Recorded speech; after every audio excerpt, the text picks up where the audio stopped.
Click the link in the description to sign up for a free 30-day trial from AudioBooks.com.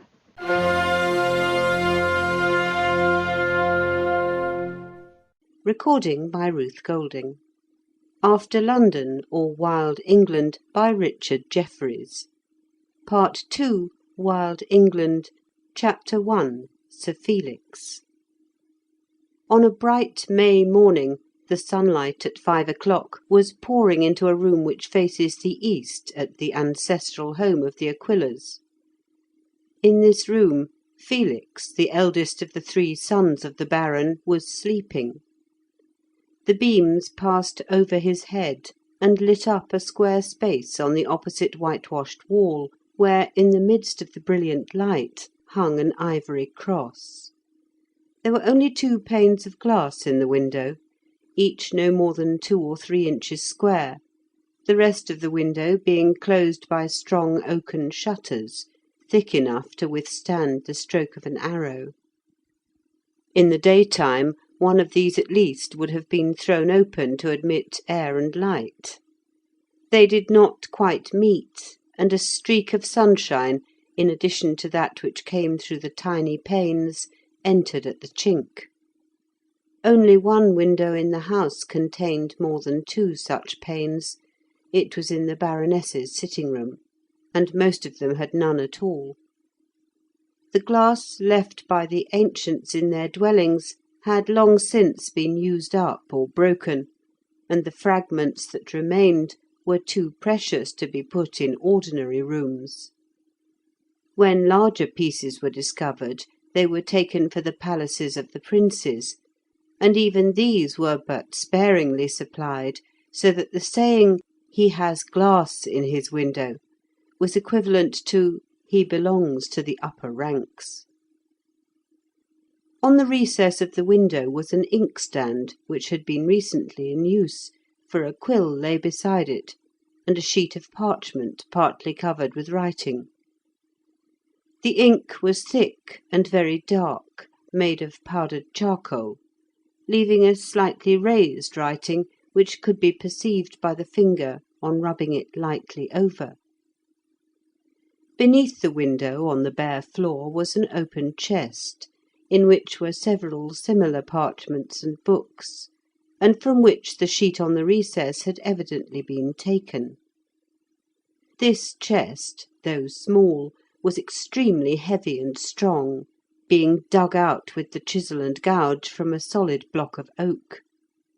Except a few parallel grooves, there was no attempt at ornamentation upon it. The lid, which had no hinges, but lifted completely off, was tilted against the wall. It was, too, of oak some inches thick, and fitted upon the chest by a kind of dovetailing at the edges. Instead of a lock, the chest was fastened by a lengthy thong of ox-hide, which now lay in a coil on the floor. Bound round and round, twisted and intertangled, and finally tied with a special and secret knot, the ends being concealed, the thong of leather secured the contents of the chest from prying eyes or thievish hands. With axe or knife, of course, the knot might easily have been severed, but no one could obtain access to the room except the retainers of the house, and which of them, even if unfaithful, would dare to employ such means in view of the certain punishment that must follow? It would occupy hours to undo the knot, and then it could not be tied again in exactly the same fashion, so that the real use of the thong was to assure the owner that his treasures had not been interfered with in his absence. Such locks as were made were of the clumsiest construction. They were not so difficult to pick as the thong to untie, and their expense, or rather the difficulty of getting a workman who could manufacture them, confined their use to the heads of great houses. The Baron's chest was locked, and his alone, in the dwelling. Besides the parchments which were nearest the top, as most in use, there were 3 books, much worn and decayed, which had been preserved, more by accident than by care, from the libraries of the ancients. One was an abridged history of Rome, the other a similar account of English history, the third a primer of science or knowledge. All three, indeed, being books which among the ancients were used for teaching children, and which by the men of those days would have been cast aside with contempt. Exposed for years in decaying houses, rain and mildew had spotted and stained their pages. The covers had rotted away these 100 years, and were now supplied by a broad sheet of limp leather, with wide margins far overlapping the edges. Many of the pages were quite gone, and others torn by careless handling. The abridgment of Roman history had been scorched by a forest fire, and the charred edges of the leaves had dropped away in semicircular holes. Yet by pondering over these, Felix had, as it were, reconstructed much of the knowledge which was the common, and therefore unvalued, possession of all when they were printed. The parchments contained his annotations and the result of his thought. They were also full of extracts from decaying volumes lying totally neglected in the houses of other nobles.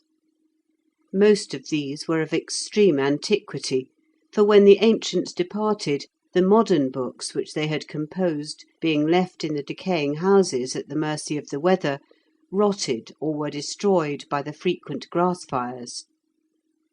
But those that had been preserved by the ancients in museums escaped for a while, and some of these yet remained in lumber rooms and corners, whence they were occasionally dragged forth by the servants for greater convenience in lighting the fires.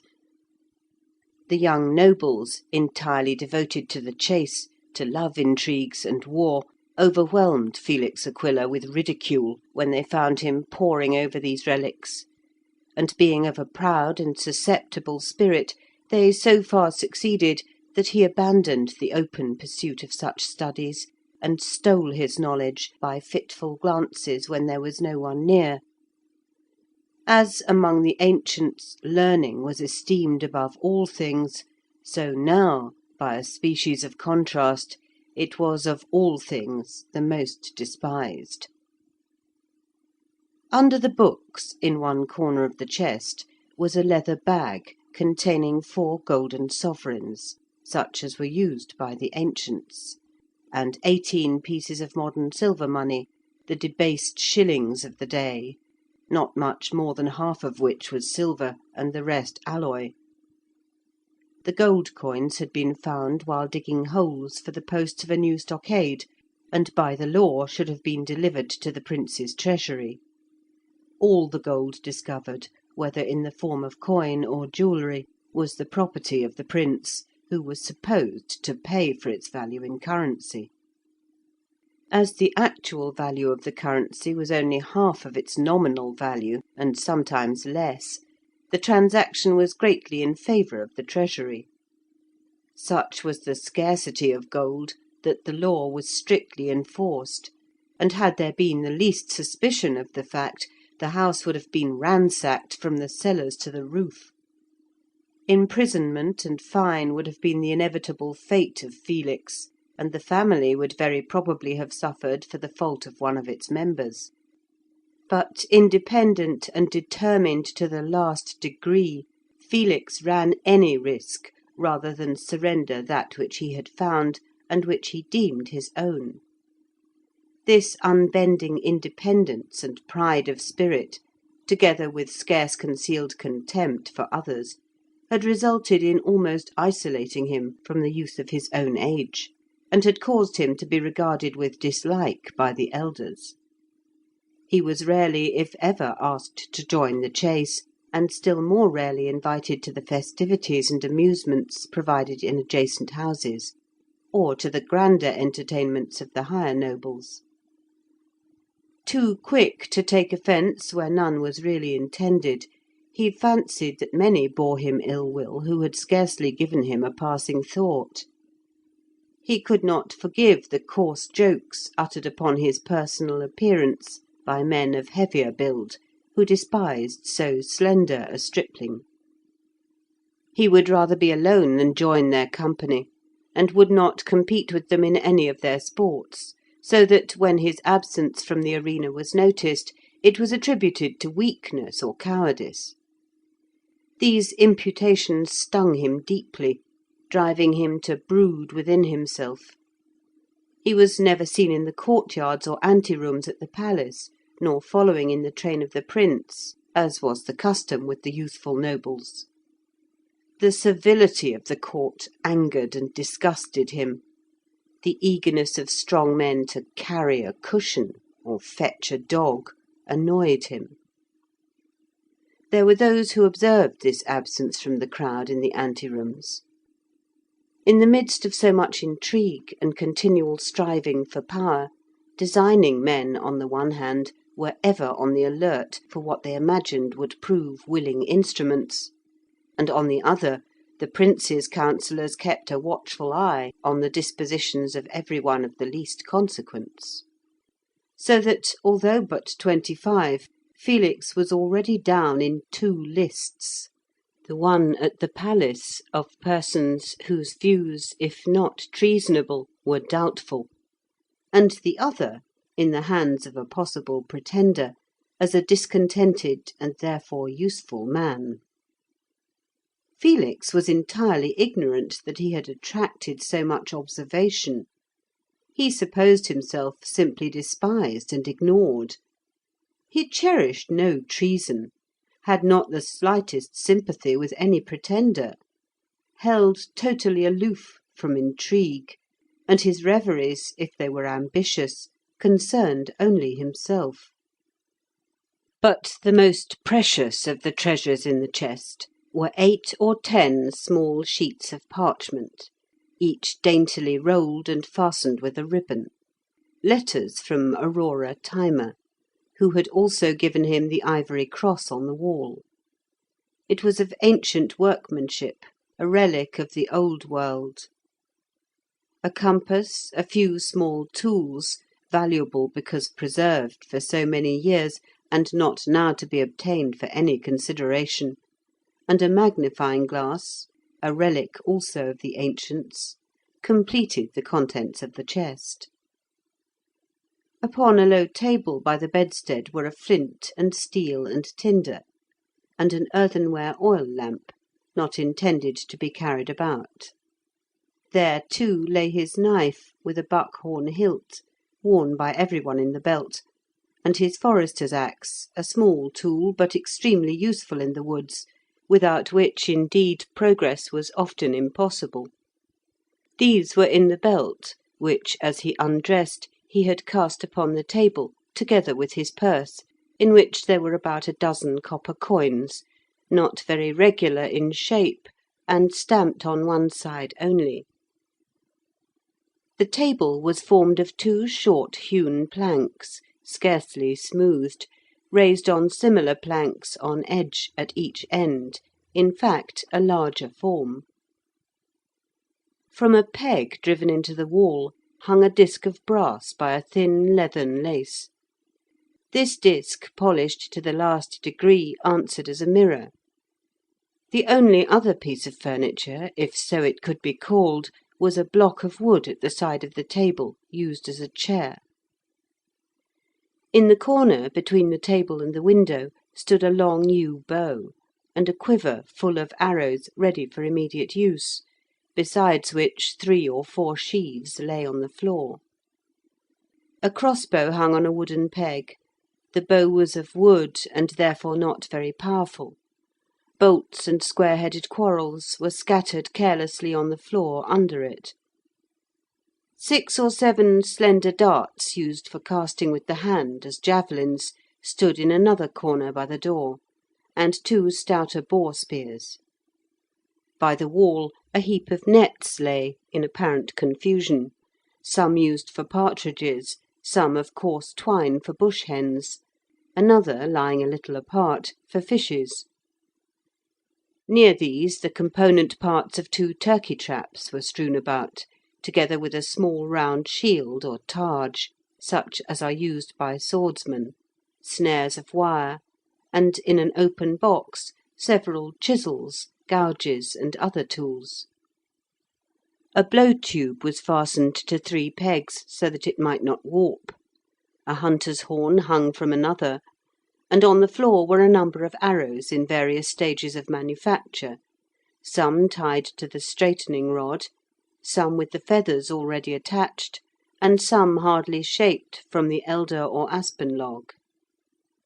A heap of skins filled the third corner, and beside them were numerous stag's horns, and 2 of the white cow, but none yet of the much dreaded and much desired white bull. A few peacock's feathers were there also, rare and difficult to get, and intended for Aurora. Round one footpost of the bed was a long coil of thin hide, a lasso, and on another was suspended an iron cap, or visorless helmet. There was no sword or lance. Indeed, of all these weapons and implements, none seemed in use, to judge by the dust that had gathered upon them and the rusted edges, except the bow and crossbow and one of the boar spears. The bed itself was very low, framed of wood, thick and solid. The clothes were of the coarsest linen and wool. There were furs for warmth in winter, but these were not required in May. There was no carpet, nor any substitute for it. The walls were whitewashed. Ceiling there was none, the worm-eaten rafters were visible, and the roof-tree. But on the table was a large earthenware bowl full of meadow orchids, bluebells, and a bunch of may in flower. His hat, wide in the brim, lay on the floor. His doublet was on the wooden block or seat, with the long tight-fitting trousers which showed every muscle of the limb, and by them high shoes of tanned but unblacked leather. His short cloak hung on a wooden peg against the door, which was fastened with a broad bolt of oak. The parchment in the recess of the window, at which he had been working just before retiring, was covered with rough sketches, evidently sections of a design for a ship or galley propelled by oars. The square spot of light upon the wall slowly moved as the sun rose higher, till the ivory cross was left in shadow, but still the slumberer slept on, heedless too of the twittering of the swallows under the eaves and the call of the cuckoo not far distant. End of Part 2, Chapter 1.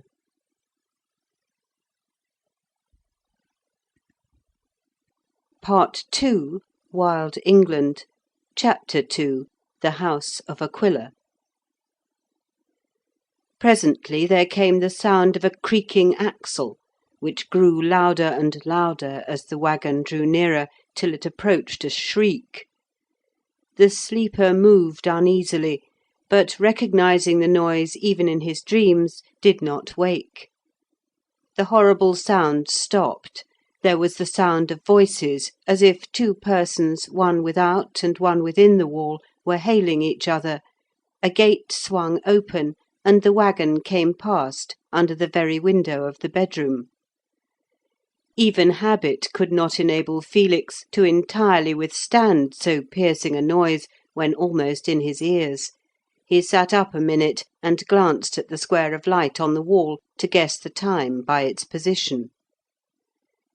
In another minute or 2 the squeaking of the axle ceased as the waggon reached the storehouses, and he immediately returned to the pillow.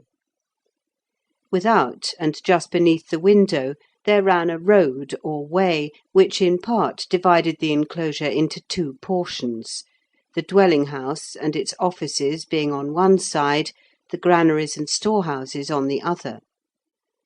But a few yards to the left of his room a strong gate in the enclosing wall gave entrance to this roadway. It was called the Maple Gate, because a small maple tree grew near outside. The wall, which surrounded the whole place at a distance of 8 or 10 yards from the buildings, was of brick, and about 9 feet high, with a ditch without. It was partly embattled and partly loopholed, and a banquette of earth rammed hard ran all round inside, so that the defenders might discharge darts or arrows through the embrasures, and step down out of sight to prepare a fresh supply.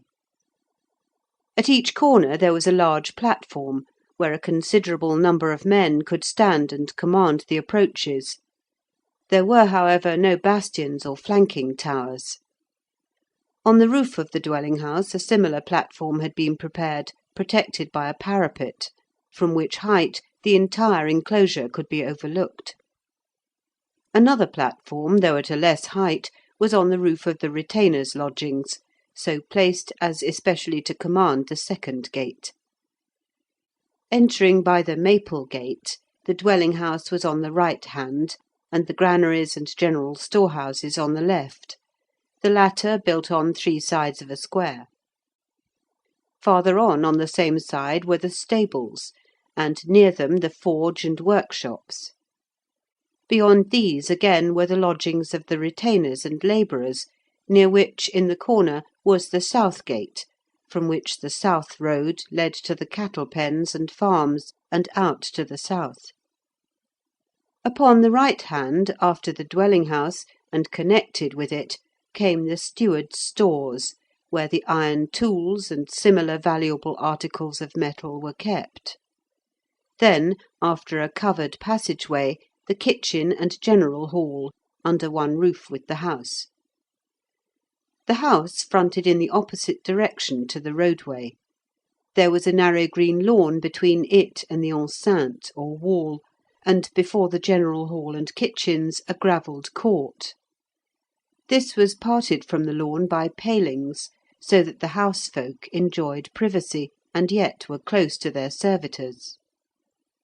The place was called the Old House, for it dated back to the time of the ancients, and the Aquillas were proud of the simple designation of their fortified residence. Felix's window was almost exactly opposite the entrance to the storehouse or granary yard, so that the waggon, after passing it, had to go but a little distance, and then, turning to the left, was drawn up before the doors of the warehouse. This waggon was low, built for the carriage of goods only, of hewn plank scarcely smooth, and the wheels were solid, cut, in fact, from the butt of an elm tree. Unless continually greased, the squeaking of such wheels is terrible, and the carters frequently forgot their grease-horns. Much of the work of the farm, such as the carting of hay and corn in harvest time, was done upon sleds, the waggons, there were but few of them, being reserved for longer journeys on the rough roads. This waggon, laden with wool, some of the season's clip, had come in 4 or 5 miles from an outlying cot or sheep pen at the foot of the hills. In the buildings round the granary yard there was stored not only the corn and flour required for the retainers, who might at any moment become a besieged garrison, but the most valuable products of the estate, the wool, hides, and tanned leather from the tan pits, besides a great quantity of bacon and salt beef, indeed every possible article that could be needed. These buildings were put together with wooden pins, on account of the scarcity of iron, and were all, dwelling-houses included, roofed with red tile. Lesser houses, cottages, and sheds at a distance were thatched, but in an enclosure tiles were necessary, lest, in case of an attack, fire should be thrown.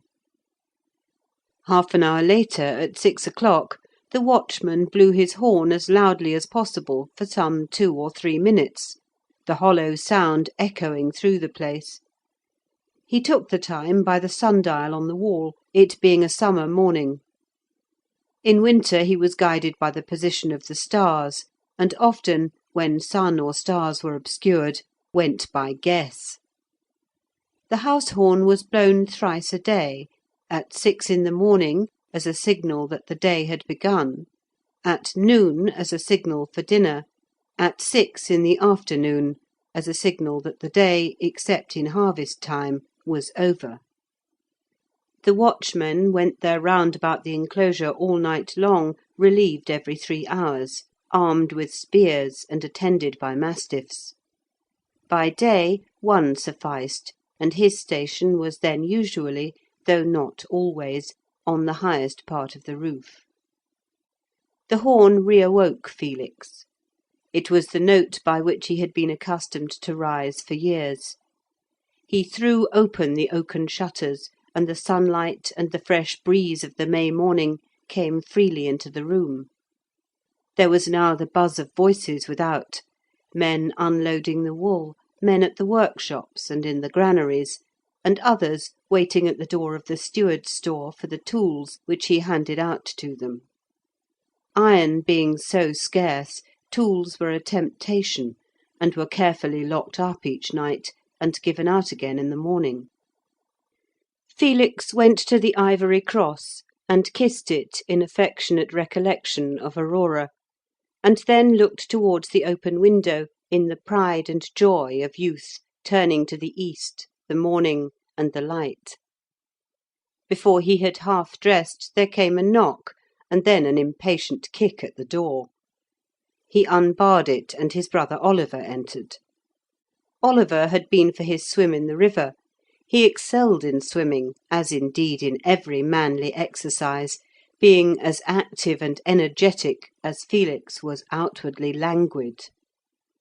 His room was only across the landing, his door just opposite. It also was strewn with implements and weapons, but there was a far greater number of tools. He was an expert and artistic workman, and his table and his seat, unlike the rude blocks in Felix's room, were tastefully carved. His seat, too, had a back, and he had even a couch of his own construction. By his bedhead hung his sword, his most valued and most valuable possession. It was one which had escaped the dispersion of the ancients. It had been ancient even in their days, and of far better work than they themselves produced. Broad, long, straight, and well balanced, it appeared capable of cutting through helmet and mail when wielded by Oliver's sturdy arm. Such a sword could not have been purchased for money. Money, indeed, had often been offered for it in vain. Persuasion, and even covert threats, from those higher in authority who coveted it, were alike wasted. The sword had been in the family for generations, and when the Baron grew too old, or rather when he turned away from active life, the second son claimed it as the fittest to use it. The claim was tacitly allowed; at all events he had it, and meant to keep it. In a corner stood his lance, long and sharp, for use on horseback, and by it his saddle and accoutrements. The helmet and the shirt of mail, the iron greaves and spurs, the short iron mace to bang at the saddle-bow, spoke of the knight, the man of horses and war. Oliver's whole delight was in exercise and sport. The boldest rider, the best swimmer, the best at leaping, at hurling the dart or the heavy hammer, ever ready for tilt or tournament, his whole life was spent with horse, sword, and lance. A year younger than Felix, he was at least 10 years physically older. He measured several inches more round the chest. His massive shoulders and immense arms, brown and hairy, his powerful limbs, tower-like neck, and somewhat square jaw, were the natural concomitants of enormous physical strength. All the blood and bone and thew and sinew of the house seemed to have fallen to his share; all the fiery, restless spirit and defiant temper; all the utter recklessness and warrior's instinct. He stood every inch a man, with dark curling short-cut hair, brown cheek and Roman chin, trimmed moustache, brown eye, shaded by long eyelashes and well-marked brows. every inch a natural king of men. That very physical preponderance and animal beauty was perhaps his bane, for his comrades were so many, and his love adventures so innumerable, that they left him no time for serious ambition. Between the brothers there was the strangest mixture of affection and repulsion. The elder smiled at the excitement and energy of the younger. The younger openly despised the studious habits and solitary life of the elder. In time of real trouble and difficulty they would have been drawn together. As it was, there was little communion. The one went his way, and the other his. There was perhaps rather an inclination to detract from each other's achievements than to praise them, a species of jealousy or envy without personal dislike, if that can be understood. They were good friends, and yet kept apart. Oliver made friends of all, and thwacked and banged his enemies into respectful silence. Felix made friends of none, and was equally despised by nominal friends and actual enemies. Oliver was open and jovial, Felix reserved and contemptuous or sarcastic in manner. His slender frame, too tall for his width, was against him. He could neither lift the weights nor undergo the muscular strain readily borne by Oliver. It was easy to see that Felix, although nominally the eldest, had not yet reached his full development. A light complexion, fair hair, and eyes were also against him. Where Oliver made conquests, Felix was unregarded. He laughed, but perhaps his secret pride was hurt.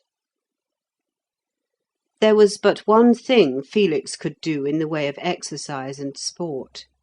He could shoot with the bow in a manner till then entirely unapproached.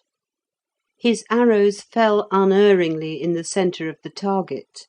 The swift deer and the hare were struck down with ease, and even the wood-pigeon in full flight. Nothing was safe from those terrible arrows.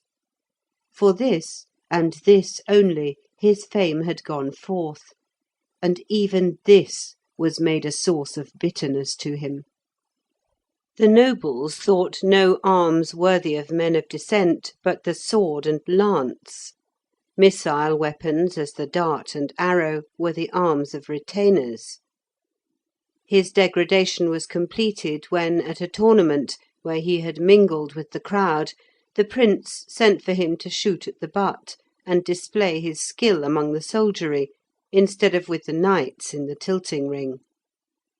Felix shot indeed, but shut his eyes that the arrow might go wide, and was jeered at as a failure even in that ignoble competition. Only by an iron self-control did he refrain that day from planting one of the despised shafts in the prince's eye.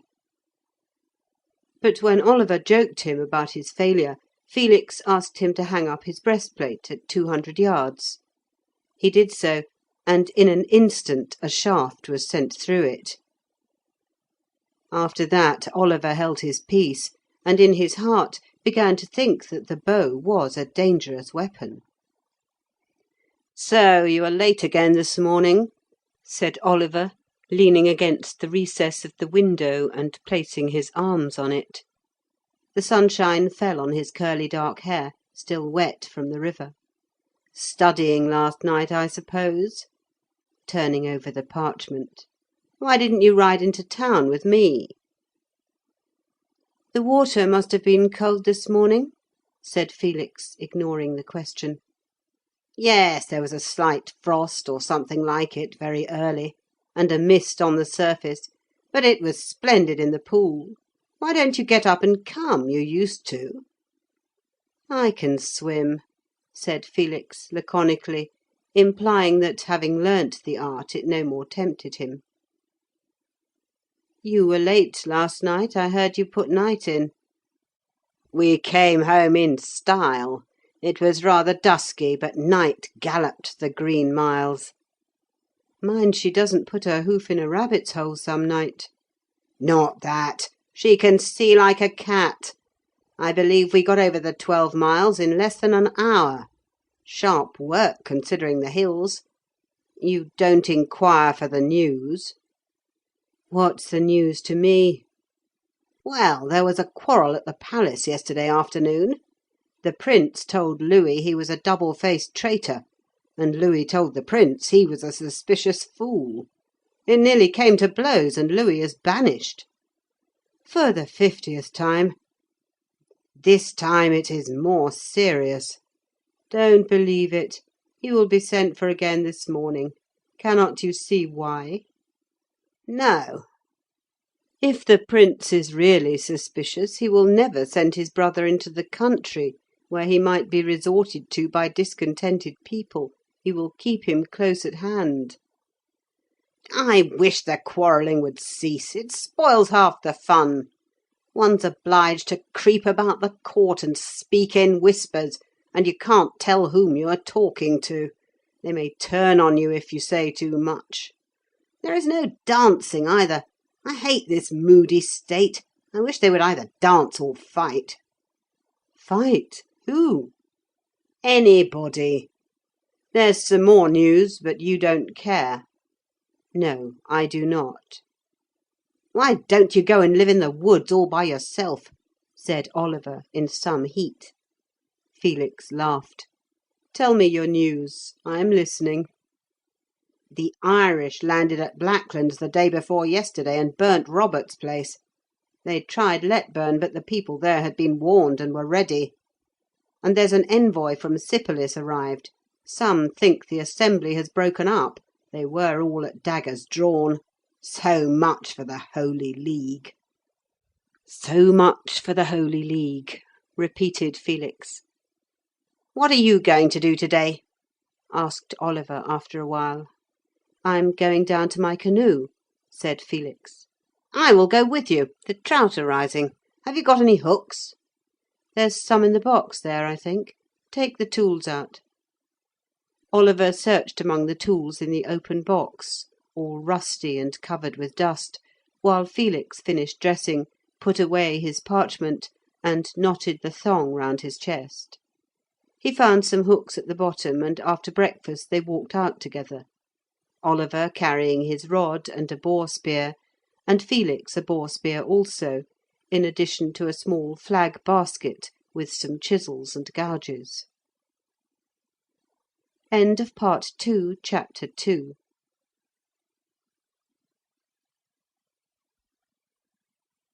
Part 2, Wild England, Chapter 3, The Stockade.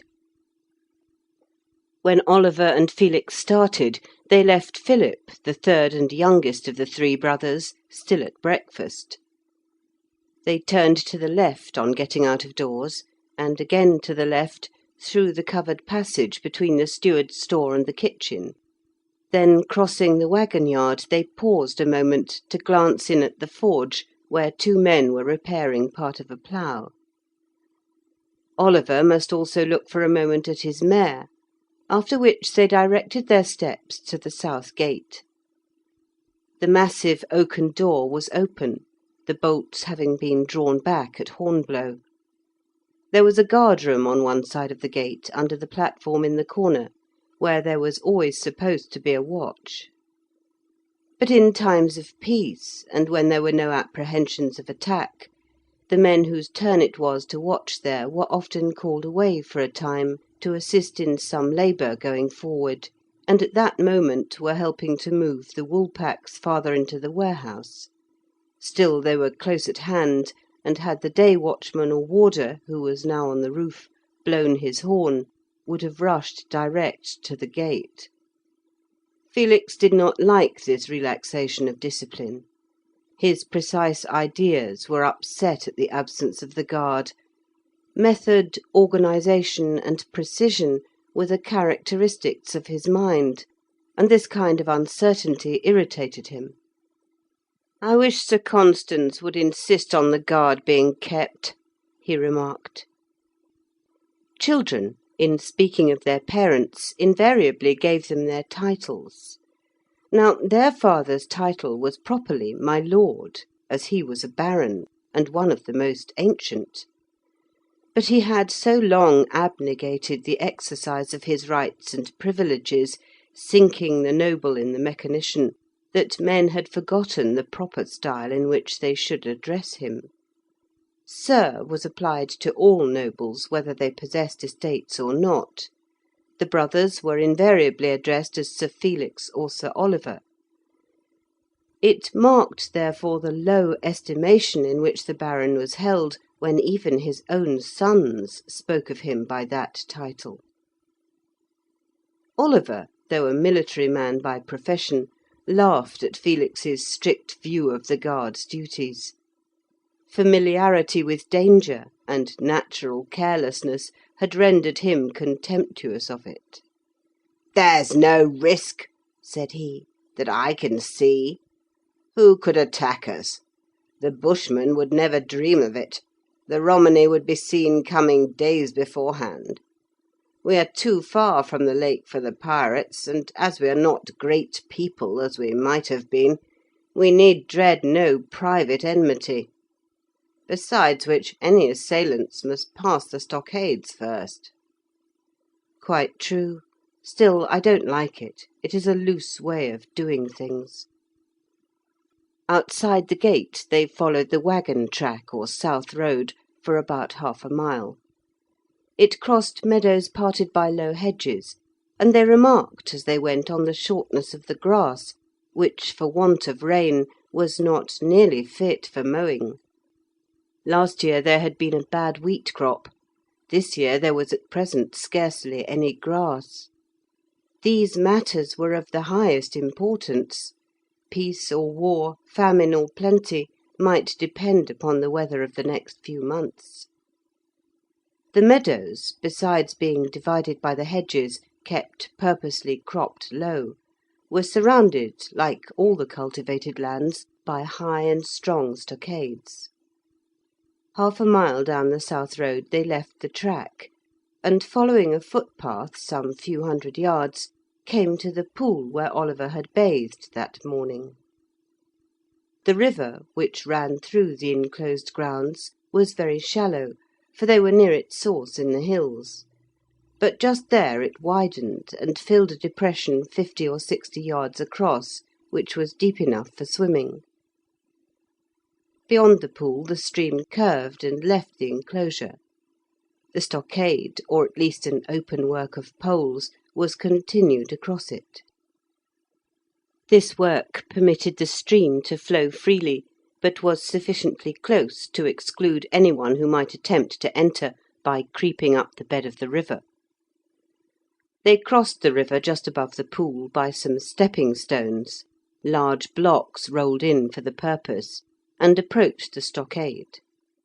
It was formed of small but entire trees, young elms, firs, or very thick ash poles, driven in a double row into the earth, the first or inner row side by side, the outer row filling the interstices, and the whole bound together at the bottom by split willow, woven in and out.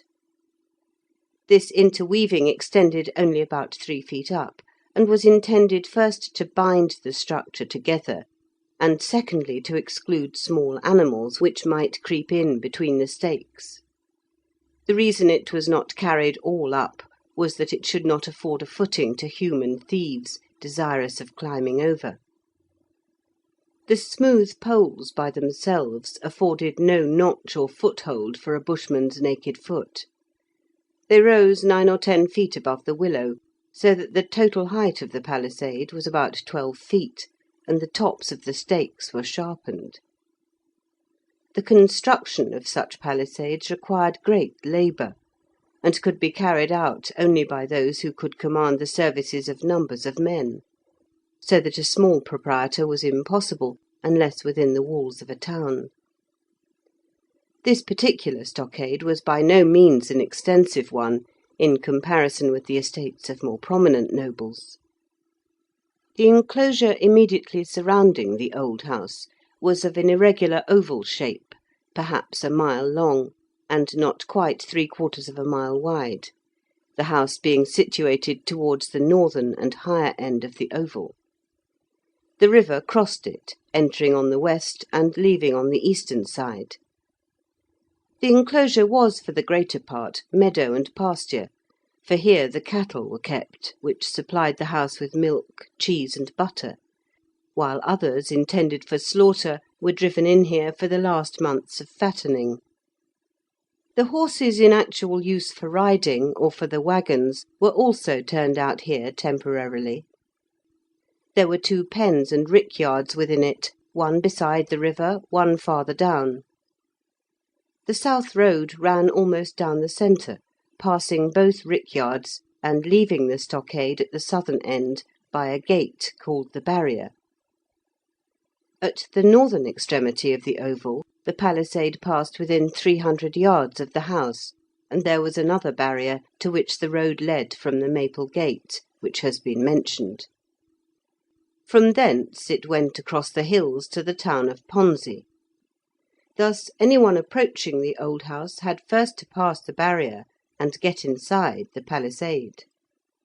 At each barrier there was a cottage and a guard-room, though, as a matter of fact, the watch was kept in peaceful times even more carelessly than at the inner gates of the wall about the house itself. Much the same plan, with local variations, was pursued on the other estates of the province, though the stockade at the old house was remarkable for the care and skill with which it had been constructed. Part of the duty of the watchman on the roof was to keep an eye on the barriers, which he could see from his elevated position. In case of an incursion of gipsies or any danger, the guard at the barrier was supposed to at once close the gate, blow a horn, and exhibit a flag. Upon hearing the horn, or observing the flag, the warder on the roof raised the alarm, and assistance was sent. Such was the system, but as no attack had taken place for some years, the discipline had grown lax. After crossing on the stepping stones, Oliver and Felix were soon under the stockade which ran high above them, and was apparently as difficult to get out of as to get into. By the strict law of the estate, any person who left the stockade except by the public barrier rendered himself liable to the lash or imprisonment. Any person, even a retainer, endeavouring to enter from without by pole, ladder, or rope, might be killed with an arrow or dart, putting himself into the position of an outlaw. In practice, of course, this law was frequently evaded. It did not apply to the family of the owner. Under some bushes by the palisade was a ladder of rope, the rungs, however, of wood. Putting his fishing tackle and boar spear down, Oliver took the ladder and threw the end over the stockade. He then picked up a pole with a fork at the end from the bushes, left there, of course, for the purpose, and with the fork pushed the rungs over till the ladder was adjusted half within and half without the palisade. It hung by the wooden rungs which caught the tops of the stakes. He then went up, and when at the top, leant over and drew up the outer part of the ladder one rung, which he put the inner side of the palisade, so that on transferring his weight to the outer side it might uphold him. Otherwise the ladder, when he got over the points of the stakes, must have slipped the distance between one rung and a second. Having adjusted this, he got over, and Felix, carrying up the spears and tackle, handed them to him. Felix followed, and thus in 3 minutes they were on the outer side of the stockade. Originally the ground for 20 yards, all round outside the stockade, had been cleared of trees and bushes, that they might not harbour vermin or thorn hogs, or facilitate the approach of human enemies. Part of the weekly work of the bailiffs was to walk round the entire circumference of the stockade to see that it was in order, and to have any bushes removed that began to grow up. As with other matters, however, in the lapse of time the bailiffs became remiss, and under the easy and perhaps too merciful rule of Sir Constans, were not recalled to their duties with sufficient sharpness. Brambles and thorns and other underwood had begun to cover the space that should have been open, and young sapling oaks had risen from dropped acorns. Felix pointed this out to Oliver, who seldom accompanied him. He was indeed rather glad of the opportunity to do so, as Oliver had more interest with Sir Constans than himself. Oliver admitted it showed great negligence, but added that after all it really did not matter. "What I wish," said he, "is that Sir Constans would go to court and take his proper position." Upon this they were well agreed. It was, in fact, almost the only point upon which all three brothers did agree. They sometimes talked about it till they separated in a furious temper, not with each other, but with him. There was a distinct track of footsteps through the narrow band of low brambles and underwood between the stockade and the forest. This had been made by Felix in his daily visits to his canoe. The forest there consisted principally of hawthorn trees and thorn thickets, with some scattered oaks and ashes. The timber was sparse, but the fern was now fast rising up so thick that in the height of summer it would be difficult to walk through it. The tips of the fronds unrolling were now not up to the knee, then the brake would reach to the shoulder. The path wound round the thickets, the blackthorn being quite impenetrable, except with the axe, and came again to the river, some 400 or 500 yards from the stockade. The stream, which ran from west to east through the enclosure, here turned and went due south. On the bank Felix had found a fine black poplar, the largest and straightest and best grown of that sort for some distance round, and this he had selected for his canoe. Stones broke the current here into eddies, below which there were deep holes and gullies where alders hung over, and an ever-rustling aspen spread the shadow of its boughs across the water. The light-coloured mud, formed of disintegrated chalk, on the farther and shallower side, was only partly hidden by flags and sedges, which like a richer and more alluvial earth. Nor did the bushes grow very densely on this soil over the chalk, so that there was more room for casting the fly than is usually the case where a stream runs through a forest. Oliver, after getting his tackle in order, at once began to cast, while Felix, hanging his doublet on an oft-used branch, and leaning his spear against a tree, took his chisels and gouge from the flag-basket. He had chosen the black poplar for the canoe because it was the lightest wood and would float best.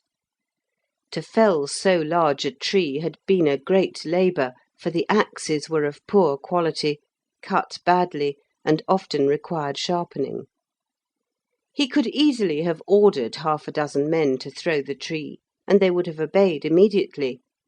But then the individuality and interest of the work would have been lost. Unless he did it himself, its importance and value to him would have been diminished. It had now been down some weeks, had been hewn into outward shape, and the larger part of the interior slowly dug away with chisel and gouge. He had commenced while the hawthorn was just putting forth its first spray, when the thickets and the trees were yet bare.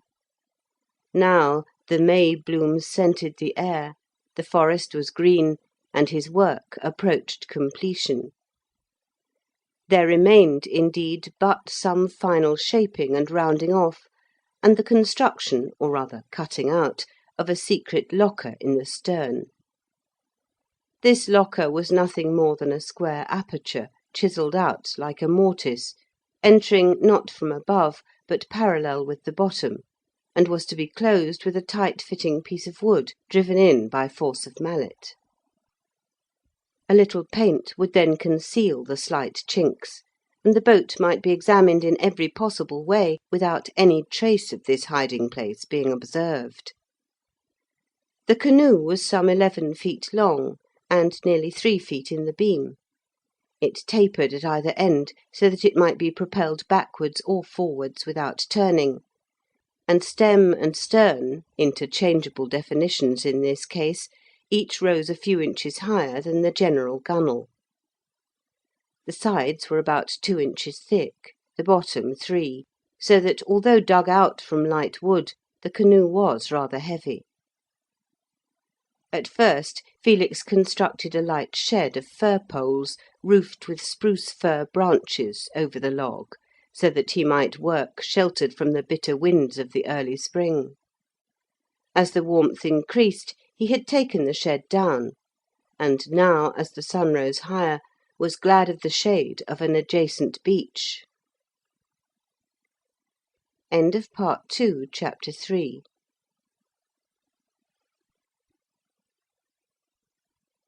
Part 2, Wild England, Chapter 4, The Canoe. Felix had scarcely worked half an hour before Oliver returned and threw himself on the ground at full length. He had wearied of fishing. The delicate adjustment of the tackle, and the care necessary to keep the hook and line from catching in the branches, had quickly proved too much for his patience. He lay on the grass, his feet towards the stream which ran and bubbled beneath, and watched Felix chipping out the block intended to fit into the secret opening or locker. "Is it nearly finished, then?" he said presently. "What a time you have been at it!" "Nearly 3 months." "Why did you make it so big? It's too big." "Is it really? Perhaps I want to put some things in it." "Oh, I see, cargo. But where are you going to launch it?" "Below the stones, there." "Well, you won't be able to go far. There's an old fir across the river down yonder, and a hollow willow has fallen in. Besides, the stream's too shallow. You'll take ground before you get half a mile." "Shall I?" "Of course you will. That boat will float 6 inches deep by herself, and I'm sure there's not 6 inches by the thorns." "Very awkward." "Why didn't you have a hide boat made, with a willow framework and leather cover? Then you might perhaps get down the river by hauling it past the shallows and the fallen trees. In 2 days' time you would be in the hands of the gipsies." "And you would be Sir Constans' heir." "Now, come, I say, that's too bad. You know I didn't mean that. Besides, I think I'm as much his heir as you now," looking at his sinewy arm. "At least he doesn't listen as much to you. I mean, the river runs into the gipsies' country as straight as it can go." "Just so." "Well, you seem very cool about it." "I'm not going down the river." "Then where are you going?" "On the lake." Whistling. "Pooh! Why, the lake's, let me see, to Heron Bay it's quite 15 miles. You can't paddle across the land." "But I can put the canoe on a cart." "Aha! Why didn't you tell me before?" "Because I did not wish any one to know. Don't say anything." "Not I. But what on earth, or rather on water, are you driving at? Where are you going? What's the canoe for?" "I'm going a voyage, but I will tell you all when it is ready. Meantime I rely on you to keep silence. The rest think the boat is for the river." "I will not say a word. But why did you not have a hide boat?" "They're not strong enough. They can't stand knocking about." "If you want to go on a voyage, where to I can't imagine, why not take a passage on board a ship?" "I want to go my own way. They will only go theirs. Nor do I like the company." "Well, certainly the sailors are the roughest lot I know. Still, that would not have hurt you. You are rather dainty, Sir Felix." "My daintiness does not hurt you." "Can't I speak?" Sharply. "Please yourself." A silence. A cuckoo sang in the forest, and was answered from a tree within the distant palisade. Felix chopped away slowly and deliberately. He was not a good workman. Oliver watched his progress with contempt. He could have put it into shape in half the time. Felix could draw and design. He could invent, but he was not a practical workman to give speedy and accurate effect to his ideas. "My opinion is," said Oliver, that canoe will not float upright. It's one-sided." Felix, usually so self-controlled, could not refrain from casting his chisel down angrily, but he picked it up again and said nothing. This silence had more influence upon Oliver, whose nature was very generous, than the bitterest retort. He sat up on the sward. "I will help launch it," he said. "We could manage it between us, if you don't want a lot of the fellows down here." "Thank you. I should like that best." "And I will help you with the cart when you start." Oliver rolled over on his back, and looked up idly at the white flecks of cloud sailing at a great height. "Old Mouse is a wretch not to give me a command," he said presently. Felix looked round involuntarily, lest any one should have heard. Mouse was the nickname for the Prince. Like all who rule with irresponsible power, the Prince had spies everywhere.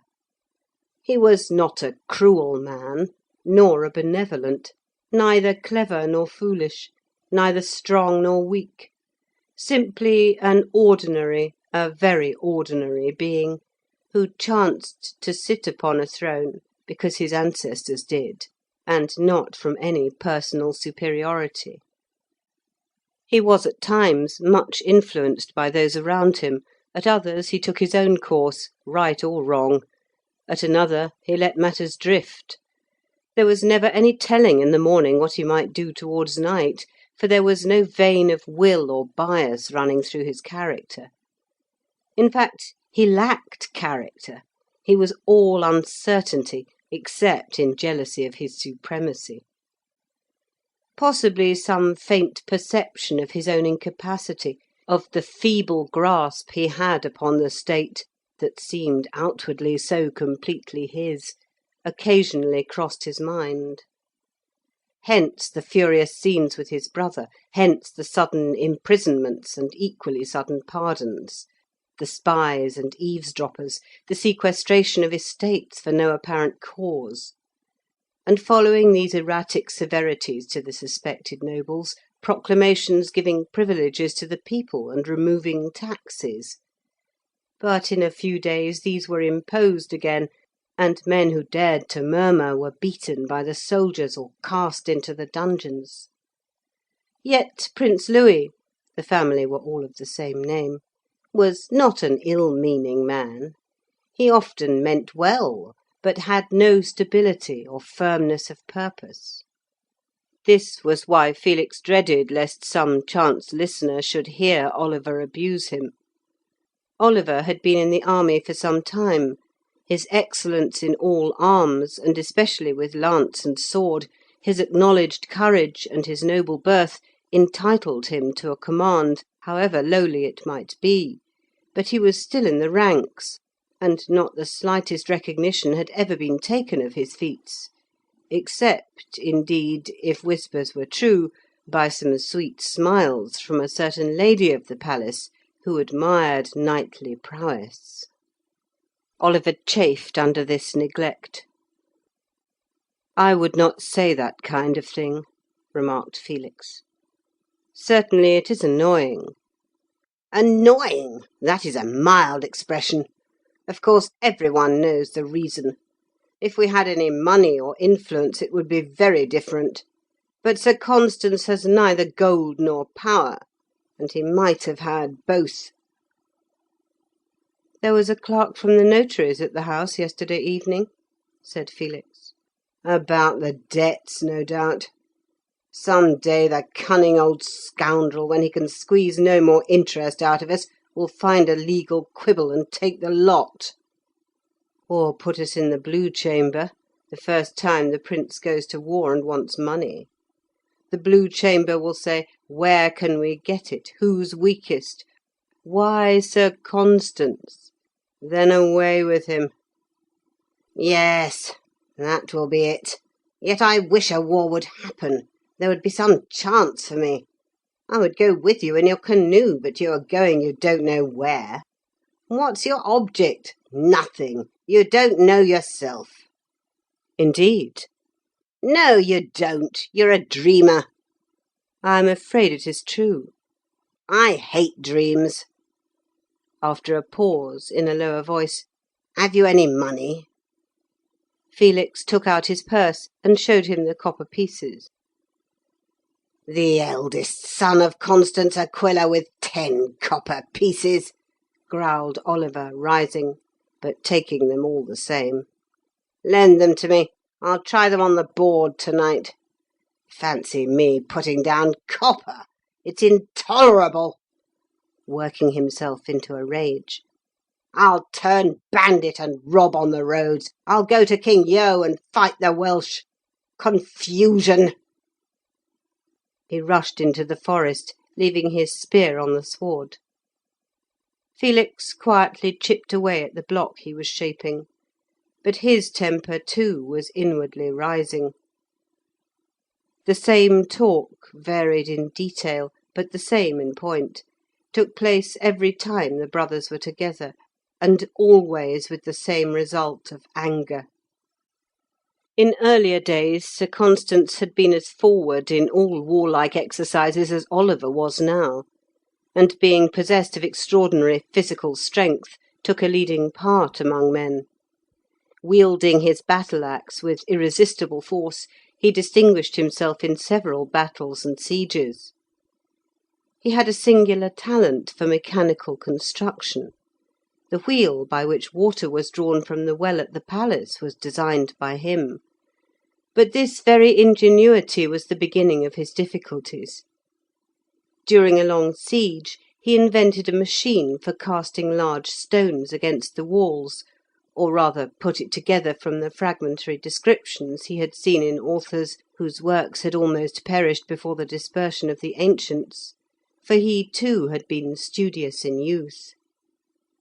The old prince was highly pleased with this engine, which promised him speedy conquest over his enemies and the destruction of their strongholds. But the nobles who had the hereditary command of the siege artillery, which consisted mainly of battering rams, could not endure to see their prestige vanishing. They caballed, traduced the baron, and he fell into disgrace.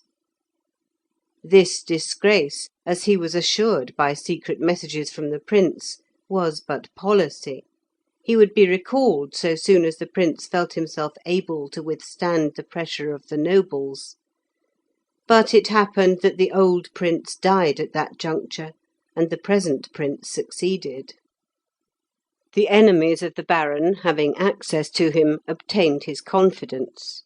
The baron was arrested and immersed in a heavy fine, the payment of which laid the foundation of those debts which had since been constantly increasing. He was then released, but was not for some 2 years permitted to approach the court. Meantime, men of not half his descent, but with an unblushing brow and unctuous tongue, had become the favourites at the palace of the prince, who, as said before, was not bad, but the mere puppet of circumstances. Into competition with these vulgar flatterers Aquilla could not enter. It was indeed pride, and nothing but pride, that had kept him from the palace. By slow degrees he had sunk out of sight, occupying himself more and more with mechanical inventions and with gardening, till at last he had come to be regarded as no more than an agriculturist. Yet in this obscure condition he had not escaped danger. The common people were notoriously attached to him. Whether this was due to his natural kindliness, his real strength of intellect, and charm of manner, or whether it was on account of the uprightness with which he judged between them, or whether it was owing to all these things combined, certain it is that there was not a man on the estate that would not have died for him. Certain it is, too, that he was beloved by the people of the entire district, and more especially by the shepherds of the hills, who were freer and less under the control of the patrician caste. Instead of carrying disputes to the town to be adjudged by the prince's authority, many were privately brought to him. This, by degrees becoming known, excited the jealousy and anger of the prince, an anger cunningly inflamed by the notary Francis and by other nobles. But they hesitated to execute anything against him, lest the people should rise, and it was doubtful, indeed, if the very retainers of the nobles would attack the old house if ordered. Thus the baron's weakness was his defence. The prince, to do him justice, soon forgot the matter, and laughed at his own folly, that he should be jealous of a man who was no more than an agriculturist. The rest were not so appeased. They desired the baron's destruction, if only from hatred of his popularity, and they lost no opportunity of casting discredit upon him, or of endeavouring to alienate the affections of the people by representing him as a magician, a thing clearly proved by his machines and engines, which must have been designed by some supernatural assistance. But the chief, as the most immediate and pressing danger, was the debt to Francis the notary, which might at any moment be brought before the court. Thus it was that the three sons found themselves without money or position, with nothing but a bare patent of nobility. The third and youngest alone had made any progress, if such it could be called. By dint of his own persistent efforts, and by enduring insults and rebuffs with indifference, he had at last obtained an appointment in that section of the treasury which received the dues upon merchandise and regulated the imposts. He was but a messenger at every man's call. His pay was not sufficient to obtain his food, still it was an advance, and he was in a government office. He could but just exist in the town, sleeping in a garret where he stored the provisions he took in with him every Monday morning from the old house. He came home on the Saturday, and returned to his work on the Monday. Even his patience was almost worn out. The whole place was thus falling to decay, while at the same time it seemed to be flowing with milk and honey, for, under the baron's personal attention, the estate, though so carelessly guarded, had become a very garden. The cattle had increased, and were of the best kind. The horses were celebrated and sought for, the sheep valued, the crops the wonder of the province. Yet there was no money. The product went to the notary. This extraordinary fertility was the cause of the covetous longing of the court favourites to divide the spoil. End of Part 2, Chapter 4.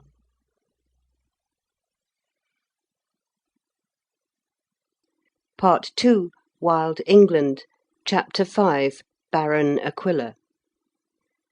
Felix's own position was bitter in the extreme. He felt he had talent. He loved deeply, he knew that he was in turn as deeply beloved, but he was utterly powerless. On the confines of the estate, indeed, the men would run gladly to his bidding. Beyond, and on his own account, he was helpless.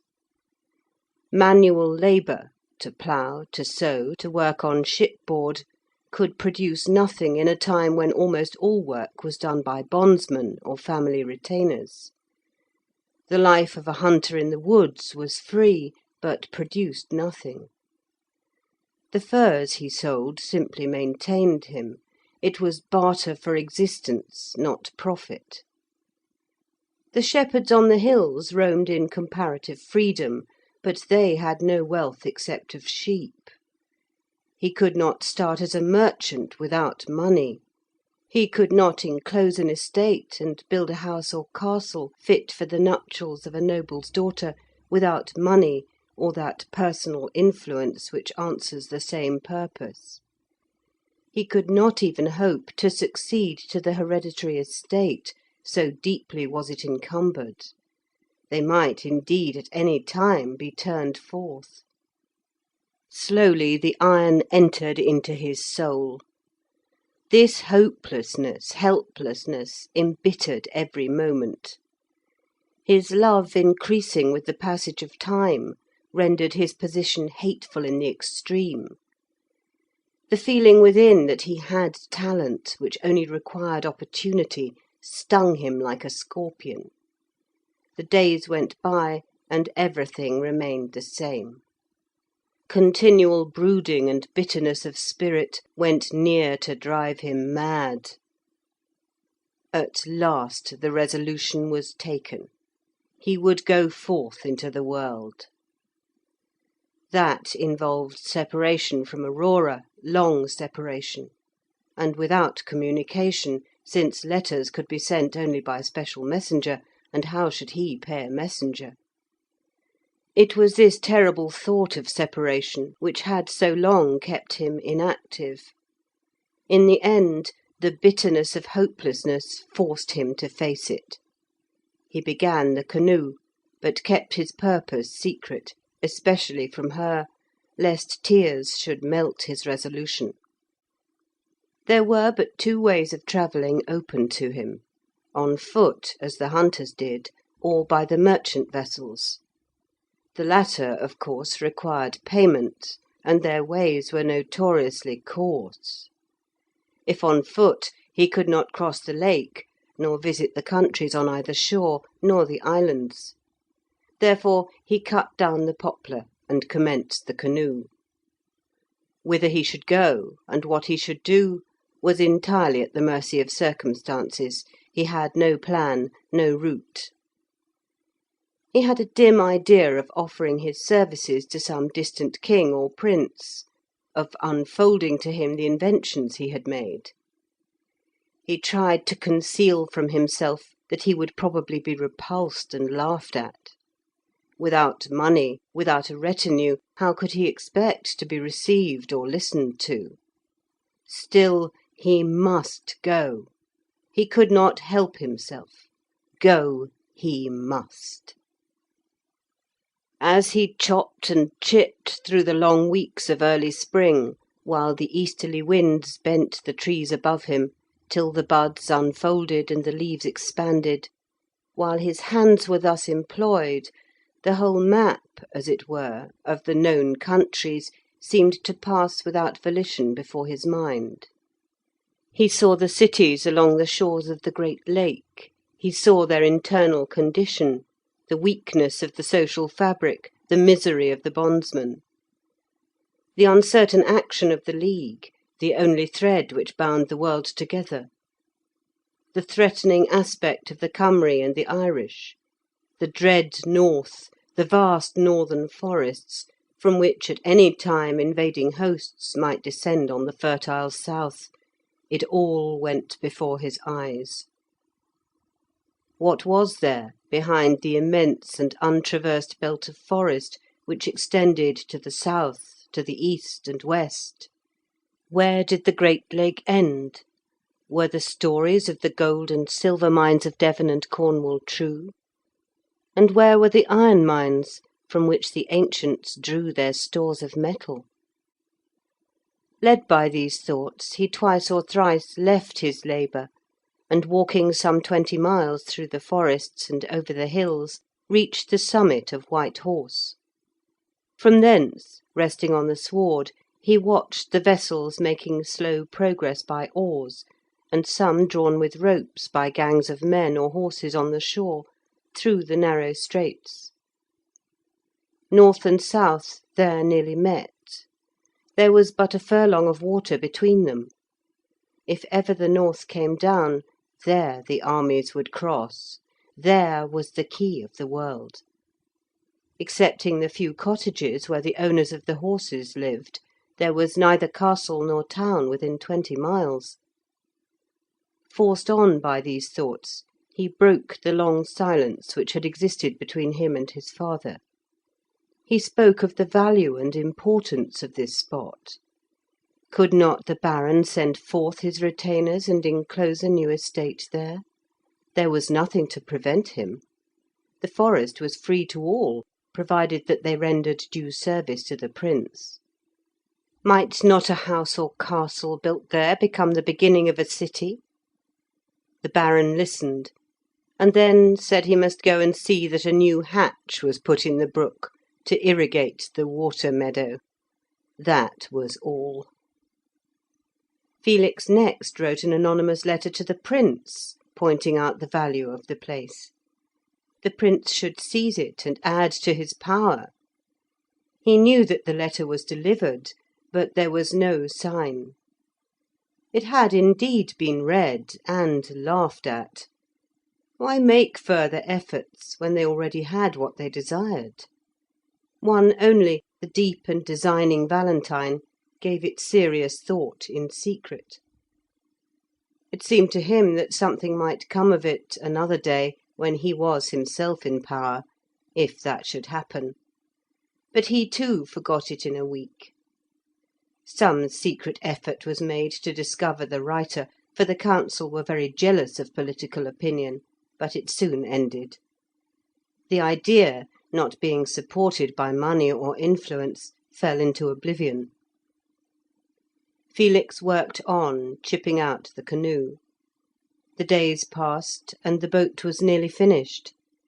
In a day or two now it would be launched, and soon afterwards he should commence his voyage. He should see Aurora once more only. He should see her, but he should not say farewell. She would not know that he was going till he had actually departed. As he thought thus, a dimness came before his eyes. His hand trembled, and he could not work. He put down the chisel, and paused to steady himself. Upon the other side of the stream, somewhat lower down, a yellow wood dog had been lapping the water to quench its thirst, watching the man the while. So long as Felix was intent upon his work, the wild animal had no fear. The moment he looked up, the creature sprang back into the underwood. A dove was cooing in the forest not far distant, but as he was about to resume work, the cooing ceased. Then a wood pigeon rose from the ashes with a loud clapping of wings. Felix listened.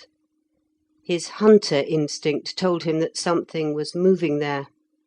A rustling of the bushes followed, and he took his spear, which had been leant against the adjacent tree. But peering into the wood, in a moment he recognised Oliver, who, having walked off his rage, was returning. "I thought it might have been a bushman," said Felix, replacing his spear. "Only they are noiseless."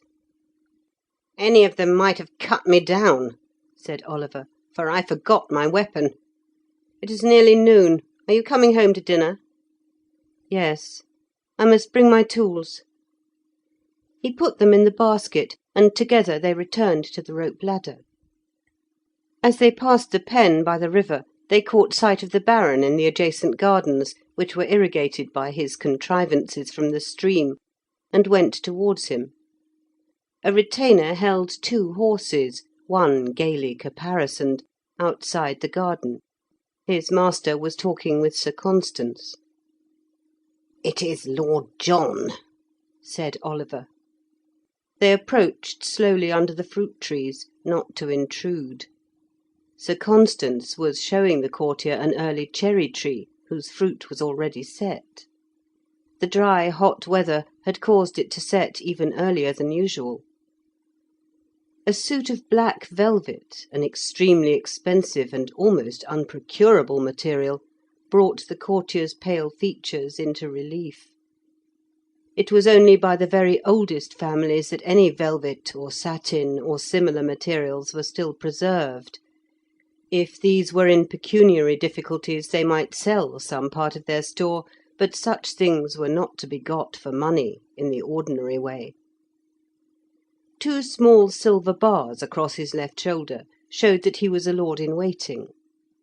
He was a handsome man, with clear-cut features, somewhat rakish from late hours and dissipation, but not the less interesting on that account.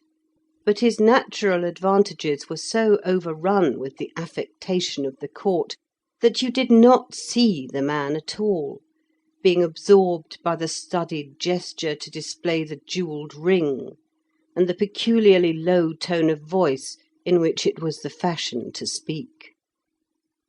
Beside the old warrior he looked a mere stripling.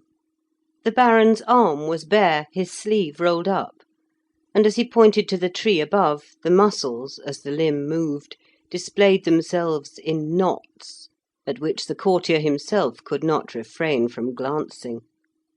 Those mighty arms, had they clasped him about the waist, could have crushed his bending ribs. The heaviest blow that he could have struck upon that broad chest would have produced no more effect than a hollow sound. It would not even have shaken that powerful frame. He felt the steel blue eye, bright as the sky of midsummer, glance into his very mind. The high forehead, bare, for the Baron had his hat in his hand, mocked at him in its humility. The Baron bared his head in honour of the courtier's office and the prince who had sent him. The beard, though streaked with white, spoke little of age. It rather indicated an abundant, a luxuriant vitality. Lord John was not at ease. He shifted from foot to foot, and occasionally puffed a large cigar of Devon tobacco. His errand was simple enough. Some of the ladies at the court had a fancy for fruit, especially strawberries, but there were none in the market, nor to be obtained from the gardens about the town. It was recollected that Sir Constans was famous for his gardens, and the Prince dispatched Lord John to Old House with a gracious message and request for a basket of strawberries. Sir Constans was much pleased, but he regretted that the hot, dry weather had not permitted the fruit to come to any size or perfection. Still, there were some. The courtier accompanied him to the gardens, and saw the water wheel, which, turned by a horse, forced water from the stream into a small pond or elevated reservoir, from which it irrigated the ground. This supply of water had brought on the fruit, and Sir Constans was able to gather a small basket. He then looked round to see what other early product he could send to the palace. There was no other fruit. The cherries, though set, were not ripe, but there was some asparagus, which had not yet been served, said Lord John, at the Prince's table. Sir Constans set men to hastily collect all that was ready, and while this was done, took the courtier over the gardens. Lord John felt no interest whatever in such matters, but he could not choose but admire the extraordinary fertility of the enclosure and the variety of the products. There was everything, fruit of all kinds, herbs of every species, plots specially devoted to those possessing medicinal virtue. This was only one part of the gardens, the orchards proper were farther down, and the flowers nearer the house. Sir Constans had sent a man to the flower garden, who now returned with 2 fine bouquets, which were presented to Lord John, the one for the Princess, the Prince's sister, the other for any lady to whom he might choose to present it. The fruit had already been handed to the retainer who had charge of the horses. Though interested in spite of himself, Lord John, acknowledging the flowers, turned to go with a sense of relief. This simplicity of manners seemed discordant to him. He felt out of place, and in some way lowered in his own esteem, and yet he despised the rural retirement and beauty about him. Felix and Oliver, a few yards distant, were waiting with rising tempers. The spectacle of the Baron in his native might of physique, humbly standing hat in hand before this court messenger, discoursing on cherries and offering flowers and fruit, filled them with anger and disgust. The affected gesture and subdued voice of the courtier, on the other hand, roused an equal contempt. As Lord John turned, he saw them. He did not quite guess their relationship, but supposed they were cadets of the house, it being customary for those in any way connected to serve the head of the family. He noted the flag basket in Felix's hand, and naturally imagined that he had been at work. "You have been to plough, eh?" he said, intending to be very gracious and condescending. "Very healthy employment. The land requires some rain, does it not? Still, I trust it will not rain till I am home, for my plume's sake," tossing his head. "Allow me," and as he passed he offered Oliver a couple of cigars. "One each," he added. "The best Devon." Oliver took the cigars mechanically, holding them as if they had been vipers, at arm's length, till the courtier had left the garden and the hedge interposed. Then he threw them into the water carrier. The best tobacco, indeed the only real tobacco, came from the warm Devon land, but little of it reached so far on account of the distance, the difficulties of intercourse, the rare occasions on which the merchant succeeded in escaping the vexatious interference, the downright robbery of the way. Intercourse was often entirely closed by war. These cigars, therefore, were worth their weight in silver, and such tobacco could be obtained only by those about the court, as a matter of favour, too, rather than by purchase. Lord John would, indeed, have stared aghast had he seen the rustic to whom he had given so valuable a present cast them into a ditch. He rode towards the Maple Gate, excusing his haste volubly to Sir Constans, who was on foot, and walked beside him a little way, pressing him to take some refreshment. His sons overtook the Baron as he walked towards home, and walked by his side in silence. Sir Constans was full of his fruit. "The wall cherry," said he, "will soon have a few ripe." Oliver swore a deep but soundless oath in his chest. Sir Constans continued talking about his fruit and flowers, entirely oblivious of the silent anger of the pair beside him. As they approached the house, the warder blew his horn thrice for noon. It was also the signal for dinner. End of Part 2, Chapter 5.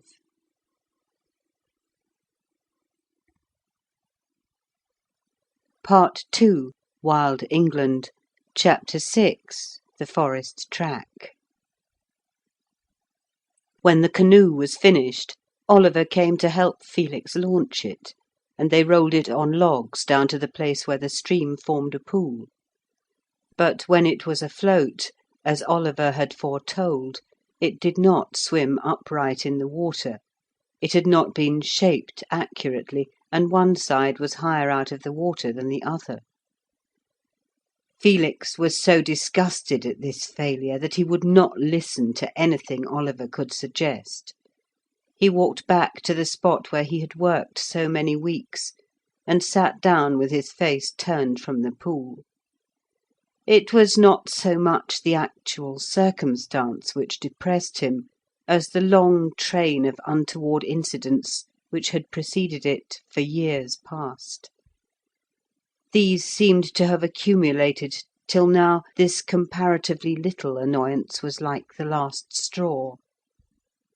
Oliver followed him, and said that the defect could be remedied by placing ballast on the more buoyant side of the canoe, to bring it down to the level of the other; or perhaps, if some more wood were cut away on the heavier side, that it would cause it to rise. He offered to do the work himself, but Felix, in his gloomy mood, would not answer him. Oliver returned to the pool, and getting into the canoe, poled it up and down the stream. It answered perfectly, and could be easily managed. The defect was more apparent than real, for when a person sat in the canoe, his weight seemed to bring it nearly level. It was only when empty that it canted to one side. He came back again to Felix, and pointed this out to him. The attempt was useless. The boat might answer the purpose perfectly well, but it was not the boat Felix had intended it to be. It did not come up to his ideal. Oliver was now somewhat annoyed at Felix's sullen silence, so he drew the canoe partly on shore to prevent it from floating away, and then left him to himself. Nothing more was said about it for a day or two. Felix did not go near the spot where he had worked so hard and so long. But on the Saturday Philip came home as usual, and as there was now no secret about the canoe, went down to look at it with Oliver. They pushed it off and floated 2 or 3 miles down the stream, hauling it on the shore past the fallen fir tree, and then with a cord towed it back again. The canoe, with the exception of the trifling deficiency alluded to, was a good one, and thoroughly serviceable. They endeavoured again to restore Felix's opinion of it, and an idea occurring to Philip, he said a capital plan would be to add an outrigger, and so balance it perfectly. But though usually quick to adopt ideas when they were good, in this case Felix was too much out of conceit with himself. He would listen to nothing. Still, he could not banish it from his mind, though now ashamed to return to it, after so obstinately refusing all suggestions. He wandered aimlessly about in the woods, till one day he found himself in the path that led to Heron Bay. Strolling to the shore of the great lake, he sat down and watched a vessel sailing afar off slowly before the east wind. The thought presently occurred to him that the addition of an outrigger in the manner Philip had mentioned would enable him to carry a sail. The canoe could not otherwise support a sail, unless a very small one, merely for going before the breeze, but with such a sail as the outrigger would bear, he could venture much farther away from land. His voyage might be much more extended, and his labour with the paddle lessened. This filled him with fresh energy. He returned, and at once recommenced work. Oliver, finding that he was again busy at it, came and insisted upon assisting. With his help, the work progressed rapidly. He used the tools so deftly as to accomplish more in an hour than Felix could in a day. The outrigger consisted of a beam of poplar, sharpened at both ends, and held at some 6 or 7 feet from the canoe by 2 strong cross-pieces. A mast, about the same height as the canoe was long, was then set up. It was made from a young fir tree. Another smaller fir supplied the yard, which extended fore and aft, nearly the length of the boat. The sail, of coarse canvas, was not very high, but long, and rather broader at each end where the rope attached it to the prow and stern, or rather the 2 prows. Thus arranged, it was not so well suited for running straight before the wind as for working into it, a feat never attempted by the ships of the time. Oliver was delighted with the appearance of the boat, so much so that now and then he announced his intention of accompanying Felix on his voyage. But after a visit to the town and a glance at the Princess Lucia, his resolution changed. Yet he wavered, one time openly reproaching himself for enduring such a life of inaction and ignominy, and at another deriding Felix and his visionary schemes. The canoe was now completed. It was tried on the pool, and found to float exactly as it should. It had now to be conveyed to Heron Bay. The original intention was to put it on a cart, but the rude carts used on the estate could not very well carry it, and a sledge was substituted. Several times during the journey through the forest the sledge had to be halted while the underwood was cut away to permit of its passing, and once a slough had to be filled up with branches hewn from fir trees and bundles of fern. These delays made it evening before the shore of the creek was reached. It was but a little inlet, scarce a bowshot wide at the entrance and coming to a point inland. Here the canoe was left in charge of 3 serfs, who were ordered to build a hut and stay beside it. Some provisions were sent next day on the backs of other serfs, and in the afternoon, it was Saturday, all 3 brothers arrived. The canoe was launched, and they started for a trial sail. With a south wind, they ran to the eastward at a rapid pace, keeping close to the shore till within a mile of White Horse. There they brought to by steering the canoe dead against the wind, then transferring the steering paddle, a rather large one made for the purpose, to the other end, and readjusting the sail, the outrigger being still to leeward, they ran back at an equal speed. The canoe answered perfectly, and Felix was satisfied. He now dispatched his tools and various weapons to the hut to be put on board. His own peculiar yew bow he kept to the last at home. It, and his chest bound with hide, would go with him on the last day. Although in his original purpose Felix had designed to go forth without any one being aware of his intention, the circumstances which had arisen, and the necessary employment of so many men, had let out the secret to some degree. The removal of the tools and weapons, the crossbow, darts, and spear, still more attracted attention.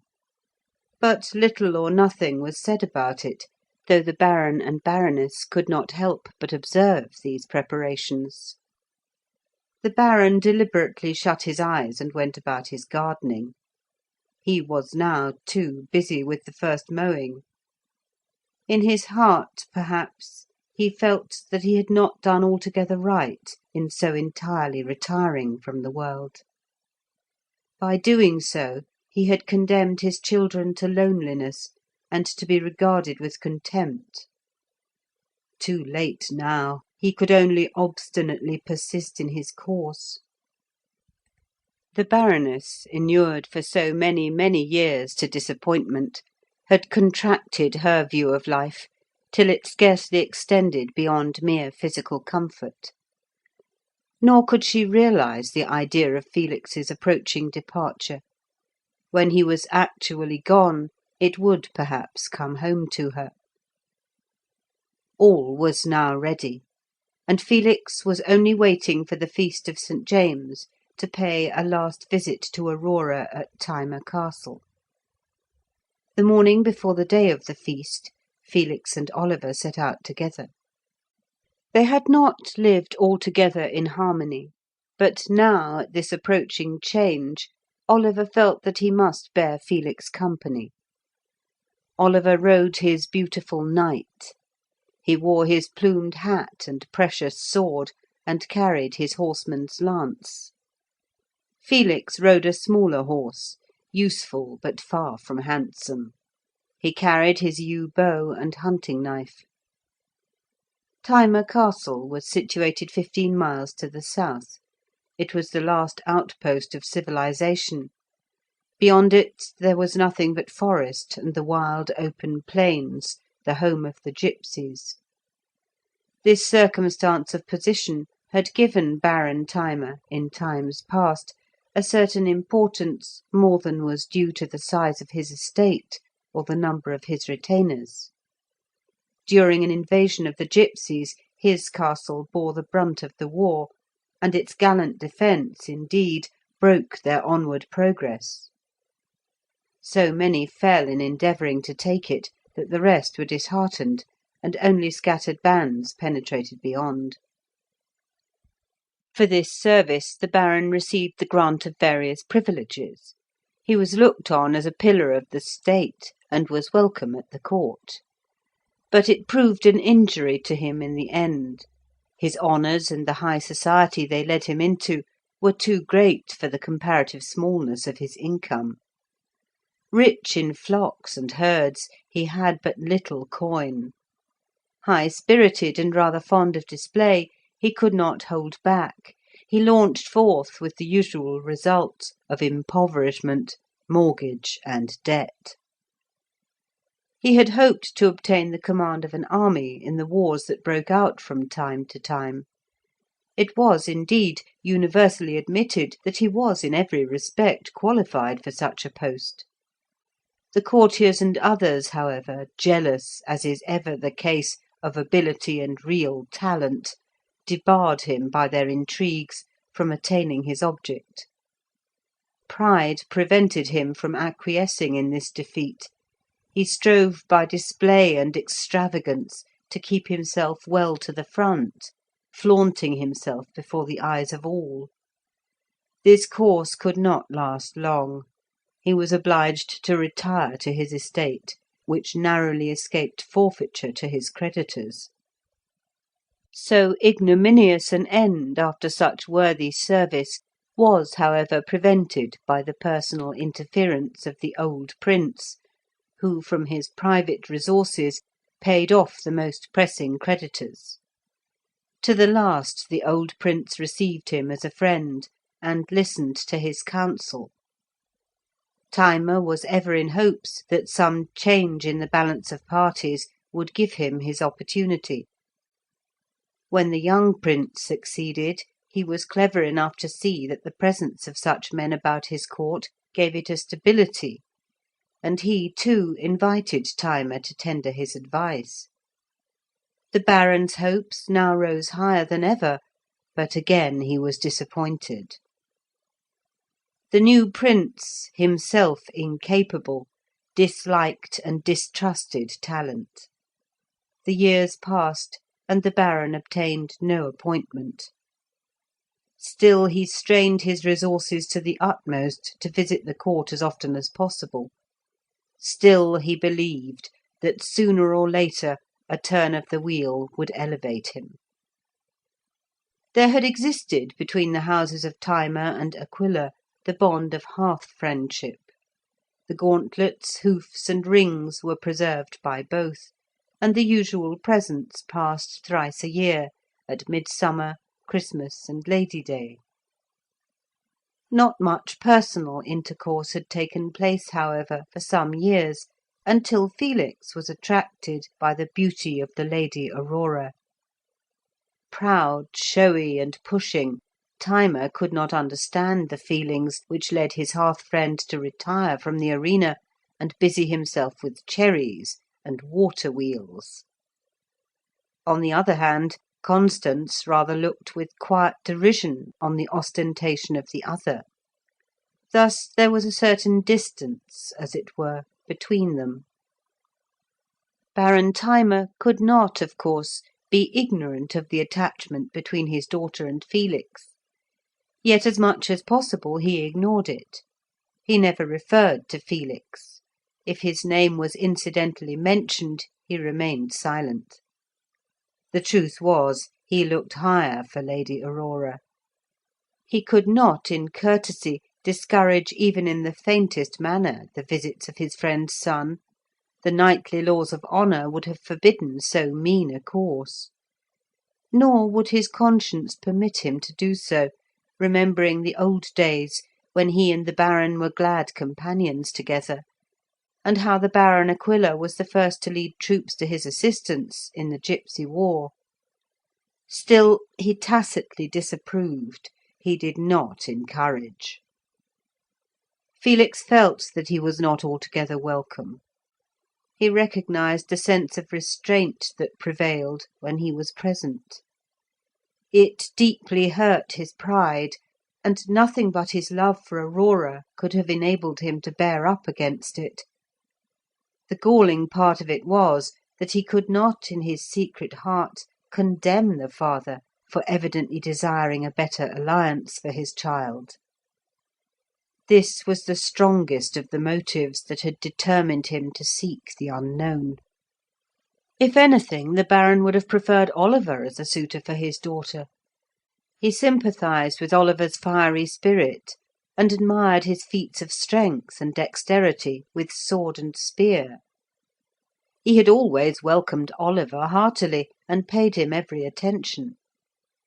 This, to do Oliver justice, was one reason why he determined to accompany his brother, thinking that if he was there he could occupy attention, and thus enable Felix to have more opportunity to speak with Aurora.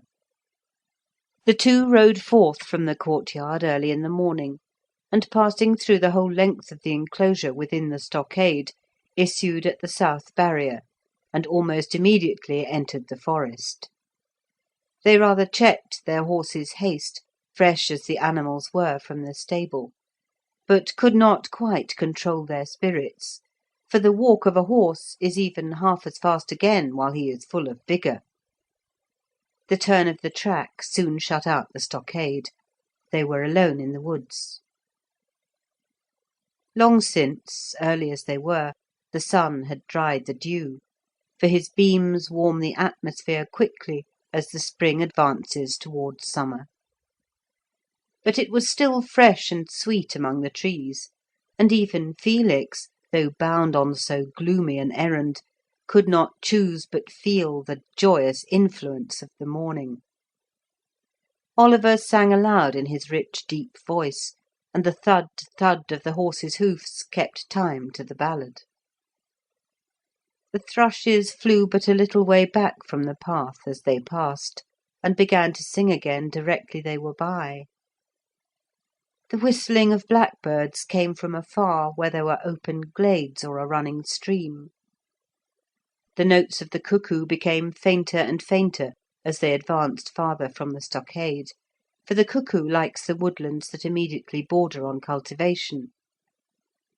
For some miles the track was broad, passing through thickets of thorn and low hawthorn trees with immense masses of tangled underwood between, brambles and woodbine twisted and matted together, impervious above but hollow beneath. Under these they could hear the bush hens running to and fro and scratching at the dead leaves which strewed the ground. Sounds of clucking deeper in betrayed the situation of their nests. Rushes and the dead sedges of last year, up through which the green fresh leaves were thrusting themselves, in some places stood beside the way, fringing the thorns where the hollow ground often held the water from rainstorms. Out from these bushes a rabbit occasionally started and bounded across to the other side. Here, where there were so few trees, and the forest chiefly consisted of bush, they could see some distance on either hand, and also a wide breadth of the sky. After a time the thorn bushes were succeeded by ashwood, where the trees stood closer to the path, contracting the view. It was moister here. The hoofs cut into the grass, which was coarse and rank. The trees growing so close together destroyed themselves. Their lower branches rubbed together and were killed, so that in many spots the riders could see a long way between the trunks. Every time the wind blew, they could hear a distant cracking of branches, as the dead boughs, broken by the swaying of the trees, fell off and came down. Had anyone attempted to walk into the forest there, they would have sunk above the ankle in soft decaying wood, hidden from sight by thick vegetation. Wood pigeons rose every minute from these ash trees with a loud clatter of wings. Their calls resounded continually, now deep in the forest, and now close at hand. It was evident that a large flock of them had their nesting place here, and indeed their nest of twigs could be frequently seen from the path. There seemed no other birds. Again the forest changed, and the track, passing on higher ground, entered among firs. These, too, had killed each other by growing so thickly. The lower branches of many were dead, and there was nothing but a little green at the tops, while in many places there was an open space where they had decayed away altogether.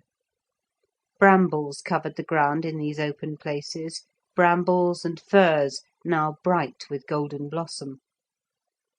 The jays screeched loudly, startled as the riders passed under them, and fluttered away. Rabbits, which they saw again here, dived into their burrows.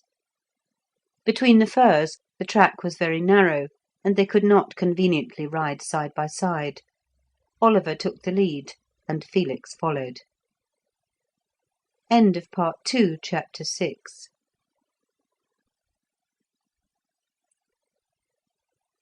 Part 2, Wild England, Chapter 7, The Forest Track Continued. Once as they trotted by, a pheasant rose screaming from the furze, and flew before them down the track. Just afterwards, Felix, who had been previously looking very carefully into the furze upon his right hand, suddenly stopped, and Oliver, finding this, pulled up as quickly as he could, thinking that Felix wished to tighten his girth. "What is it?" he asked, turning round in his saddle. "Hush!" said Felix, dismounting. His horse, trained to hunting, stood perfectly still, and would have remained within a few yards of the spot by the hour together. Oliver reined back, seeing Felix about to bend and string his bow. "Bushman," whispered Felix, as he, having fitted the loop to the horn notch, drew forth an arrow from his girdle, where he carried 2 or 3 more ready to hand than in the quiver on his shoulder. "I thought I saw signs of them some time since, and now I am nearly sure. Stay here a moment." He stepped aside from the track in among the firs, which just there were far apart, and went to a willow bush standing by some furze. He had noticed that one small branch on the outer part of the bush was snapped off, though green, and only hung by the bark. The wood cattle, had they browsed upon it, would have nibbled the tenderest leaves at the end of the bough, nor did they usually touch willow, for the shoots are bitter and astringent. Nor would the deer touch it in the spring, when they had so wide a choice of food. Nothing could have broken the branch in that manner, unless it was the hand of a man, or a blow with a heavy stick wielded by a human hand. On coming to the bush, he saw that the fracture was very recent, for the bough was perfectly green, it had not turned brown, and the bark was still soft with sap. It had not been cut with a knife or any sharp instrument. It had been broken by rude violence, and not divided. The next thing to catch his eye was the appearance of a larger branch farther inside the bush. This was not broken, but a part of the bark was abraded, and even torn up from the wood, as if by the impact of some hard substance, as a stone thrown with great force. He examined the ground, but there was no stone visible, and on again looking at the bark, he concluded that it had not been done with a stone at all, because the abraded portion was not cut. The blow had been delivered by something without edges or projections. He had now no longer any doubt that the lesser branch outside had been broken, and the large inside branch bruised by the passage of a bushman's throw-club. These, their only missile weapons, are usually made of crab-tree, and consist of a very thin, short handle, with a large, heavy, and smooth knob. With these they can bring down small game, as rabbits or hares, or a fawn, even breaking the legs of deer, or the large birds, as the wood turkeys.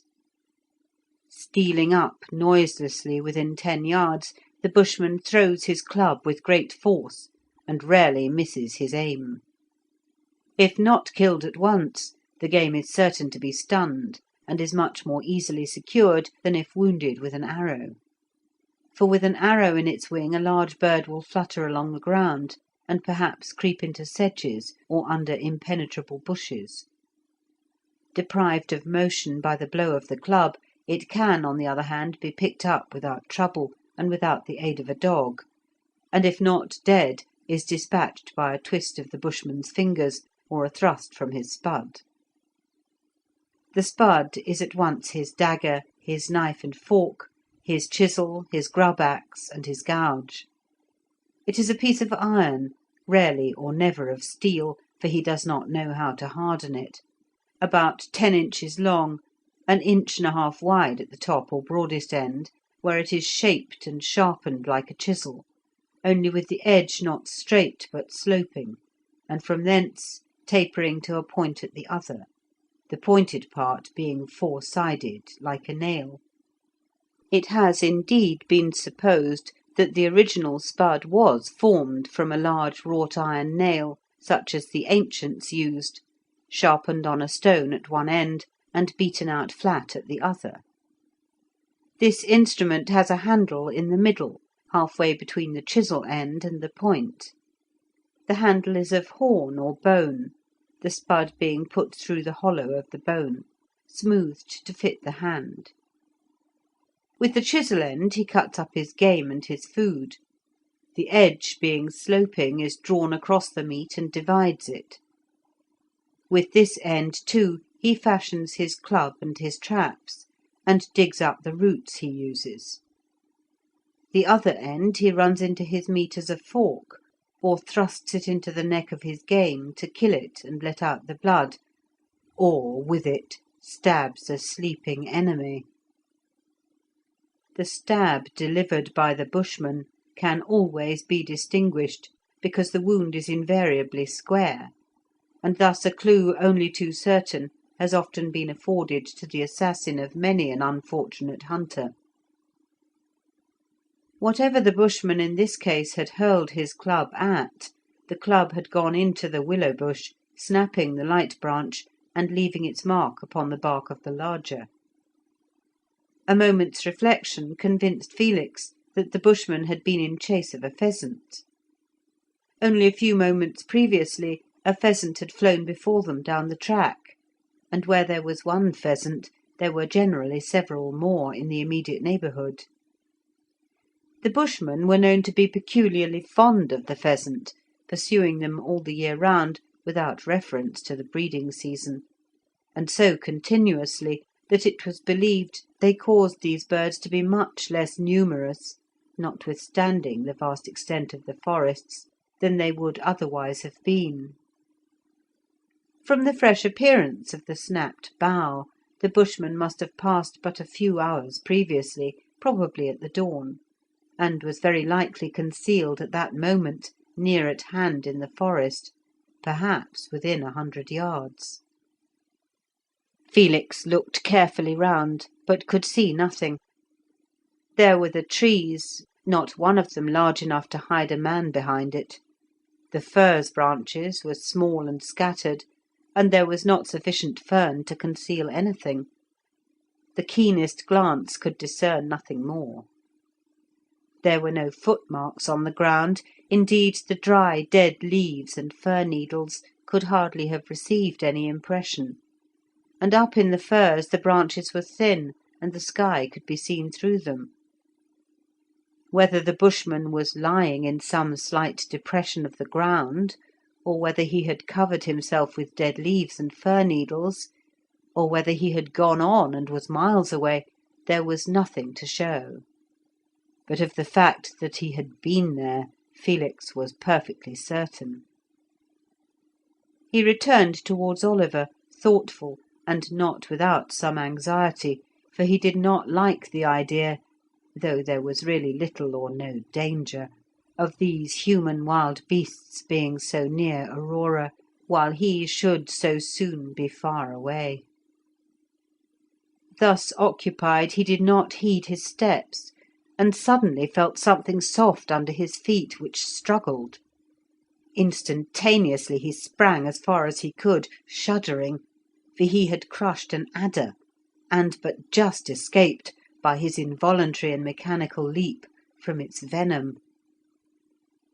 In the warm sunshine, the viper, in its gravid state, had not cared to move as usual on hearing his approach. He had stepped full upon it. He hastened from the spot, and rejoined Oliver in a somewhat shaken state of mind. Common as such an incident was in the woods, where sandy soil warned the hunter to be careful, it seemed ominous that particular morning, and, joined with the discovery of Bushman traces, quite destroyed his sense of the beauty of the day.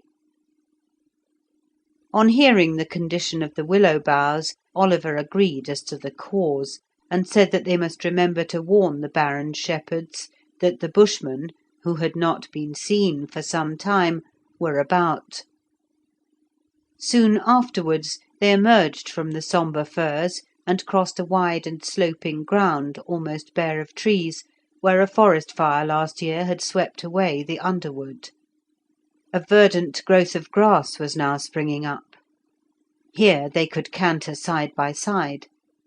The sunshine poured down, and birds were singing joyously. But they soon passed it, and checked their speed on entering the trees again.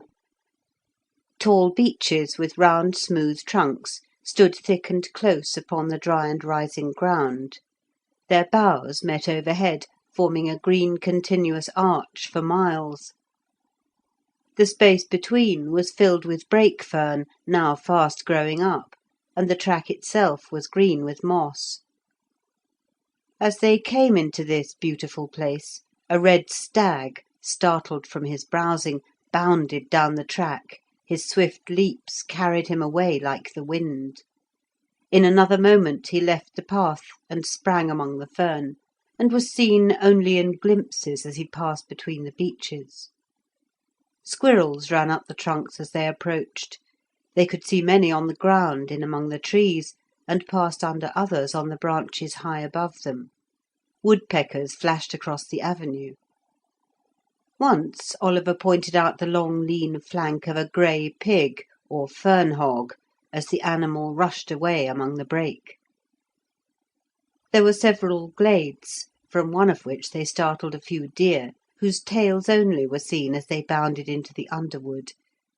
But after the glades came the beeches again.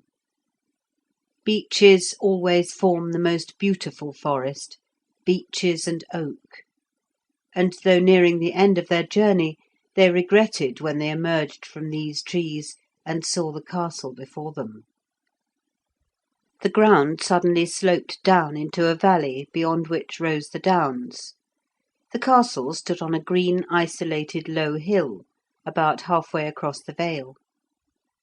To the left a river wound past, to the right the beech forest extended as far as the eye could see. The slope at their feet had been cleared of all but a few hawthorn bushes. It was not enclosed, but a neat herd was there with his cattle half a mile away, sitting himself at the foot of a beech, while the cattle grazed below him. Down in the valley the stockade began. It was not wide, but long. The enclosure extended on the left to the bank of the river, and 2 fields on the other side of it.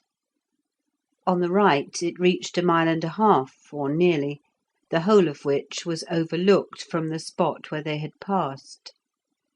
Within the enclosures the corn crops were green and flourishing. Horses and cattle, ricks, and various buildings were scattered about it. The town, or cottages of the serfs, were on the bank of the river immediately beyond the castle. On the downs, which rose 1 mile or more on the other side of the castle, sheep were feeding. Part of the ridge was wooded and part open. Thus the cultivated and enclosed valley was everywhere shut in with woods and hills. The isolated round hill on which the castle stood was itself enclosed with a second stockade. The edge of the brow above that, again, was defended by a stout high wall of flints and mortar, crenellated at the top. There were no towers or bastions. An old and ivy-grown building stood inside the wall. It dated from the time of the ancients. It had several gables, and was roofed with tiles. This was the dwelling house. The gardens were situated on the slope between the wall and the inner stockade. Peaceful as the scene appeared, it had been the site of furious fighting not many years ago.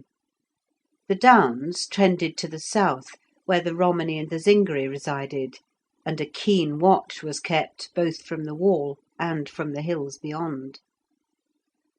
They now rode slowly down the slope, and in a few minutes reached the barrier or gateway in the outer stockade. They had been observed, and the guard called by the warden, but as they approached were recognised, and the gate swang open before them. Walking their horses, they crossed to the hill, and were as easily admitted to the second enclosure. At the gate of the wall they dismounted, and waited while the warden carried the intelligence of their arrival to the family. A moment later, and the Baron's son advanced from the porch, and from the open window the Baroness and Aurora beckoned to them. End of Part 2, Chapter 7.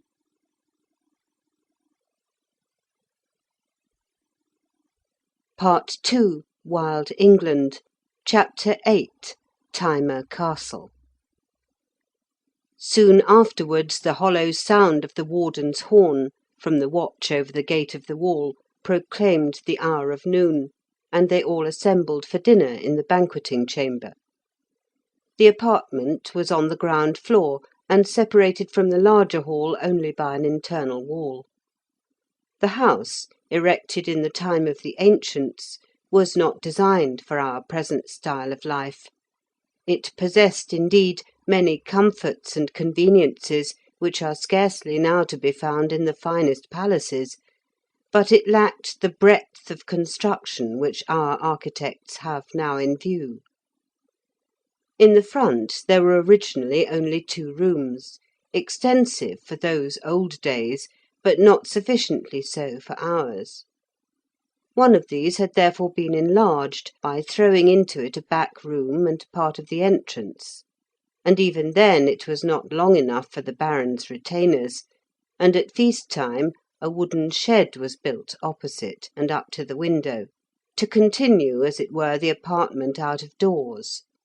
Workmen were busy putting up this shed when they arrived. The second apartment retained its ancient form, and was used as the dining room on ordinary days.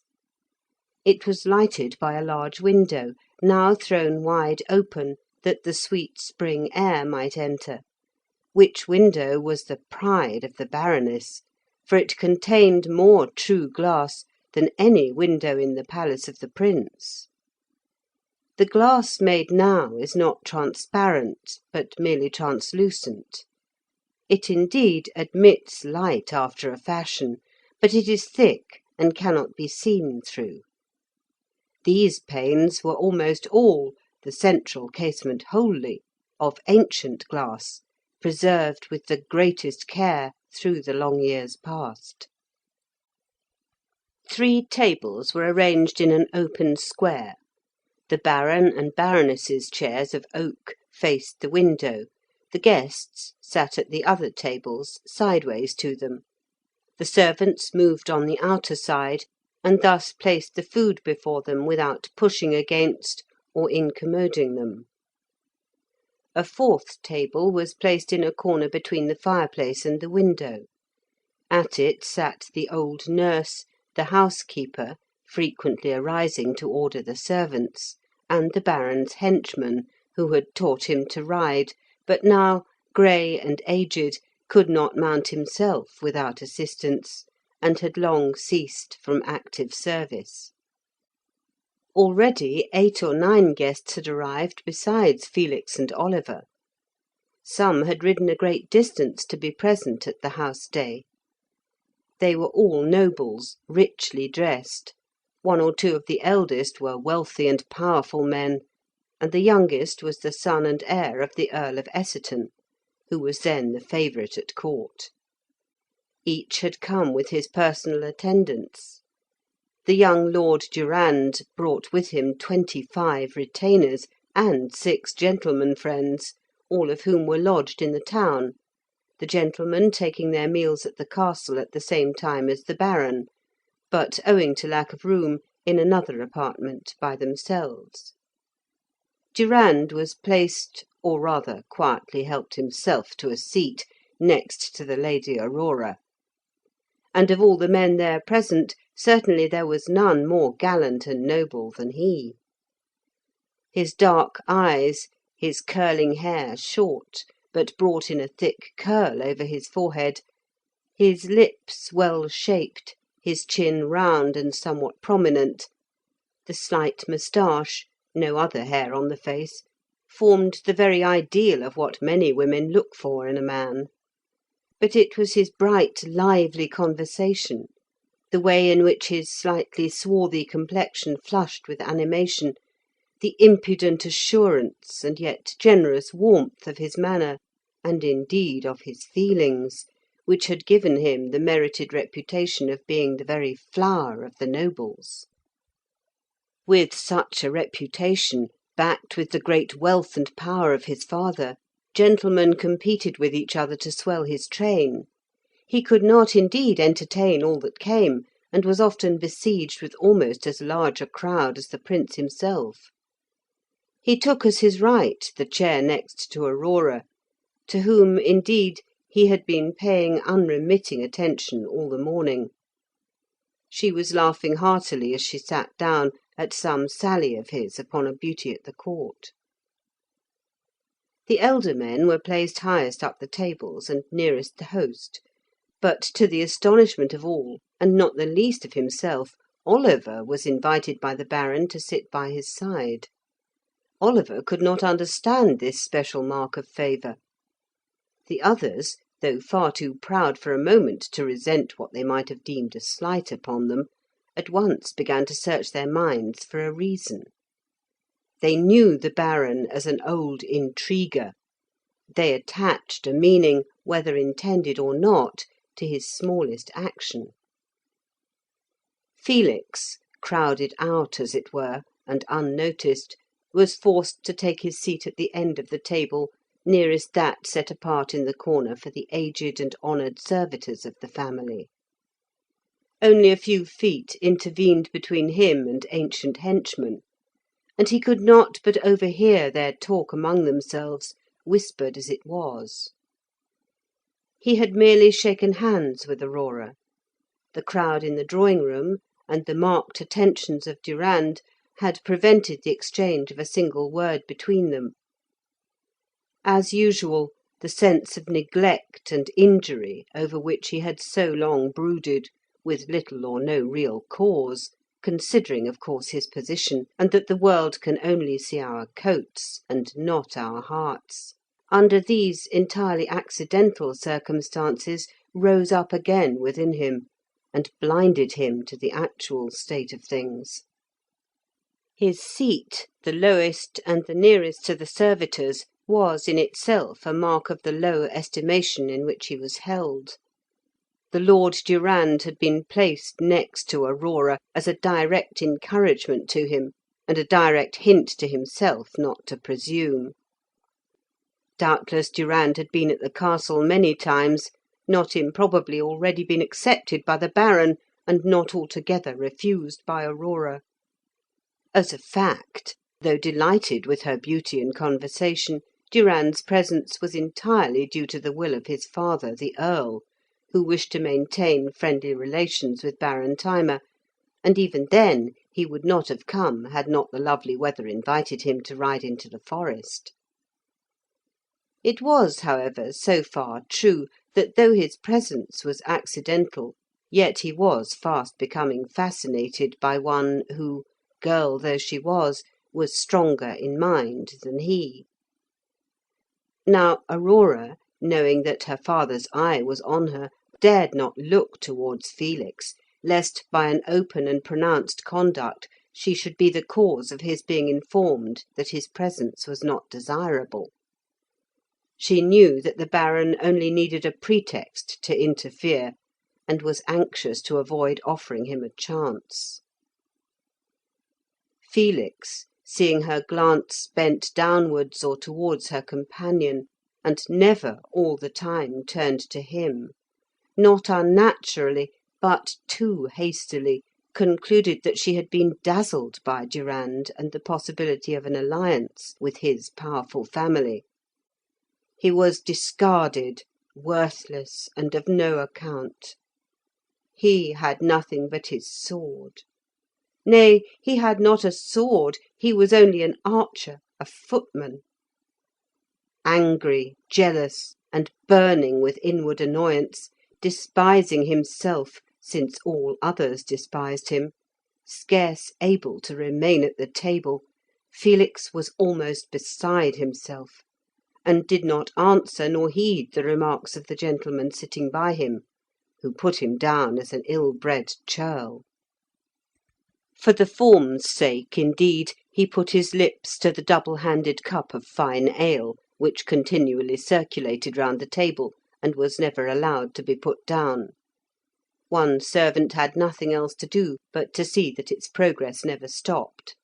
But he drank nothing, and ate nothing. He could not swallow. How visionary, how weak and feeble now seemed the wild scheme of the canoe and his proposed voyage! Even should it succeed, years must elapse before he could accomplish anything substantial, while here were men who really had what he could only think of or imagine. The silver chain or sword belt of Durand, the sword and the dagger were not worn at the banquet, nor in the house. They were received by the marshal and deposited in his care, a precaution against quarrelling. Solid silver links passing over his shoulder were real, actual things. All the magnificence that he could call up by the exercise of his imagination was but imagination, a dream no more to be seen by others than the air itself.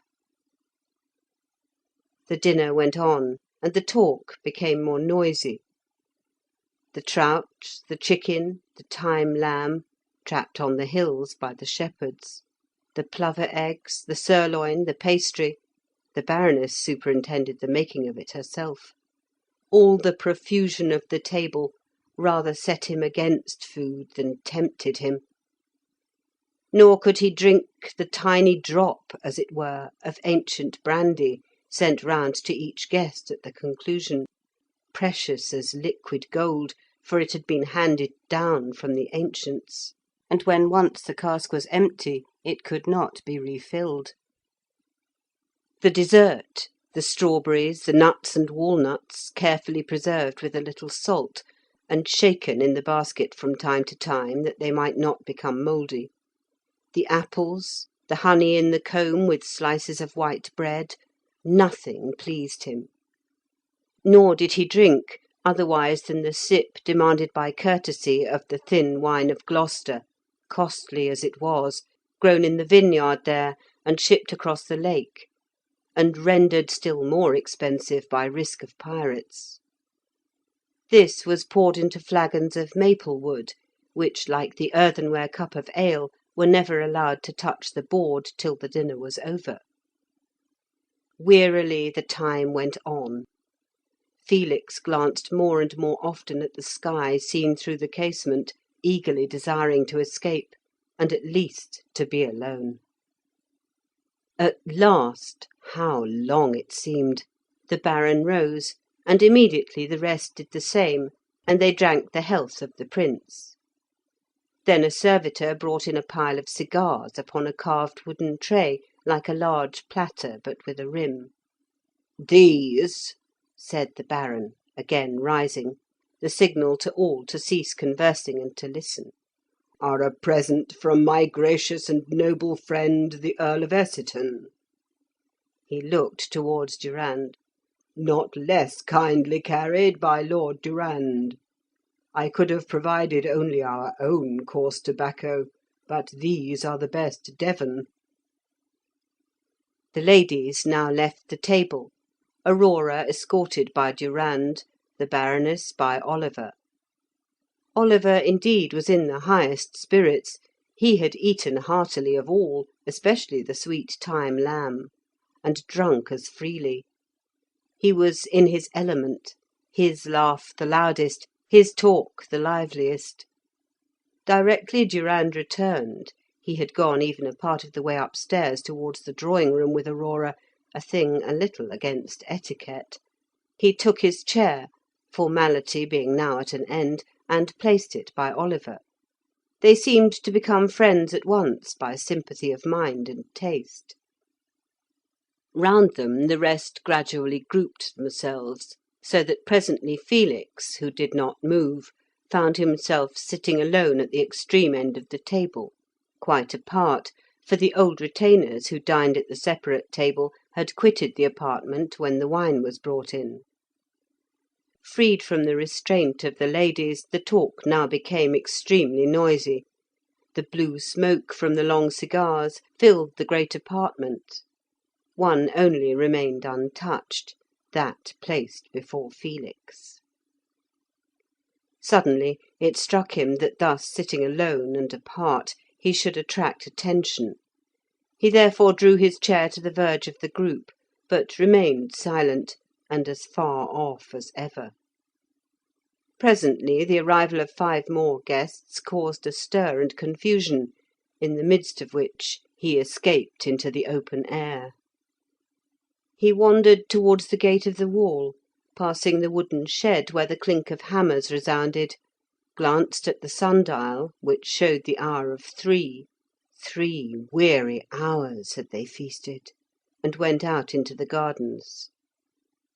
Still going on, he descended the slope, and, not much heeding whither he was going, took the road that led into town. It consisted of some 100 or more houses, built of wood and thatched, placed without plan or arrangement on the bank of the stream. Only one long street ran through it, the rest were mere byways. All these were inhabited by the Baron's retainers, but the number and apparently small extent of the houses did not afford correct data for the actual amount of the population. In these days the people, as is well known, find much difficulty in marrying. It seems only possible for a certain proportion to marry, and hence there are always a great number of young or single men out of all ratio to the houses. At the sound of the bugle the Baron could reckon on at least 300 men flocking without a minute's delay to man the wall. In an hour more would arrive from the outer places, and by nightfall, if the summons went forth in the morning, his shepherds and swineherds would arrive, and these together would add some 150 to the garrison. Next must be reckoned the armed servants of the house, the Baron's personal attendants, the gentlemen who formed his train, his sons, and the male relations of the family. These certainly were not less than 50. Altogether over 500 men, well armed and accustomed to the use of their weapons, would range themselves beneath his banner. 2 of the buildings in the town were of brick, the material carried hither, for there was no clay or stone thereabouts. They were not far apart. The one was the toll house, where all merchants or traders paid the charges in corn or kind due to the Baron.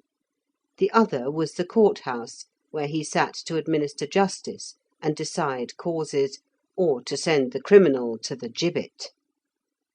These alone of the buildings were of any age, for the wooden houses were extremely subject to destruction by fire, and twice in the Baron's time half the town had been laid in ashes, only to rise again in a few weeks. Timber was so abundant and so ready of access, it seemed a loss of labour to fetch stone or brick, or to use the flints of the hills.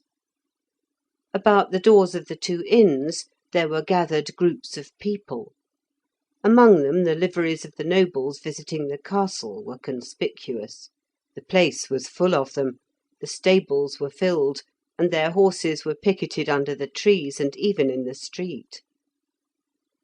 Every minute the numbers increased as others arrived. Men, too, who had obtained permission of their lords, came in on foot, 10 or 12 travelling together for mutual protection, for the feuds of their masters exposed them to frequent attack. All, except the nobles, were disarmed at the barrier by the warden and guard, that peace might be preserved in the enclosure.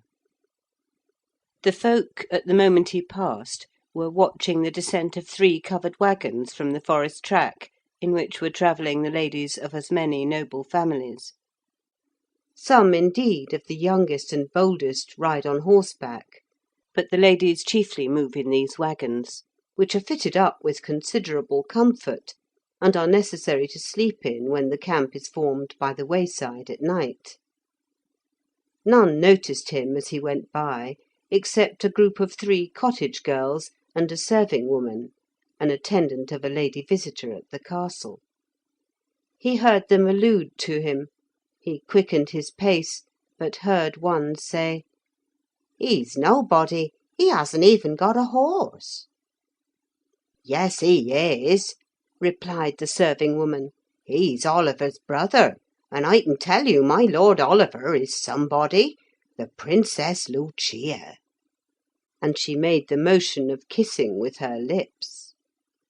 Felix, ashamed and annoyed to the last degree, stepped rapidly from the spot. The serving woman, however, was right in a measure. The real or supposed favour shown Oliver by the Prince's sister, the Duchess of Deverell, had begun to be bruited abroad, and this was the secret reason why the Baron had shown Oliver so much and so marked an attention, even more than he had paid to Lord Durand. Full well he knew the extraordinary influence possessed by ladies of rank and position. From what we can learn out of the scanty records of the past, it was so even in the days of the ancients. It is 100-fold more so in these times, when, although every noble must of necessity be taught to read and write, as a matter of fact the men do neither, but all the correspondence of kings and princes, and the diplomatic documents and notices and so forth, are, one and all, almost without a single exception, drawn up by women.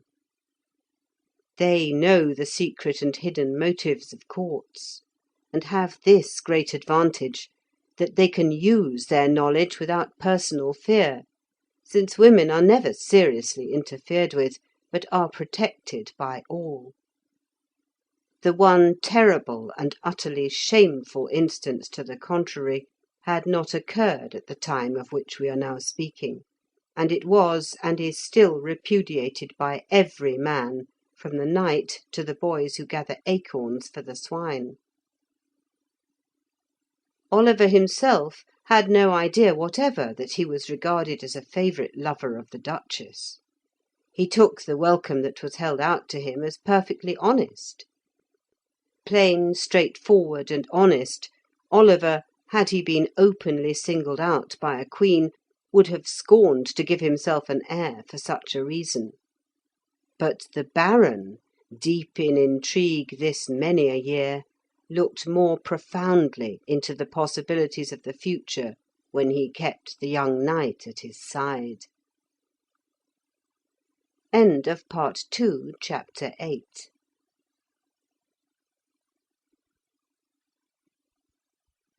Part 2, Wild England, Chapter 9, Superstitions. Felix was now outside the town and alone in the meadow which bordered the stream. He knelt and drank from it with the hollow of his hand. He was going to ascend the hill beyond, and had already reached the barrier upon that side, when he recollected that etiquette demanded the presence of the guests at meal times, and it was now the hour for tea. He hastened back, and found the courtyard of the castle crowded. Within, the staircase leading to the Baroness's chamber, where tea was served, could scarcely be ascended, what with the ladies and their courtiers, the long trains of the serving women, the pages winding their way in and out, the servants endeavouring to pass, the slender pet greyhounds, the inseparable companions of their mistresses. By degrees, and exercising patience, he gained the upper floor, and entered the drawing-room. The Baroness alone sat at the table, the guests wheresoever they chose, or chance carried them. For the most part they stood, or leaned against the recess of the open window. Of tea itself there was none. There had been no tea to be had for love or money these 50 years past, and indeed its use would have been forgotten, and the name only survived, had not some small quantities been yet preserved and brought out on rare occasions at the palaces.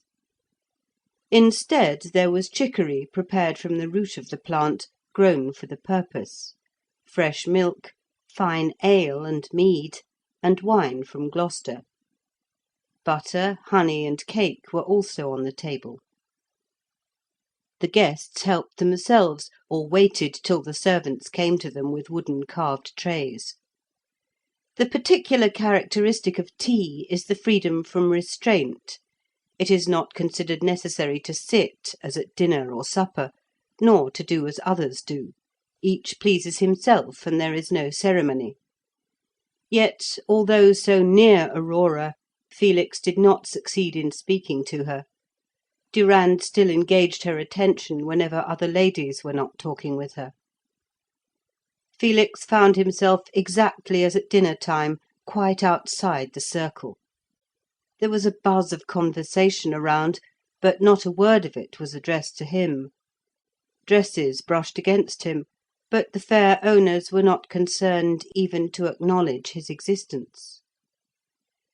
Pushed by the jostling crowd aside from the centre of the floor, Felix presently sat down, glad to rest at last, behind the open door. Forgotten, he forgot. And, looking as it were out of the present in a bitter reverie, scarcely knew where he was, except at moments when he heard the well-known and loved voice of Aurora.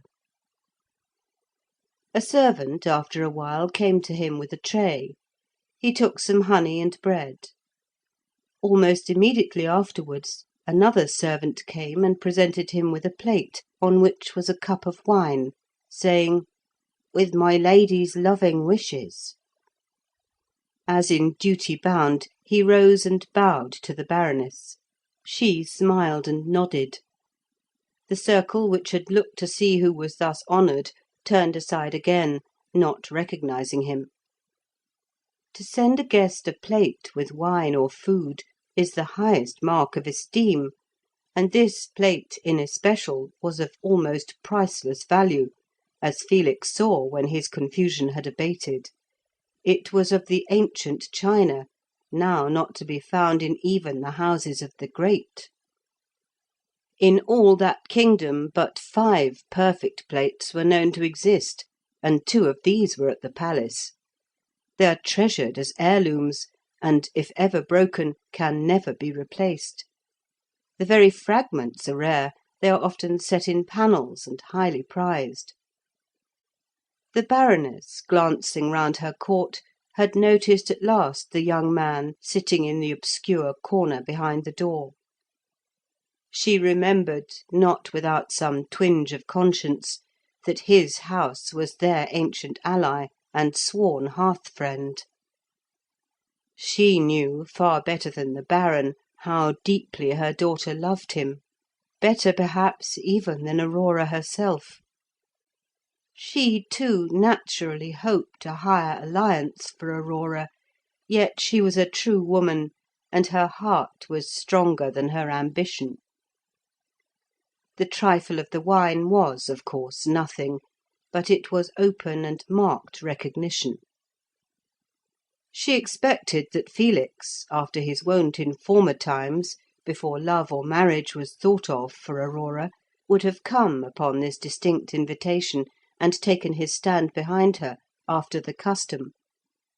But as he did not come, fresh guests and the duties of hospitality distracted her attention, and she again forgot him. He was indeed more hurt than pleased with the favour that had been shown him. It seemed to him, though really prompted by the kindest feeling, like a bone cast at a dog. He desired to be so regarded that no special mark of favour should be needed. It simply increased his discontent. The evening wore on, the supper began. How weary it seemed to him, that long and jovial supper, with the ale that ran in a continual stream, the wine that ceaselessly circled round, the jokes and bustle and laughter, the welcome to guests arriving, the cards and chess and games that succeeded it, the drinking and drinking and drinking till the ladies again left, then drinking yet more freely. He slipped away at the first opportunity, and having first strolled to and fro on the bowling green, wet with dew, at the rear of the castle, asked for his bedroom. It was some time before he could get attended to. He stood alone at the foot of the staircase, while others went first. Their small coins bought them attention, till at last a lamp was brought to him and his chamber named. This chamber, such as it was the only pleasure, and that a melancholy one, he had had that day. Though overflowing with guests, so that the most honoured visitors could not be accommodated within the castle, and only the ladies could find sleeping room there, yet the sacred law of honour, the pledge of the hearth-friend passed 3 generations ago, secured him this privilege. The hearth-friend must sleep within, if a king were sent without. Oliver, of course, would occupy the same room, but he was drinking and shouting a song below, so that for a while Felix had the chamber to himself. It pleased him, because it was the room in which he had always slept when he visited the place from a boy, when, half afraid and yet determined to venture, he had first come through the lonely forest alone. How well he remembered that first time! The autumn sunshine on the stubble at Old House, and the red and brown leaves of the forest as he entered. How he entered on foot, and twice turned back, and twice adventured again, till he got so deep into the forest that it seemed as far to return as to advance. How he started at the sudden bellow of 2 stags, and the clatter of their horns as they fought in the brake close by. And how beautiful the castle looked when presently he emerged from the bushes and looked down upon it. This was the very room he slept in. The Baroness, mother-like, came to see that he was comfortable. Here he had slept every time since. Here he had listened in the early morning for Aurora's footfall as she passed his door, for the ladies rose earlier than did the men. He now sat down by the open window. It was a brilliant moonlight night, warm and delicious, and the long-drawn note of the nightingale came across the gardens from the hawthorn bushes without the inner stockade. To the left he could see the line of the hills, to the right the forest. All was quiet there, but every now and then the sound of a ballad came round the castle, a sound without recognisable words, inarticulate merriment. If he started upon the hazardous voyage he contemplated, and for which he had been so long preparing, should he ever sleep there again, so near the one he loved? Was it not better to be poor and despised, but near her, than to attempt such an expedition, especially as the chances, as his common sense told him, were all against him? Yet he could not stay. He must do it. And he tried to stifle the doubt which insisted upon arising in his mind. Then he recurred to Durand. He remembered that not once on that day had he exchanged one single word, beyond the first and ordinary salutation, with Aurora. Might she not, had she chosen, have arranged a moment's interview? Might she not easily have given him an opportunity? Was it not clear that she was ashamed of her girlish fancy for a portionless and despised youth? If so, was it worth while to go upon so strange an enterprise for her sake? But if so, also, Was life worth living, and might he not as well go and seek destruction? While this conflict of feeling was proceeding, he chanced to look towards the table upon which he had carelessly placed his lamp, and observed, what in his agitated state of mind he had previously overlooked, a small roll of manuscript tied round with silk. Curious in books, he undid the fastening and opened the volume. There was not much writing, but many singular diagrams and signs arranged in circles. It was, in fact, a book of magic, written at the dictation, as the preface stated, of one who had been for 7 years a slave among the Romani. He had been captured and forced to work for the tent to which his owners belonged. He had witnessed their worship and their sorceries. He had seen the sacrifice to the full moon, their chief goddess, and the wild extravagances with which it was accompanied.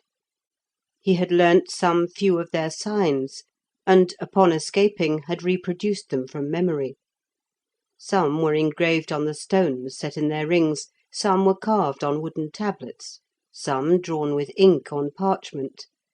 But with all, their procedure seemed to be the repetition of certain verses, and then a steady gaze upon the picture. Presently they became filled with rapture, uttered what sounded as the wildest ravings, and, their women especially, prophesied of the future. A few of the signs he understood the meaning of, but the others he owned were unknown to him. At the end of the book were several pages of commentary, describing the demons believed in and worshipped by the Romani, demons which haunted the woods and hills, and against which it was best to be provided with amulets, blessed by the holy fathers of St. Augustine. Such demons stole on the hunter at noonday, and, alarmed at the sudden appearance, upon turning his head, for demons invariably approach from behind, and their presence is indicated by a shudder in the back, he toppled into pits hidden by fern, and was killed. Or, in the shape of a dog, they ran between the traveller's legs, or as woman, with tempting caresses, lured him from the way at nightfall into the leafy recesses, and then, instantaneously changing into vast bat-like forms, fastened on his throat and sucked his blood. The terrible screams of such victims had often been heard by the warders at the outposts. Some were invisible, and yet slew the unwary by descending unseen upon him, and choking him with a pressure as if the air had suddenly become heavy. But none of these were, perhaps, so much to be dreaded as the sweetly formed and graceful ladies of the fern. These were creatures not of flesh and blood, and yet not incorporeal like the demons, nor were they dangerous to the physical man, doing no bodily injury. The harm they did was by fascinating the soul so that it revolted from all religion and all the rites of the Church. Once resigned to the caress of the fern woman, the unfortunate was lured farther and farther from the haunts of men, until at last he wandered into the unknown forest and was never seen again. These creatures were usually found among the brake fern, nude, but the lower limbs and body hidden by the green fronds, their white arms and shoulders alone visible, and their golden hair aglow with the summer sunshine. Demons there were, too, of the streams, and demons dwelling in the midst of the hills. Demons that could travel only in the moonbeams, and others that floated before the stormy winds, and hurled the wretched wanderer to destruction, or crushed him with the overthrown trees. In proof of this, the monk asked the reader if he had not heard of huge boughs falling from trees without visible cause, suddenly and without warning, and even of trees themselves in full foliage, in calm weather, toppling with a crash, to the imminent danger or the death of those who happened to be passing. Let all these purchase the amulets of St. Augustine, concluded the writer, who it appeared was a monk in whose monastery the escaped prisoner had taken refuge, and who had written down his relation and copied his rude sketches. Felix pored over the strange diagrams, striving to understand the hidden meaning. Some of them he thought were alchemical signs, and related to the making of gold, especially as the prisoner stated the Romany possessed much more of that metal in the tents than he had seen in the palaces of our kings. Whether they had a gold mine from whence they drew it, or whether they had the art of transmutation, he knew not, but he had heard allusions to the wealth in the mountain of the apple trees, which he supposed to be a mystical phrase. When Felix at last looked up, the lamp was low, the moonbeams had entered and fell upon the polished floor, and from the window he could see a long white ghostly line of mist where a streamlet ran at the base of the slope by the forest. The songs were silent, there was no sound save the distant neigh of a horse and the heavy tramp of a guest coming along the gallery. Half bewildered by poring over the magic scroll, full of the signs and the demons, and still with a sense of injury and jealousy cankering his heart, Felix retired to his couch, and, weary beyond measure, instantly fell asleep.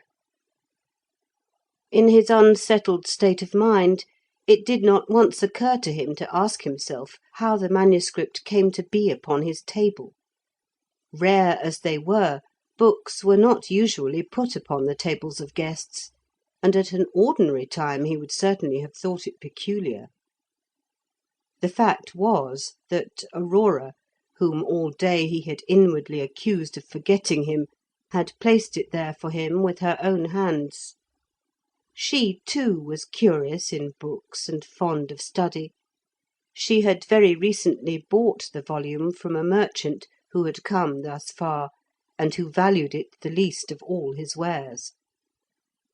She knew that Felix had read and re-read every other scrap of writing there was in the castle, and thought that this strange book might interest him, giving as it did details of those powers of the air in which almost all fully believed. Unconscious of this attention, Felix fell asleep angry and bitter against her. When, half an hour afterwards, Oliver blundered into the room, a little unsteady on his legs, notwithstanding his mighty strength, he picked up the roll, glanced at it, flung it down with contempt, and without a minute's delay sought and obtained slumber. End of chapter 9.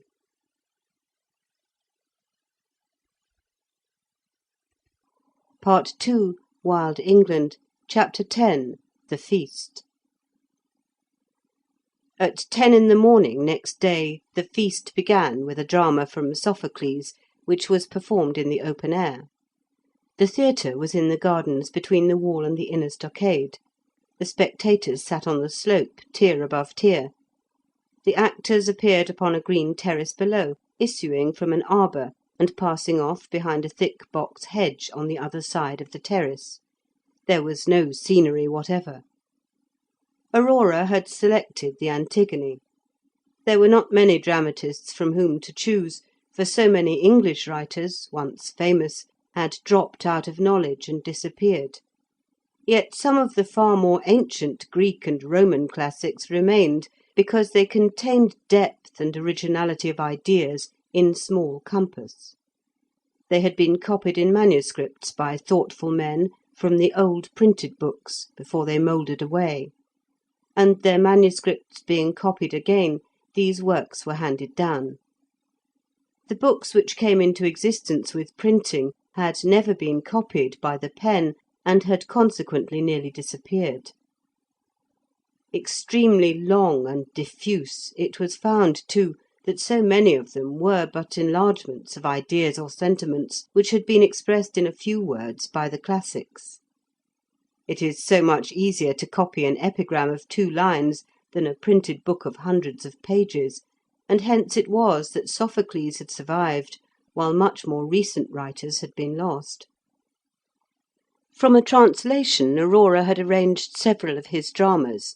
Antigone was her favourite, and she wished Felix to see it. In some indefinable manner, the spirit of the ancient Greeks seemed to her in accord with the times, for men had, or appeared to have, so little control over their own lives that they might well imagine themselves overruled by destiny. Communication between one place and another was difficult, the division of society into castes, and the iron tyranny of arms prevented the individual from making any progress in lifting himself out of the groove in which he was born, except by the rarest opportunity, unless specially favoured by fortune. As men were born, so they lived. They could not advance, and when this is the case, the idea of fate is always predominant. The workings of destiny, the irresistible overpowering both the good and the evil disposed, such as were traced in the Greek drama, were paralleled in the lives of many a miserable slave at that day. They were forced to endure, for there was no possibility of effort. Aurora saw this and felt it deeply. Ever anxious as she was for the good of all, she saw the sadness that reigned even in the midst of the fresh foliage of spring and among the flowers. It was fate, it was Sophocles. She took the part of the heroine herself, clad in Greek costume. Felix listened and watched, absorbed in his love. Never had that ancient drama appeared so beautiful as then, in the sunlight. The actors stepped upon the daisied sward, and the song of birds was all their music.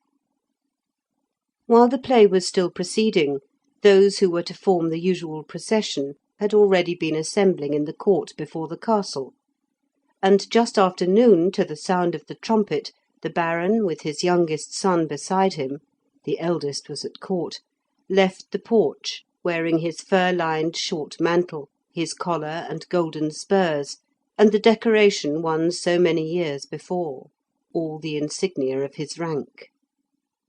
He walked. His war-horse, fully caparisoned, with axe at the saddle-bow, was led at his right side, and upon the other came a knight carrying the banneret of the house. The gentlemen of the house followed closely, duly marshalled in ranks, and wearing the gayest dress. The leading retainers, fully armed, brought up the rear. Immediately upon issuing from the gate of the wall, the procession was met and surrounded by the crowd, carrying large branches of may in bloom, flowers, and green willow boughs. The flowers they flung before him on the ground, the branches they bore with them, chanting old verses in honour of the family. The route was through the town, where the Baron stopped at the door of the court-house, and proclaimed a free pardon to all serfs, who were released within a few minutes, not guilty of the heavier crimes. Thence he went to the pasture just beyond, carefully mown close and swept for the purpose, where the maypole stood, wreathed in flowers and green branches. Beneath it he deposited a bag of money for distribution upon a carved butt placed there, the signal that the games were open. Instantly the fiddles began to play, and the feast really commenced. At the inns ale was served out freely, at the Baron's charge. Carts, too, came down from the castle laden with ale and cooked provisions. Wishing them joy, the Baron returned by the same road to the castle, where dinner was already served in the hall and the sheds that had been erected to enlarge the accommodation. In the afternoon there were foot races, horse races, and leaping competitions, and the dances about the maypole were prolonged far into the night. The second day, early in the morning, the barriers were opened, and trials of skill with the blunt sword, jousting with the blunt lance at the quinton, and wrestling began, and continued almost till sunset. Tournament with sharpened lance or sword, when the combatants fight with risk of serious wounds, can take place only in the presence of the prince or his deputy; but in these conflicts sufficiently severe blows were given to disable the competitors. On the third day there was a set battle in the morning between 15 men on each side, armed with the usual buckler or small shield, and stout single sticks instead of swords. This combat excited more interest than all the duels that had preceded it. The crowd almost broke down the barriers, and the cheering and cries of encouragement could be heard upon the hills. Thrice the combatants rested from the engagement, and thrice at the trumpet call started again to meet each other, at least those who had sustained the first onslaught. Blood, indeed, was not shed, for the iron morions saved their skulls, but nearly half of the number required assistance to reach the tents pitched for their use. Then came more feasting, the final dinner prolonged till 6 in the evening, when the company, constantly rising from their seats, cheered the Baron, and drank to the prosperity of the house. After the horn blew at 6, the guests who had come from a distance rapidly dispersed. Their horses were already waiting, for they were anxious to pass the 15 miles of forest before nightfall. Those on foot, and those ladies who had come in covered waggons, stayed till next morning, as they could not travel so speedily. By 7 or 8 the castle courtyard was comparatively empty, and the Baron, weary from the mere bodily efforts of saying farewell to so many, had flung himself at full length on a couch in the drawing-room. During the whole of this time Felix had not obtained a single moment with Aurora. Her time, when not occupied in attending to the guests, was always claimed by Lord Durand. Felix, after the short-lived but pure pleasure he had enjoyed in watching her upon the grass-grown stage, had endured 3 days of misery. He was among the crowd, he was in the castle itself, he sat at table with the most honoured visitors, yet he was distinct from all. There was no sympathy between them and him. The games, the dancing, the feasting and laughter, the ceaseless singing and shouting, and jovial jostling, jarred upon him. The boundless interest the people took in the combats, and especially that of the 30, seemed to him a strange and inexplicable phenomenon. It did not excite him in the least. He could turn his back upon it without hesitation. He would, indeed, have left the crowd and spent the day in the forest or on the hills, but he could not leave Aurora. He must be near her. He must see her, though he was miserable. Now he feared that the last moment would come, and that he should not exchange a word with her. He could not, with any show of pretext, prolong his stay beyond the sunset. All were already gone, with the exceptions mentioned. It would be against etiquette to remain longer, unless specially invited, and he was not specially invited. Yet he lingered and lingered. His horse was ready below. The groom, weary of holding the bridle, had thrown it over an iron hook in the yard, and gone about other business. The sun perceptibly declined, and the shadow of the beeches of the forest began to descend the grassy slope. Still he stayed, restlessly moving, now in the dining chamber, now in the hall, now at the foot of the staircase, with an unpleasant feeling that the servants looked at him curiously and were watching him. Oliver had gone long since, riding with his new friend Lord Durand. They must by now be half-way through the forest. Forced by the inexorable flight of time, he put his foot upon the staircase to go up to the drawing-room and bid farewell to the Baroness. He ascended it step by step, as a condemned person goes to his doom. He stayed to look out of the open windows as he went by, anything to excuse delay to himself. He reached the landing at last, and had taken 2 steps towards the door, when Aurora's maid, who had been waiting there an hour or more for the opportunity, brushed past him and whispered, "The rose arbour." Without a word he turned, hastened down the stairs, ran through the castle yard, out at the gate, and entering the gardens between the wall and the inner stockade, made for the arbour on the terrace, where the drama had been enacted. Aurora was not there. But as he looked round, disappointed, she came from the Filbert walk, and, taking his arm, led him to the arbour. They sat down without a word. In a moment she placed her head upon his shoulder. He did not respond. She put her arm, how warm it felt, about his neck. He yielded stiffly and ungraciously to the pressure. She drew down his head and kissed him. His lips touched, but did not press hers. They met, but did not join. In his sullen and angry silence he would not look. She drew still nearer and whispered his name. Then he broke out. He pushed her away. His petty jealousy and injured self-esteem poured out upon her. "I am not the heir to an earldom," he said.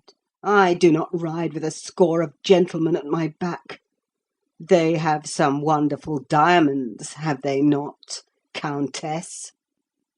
"Felix!" "It is no use. Yes, your voice is sweet, I know.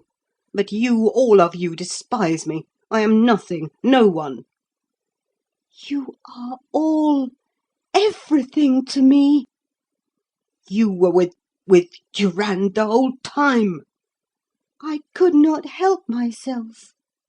"Not help yourself? Do you think I believe that?" "Felix, dear, I tell you I could not help myself. I could not indeed. You do not know all." "No, probably not. I do not know the terms of the marriage contract." "Felix, there is no such thing. Why, what has come to you? How pale you look! Sit down." For he had risen. "I cannot, Aurora dear, I cannot. Oh, what shall I do? I love you so." End of Part 2, Chapter 10.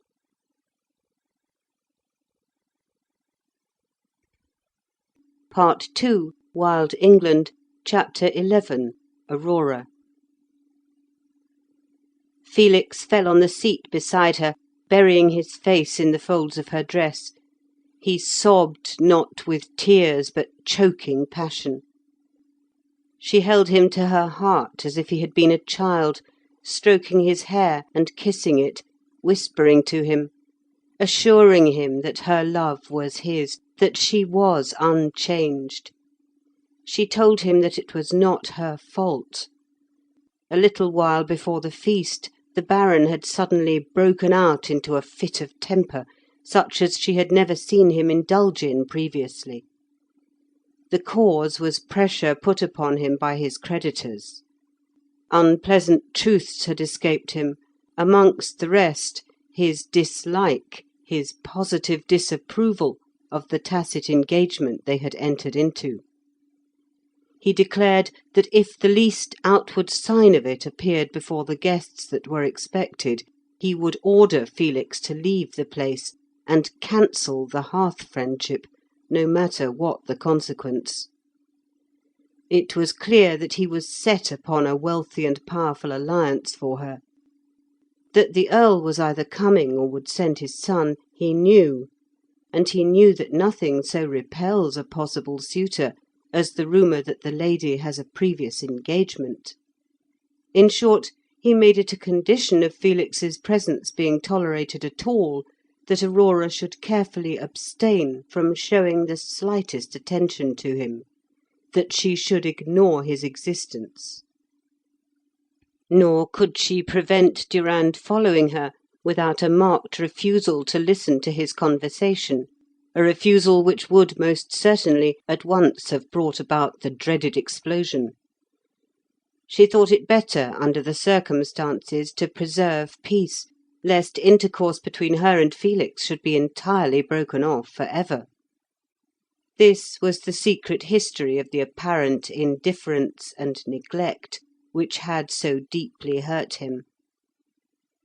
The explanation, accompanied as it was with so many tender expressions and caresses, soothed him. He returned her kisses, and became calmer. He could not doubt her, for in his heart he had suspected something of the kind long since.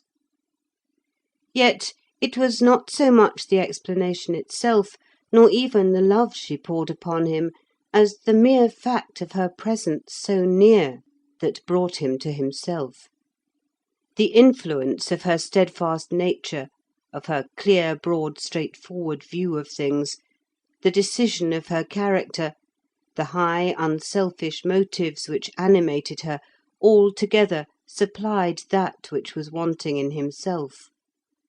His indecision, his too impressionable disposition, which checked and stayed the force of his talent, and counteracted the determination of a naturally iron will, these, as it were relieved. In a word, with her he became himself. How many times he had told her as much! How many times she had replied that it was not herself, but that in which she believed, that was the real cause of this feeling. It was that ancient and true religion, the religion of the primitive church, as she found it in the fragments of the scriptures that had come down from the ancients. Aurora had learnt this faith from childhood. It was, indeed, a tradition of the house, preserved unbroken these 100 years in the midst of the jarring creeds, whose disciples threatened and destroyed each other. On the one hand, the gorgeous rite of the vice-pope, with the priests and the monks, claimed dominion, and really held a large share, both over the body and the soul. On the other, the leaguers, with their bold, harsh, and flowerless creed, were equally overbearing and equally bigoted. Around them the Bushmen wandered without a god. The Romany called upon the full moon. Within courts and cities the gay and the learned alike mocked at all faith, and believed in gold alone. Cruelty reigned everywhere. Mercy, except in the name of honour, there was none. Humanity was unknown. A few, a very few only, had knowledge of or held to the leading tenets, which in the time of the ancients were assented to by every one, such as the duty of humanity to all, the duty of saving and protecting life, of kindness and gentleness. These few, with their pastors, simple and unassuming, had no power or influence, yet they existed here and there, a living protest against the lawlessness and brutality of the time.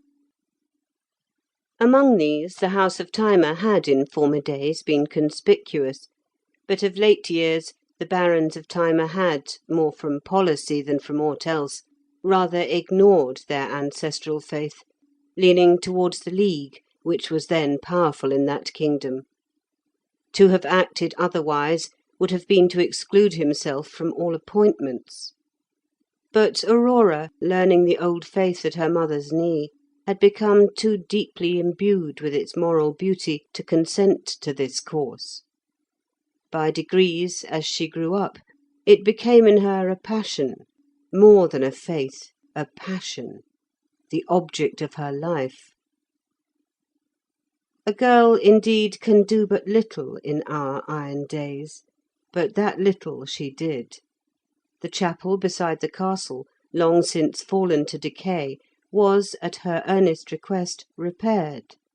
A pastor came and remained as chaplain, and services of the simplest kind, but serious and full of meaning, took place twice a week. To these she drew as many as possible of the inhabitants of the enclosure.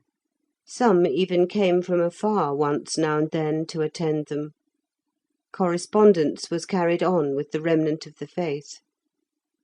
That no one might plead ignorance, for there was up to the date no written record, Aurora set herself the task of reducing the traditions which had been handed down to writing. When the manuscript was at last completed, it occupied her months to transcribe copies of it for circulation, and she still continued to make copies which were sent by messengers and by the travelling merchants to the markets, and even across the sea. Apart from its intrinsically elevating character, the mere mental labour expended on this work had undoubtedly strengthened a naturally fine intellect. As she said, it was the faith, the hope that that faith would one day be recognised, which gave her so much influence over others. Upon this one thing only they differed. Felix did not oppose, did not even argue; he was simply untouched. It was not that he believed in anything else, nor that he doubted; he was merely indifferent. He had too great a natural aptitude for the physical sciences, and too clear a mind, to accept that which was taught by the one or the other of the two chief opposing parties. Nor could he join in the ridicule and derision of the gay courtiers, for the mystery of existence had impressed him deeply while wandering alone in the forest. But he stood aloof, he smiled and listened unconvinced. Like the wild creatures of the forest, he had no ears for these matters. He loved Aurora, that was all. But he felt the influence just the same.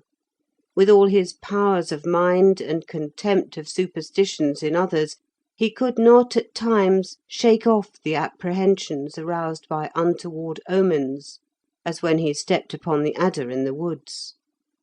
Aurora knew nothing of such things. Her faith was clear and bright like a star. Nothing could alarm her or bring uneasiness of mind. This beautiful calm, not cold, but glowing with hope and love, soothed him. That evening, with her hope and love, with her message of trust, she almost persuaded him. He almost turned to what she had so long taught. He almost repented of that hardness of heart, that unutterable distance, as it were, between him and other men, which lay at the bottom of his proposed expedition.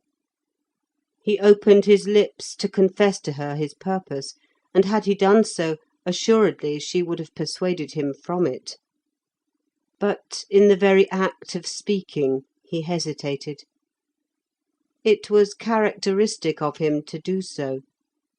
Whether she instinctively felt that there was something concealed from her, or guessed that the discontent she knew he had so long endured was coming to a point, or feared lest what she had told him might drive him to some ill-considered act, she begged him with all the power of her love to do nothing hasty or in despair, nothing that would separate them.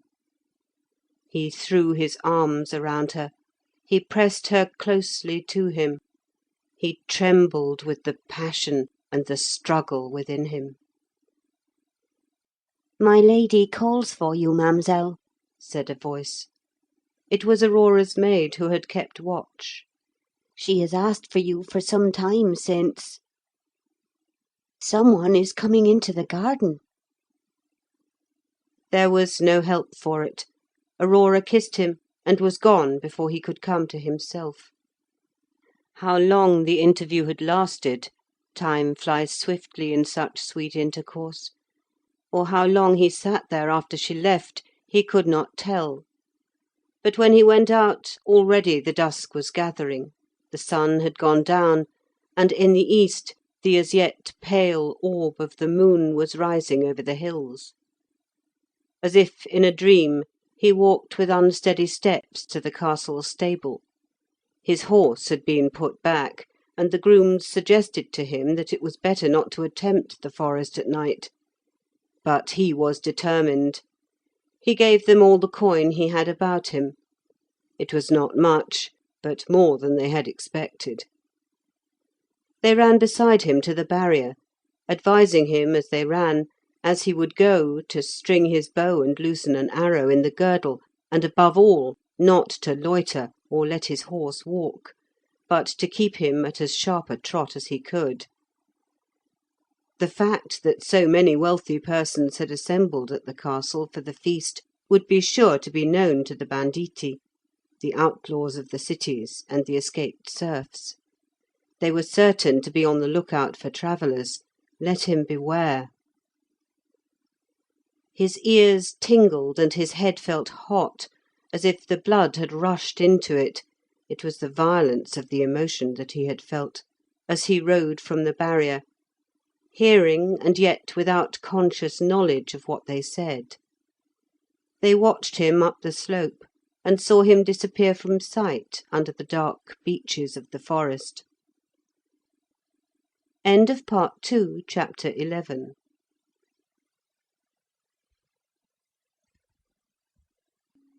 Part 2, Wild England, Chapter 12, Night in the Forest. At first Felix rode quickly, but his horse stumbling, though accustomed to the woods, warned him to be more careful. The passage of so many horsemen in the last few days had cut up and destroyed the track, which was nothing but a green path, and the covered waggons had of course assisted in rendering it rough and broken. He therefore rode slowly, and giving his horse his head, he picked his way of his own accord at the side of the road, often brushing against the underwood. Still, indeed, absorbed by the feelings which had almost mastered him in the arbour, and thinking of Aurora, he forgot where he was, till the dismal howling of wood-dogs deep in the forest woke him. It was almost pitch dark under the tall beeches, the highest of the trees preventing the beams of the moon from illuminating the path till later in the night. Like a curtain, the thick foliage above shut out the sky so that no star was visible. When the wood-dog ceased, there was no sound beyond the light fall of the horse's hoofs as he walked upon the grass. Darkness and silence prevailed. He could see nothing. He spoke to his horse and patted his neck. He stepped a little faster and lifted his head, which he had held low as if making his way by scent. The gloom weighed upon him, unhappy as he was. Often as he had voluntarily sought the loneliness of the woods, now, in this state of mind, it oppressed him. He remembered that beyond the beeches the ground was open and cleared by a forest fire, and began to be anxious to reach it. It seemed an hour, but it really was only a few minutes, when the beeches became thinner and wider apart. The foliage above ceased, and the stars shone. Before him was the open space he had desired, sloping to the right hand, the tall grass grey-green in the moonlight, and near at hand sparkling with dew. Amongst it stood the crooked and charred stems of firs, with which it had been covered before the fire passed. A white owl floated rather than flew by, following the edge of the forest. From far down the slope came the chattering notes of a brook sparrow, showing that there was water in the hollow. Some large animal moved into the white mist that hung there, and immediately concealed it, like a cloud upon the ground. He was not certain in the dim light, and with so momentary and distant a view, but supposed from its size that it must have been a white or dun wood-cow. Ahead, across the open, rose the dark top of the fir-trees through which the route ran. Instead of the relief which he had anticipated as he rode towards them, the space clear of trees around seemed to expose him to the full view of all that might be lurking in the forest.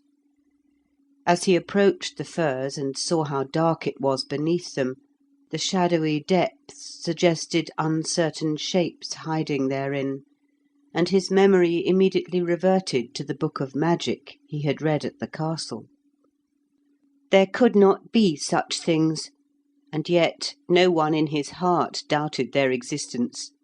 Deny it as they might with their tongues as they sat at the supper table and handed round the ale, out of doors in the night, the haste to pass the haunted spot, the bated breath, and the fearful glances cast around, told another tale. He endeavoured to call philosophy to his aid. He remembered, too, how many nights he had spent in the deepest forest without seeing anything, and without even thinking of such matters. He reproved himself for his folly, and asked himself if ever he could hope to be a successful leader of men who started at a shadow. In vain.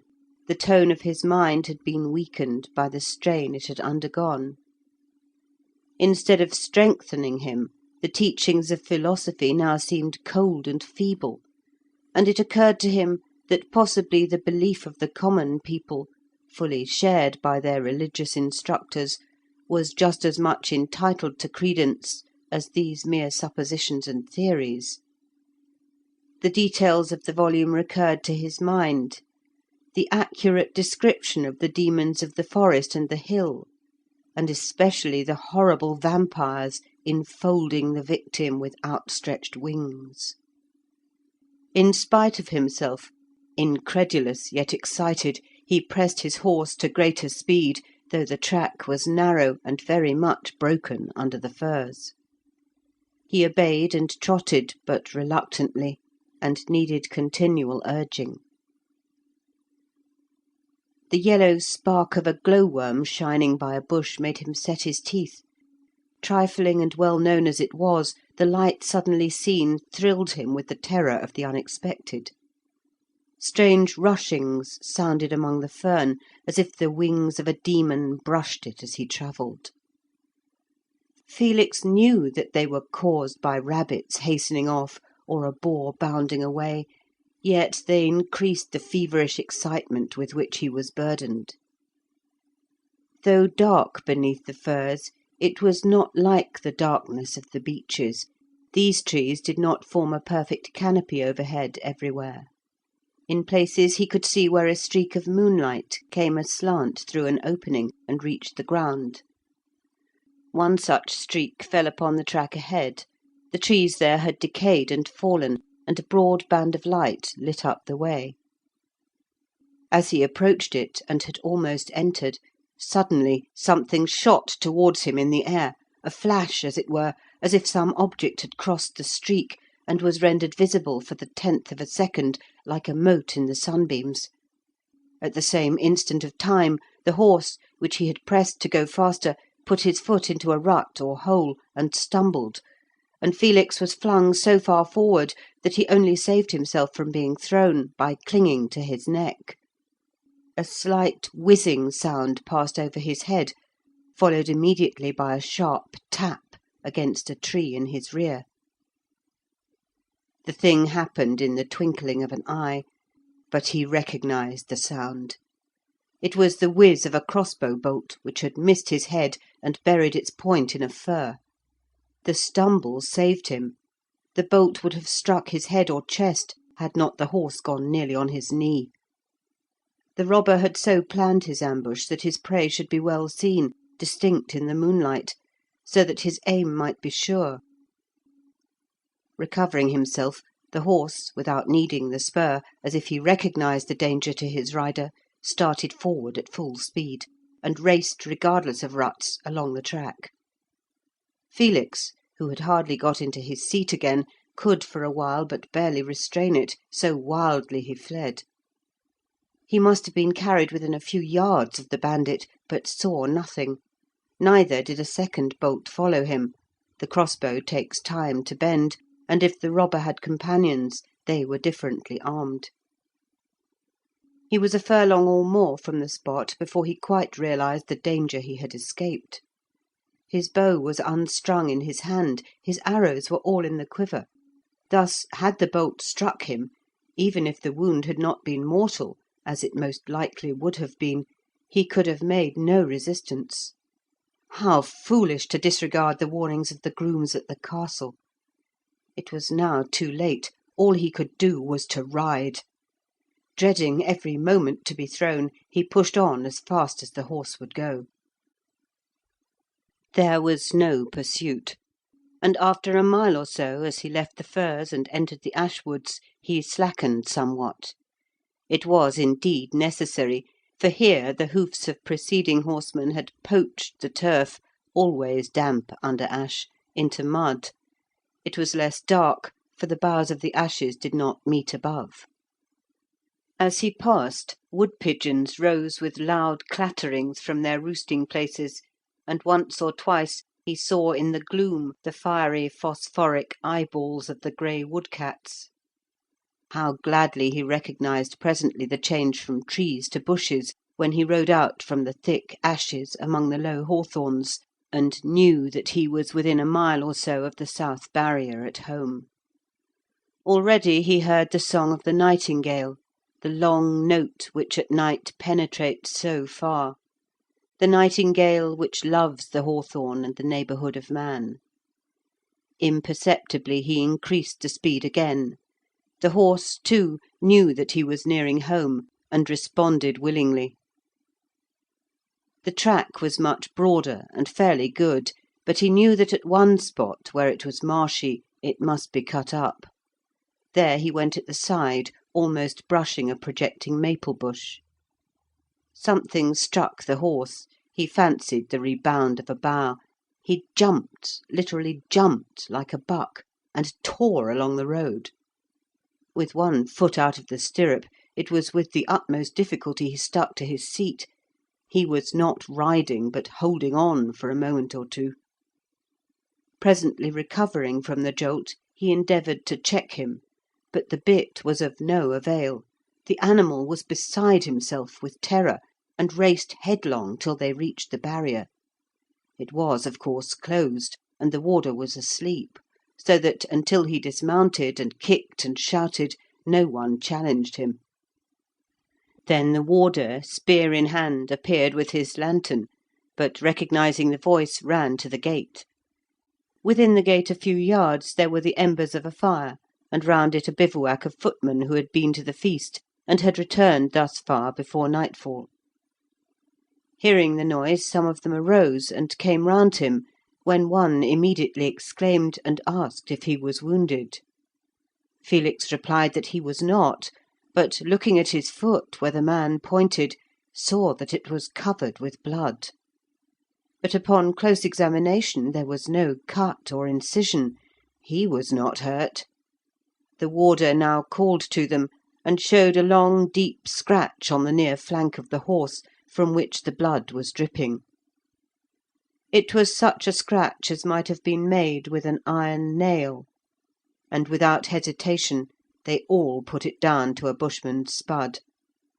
Without doubt the bushman, hearing Felix approach, had hidden in the maple bush, and as he passed, struck with his nail-like dagger, but miscalculating the speed at which the horse was going, instead of piercing the thigh of the rider, the blow fell on the horse, and the sharp point was dragged along the side. The horse trembled as they touched him. "Sir," said one of the retainers, their headman, "if you will pardon me, you'd best string your bow and send a shaft through his heart, for he will die in misery before morning." The bushman's spud, the one he uses for assassination or to dispatch his prey, is poisoned. It is a lingering poison, and takes several hours to produce its effect, but no remedy is known, and many who have escaped from the cowardly blow have crawled to the path, only to expire in torture. There was no denying that what the retainer proposed was the only thing that could be done. The warder had meantime brought a bucket of water, of which the poor creature drank eagerly. Felix could not do it. He could not slay the creature which had carried him so long, and which twice that night had saved him, and was now to die, as it were, in his place. He could not consent to it. He led the horse towards home, but he was weak or weary, and could not be got beyond the pen. There the group assembled around him. Felix ordered the scratch to be cleansed, while he ran over in his mind every possible remedy. He gave strict orders that he should not be dispatched, and then hastened to the house. He undid with trembling hands the thongs that bound his chest, and took out his manuscripts, hoping against hope that among the many notes he had made there might be something. But there was nothing, or in his excitement he overlooked it. Remembering that Oliver was a great authority upon horses, he went into his room and tried to wake him. Oliver, weary with his ride, and not as yet having slept off the effects of the feast, could not be roused. Felix left him and hurried back to the pen. Weary as he was, he watched by the horse till the larks began to sing and the dawn was at hand. As yet he had not shown any severe symptoms except twitching of the limbs and a constant thirst, which water could not quench. But suddenly he fell, and the old retainer warned them all to stand away, for he would bite anything that was near. His words were instantly fulfilled. He rolled and kicked and bit at everything within reach.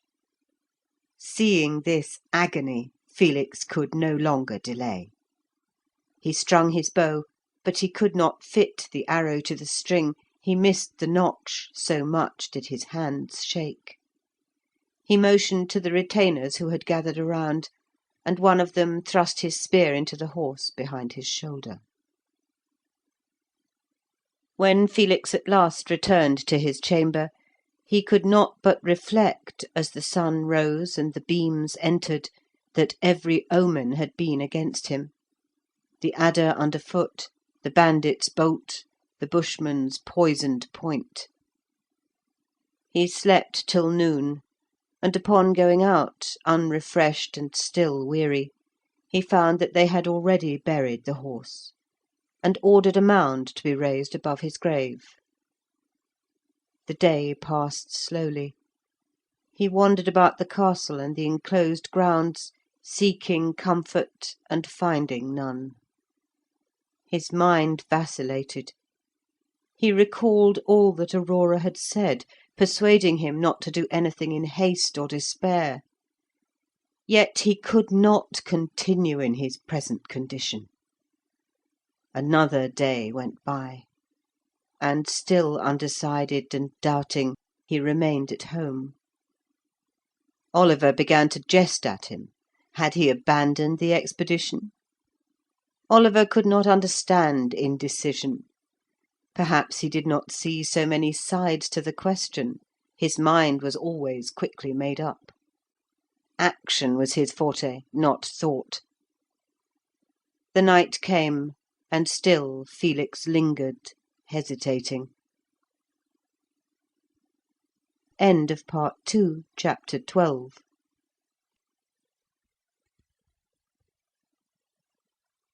Part 2, Wild England, Chapter 13, Sailing Away. But the next morning Felix arose straight from his sleep, resolved to carry out his plan. Without staying to think a moment, without further examination of the various sides of the problem, he started up the instant his eyes unclosed, fully determined upon his voyage. The breath of the bright June morn, as he threw open the window shutter, filled him with hope. His heart responded to its joyous influence. The excitement which had disturbed his mind had had time to subside. In the still slumber of the night, the strong undercurrent of his thought resumed its course, and he awoke with his will still firmly bent in one direction. When he had dressed, he took his bow and the chest bound with the leathern thongs, and went down. It was early, but the Baron had already finished breakfast and gone out to his gardens. The Baroness had not yet appeared. While he was making a hurried breakfast, for having now made up his mind, he was eager to put his resolve into execution, Oliver came in, and seeing the chest and the bow, understood that the hour had arrived. He immediately said he should accompany him to Heron Bay and assist him to start, and went out to order their horses. There were always plenty of riding horses at Old House, as at every fortified mansion, and there was not the least difficulty in getting another for Felix, in place of his old favourite. Oliver insisted upon taking the wooden chest, which was rather heavy, before him on the saddle, so that Felix had nothing to carry but his favourite bow. Oliver was surprised that Felix did not first go to the gardens and say good-bye to the Baron, or at least knock on the Baroness's door and bid her farewell. But he made no remark, knowing Felix's proud and occasionally hard temper. Without a word, Felix left the old place. He rode forth from the north barrier, and did not even so much as look behind him. Neither he nor Oliver thought of the events that might happen before they should again meet in the old familiar house. When the circle is once broken up, it is often years before it is reformed. Often, indeed, the members of it never meet again, at least not in the same manner, which perhaps they detested then, and ever afterwards regretted. Without one word of farewell, without a glance, Felix rode out into the forest. There was not much conversation on the trail to Heron Bay. The serfs were still there in charge of the canoe, and were glad enough to see their approach, and thus to be relieved from their lonely watch. They launched the canoe with ease, the provisions were put on board, the chest lashed to the mast that it might not be lost. The favourite bow was also fastened upright to the mast for safety, and, simply shaking hands with Oliver, Felix pushed out into the creek. He paddled the canoe to the entrance and out into the lake, till he arrived where the south-west breeze coming over the forest touched and rippled the water, which by the shore was perfectly calm. Then, hoisting the sail, he put out the larger paddle which answered as a rudder, took his seat, and waving his hand to Oliver, began his voyage. The wind was but light, and almost too favourable, for he had determined to sail to the eastward, not for any specific reason, but because there the sun rose, and that was the quarter of light and hope. His canoe, with a long fore and aft sail, and so well adapted for working into the wind, was not well rigged for drifting before a breeze, which was what he was now doing. He had merely to keep the canoe before the wind, steering so as to clear the bold headland of White Horse, which rose blue from the water's edge far in front of him. Though the wind was light, the canoe being so taper and sharp at the prow, and the sail so large in comparison, slipped from the shore faster than he at first imagined. As he steered aslant from the little bay outwards into the great lake, the ripples rolling before the wind gradually enlarged into wavelets. These again increased, and in half an hour, as the wind now played upon them over a mile of surface, they seemed in his canoe, with its low freeboard, to be considerable waves. He had purposely refrained from looking back till now, lest they should think he regretted leaving, and in his heart desired to return. But now, feeling that he had really started, he glanced behind. He could see no one. He had forgotten that the spot where they had launched the canoe was at the end of an inlet, and as he sailed away the creek was shut off from view by the shore of the lake. Unable to get to the mouth of the bay because of the underwood and the swampy soil, Oliver had remained gazing in the direction the canoe had taken for a minute or two, absorbed in thought, almost the longest period he had ever wasted in such an occupation, and then with a whistle turned to go. The serfs, understanding that they were no longer required, gathered their things together and were shortly on their way home.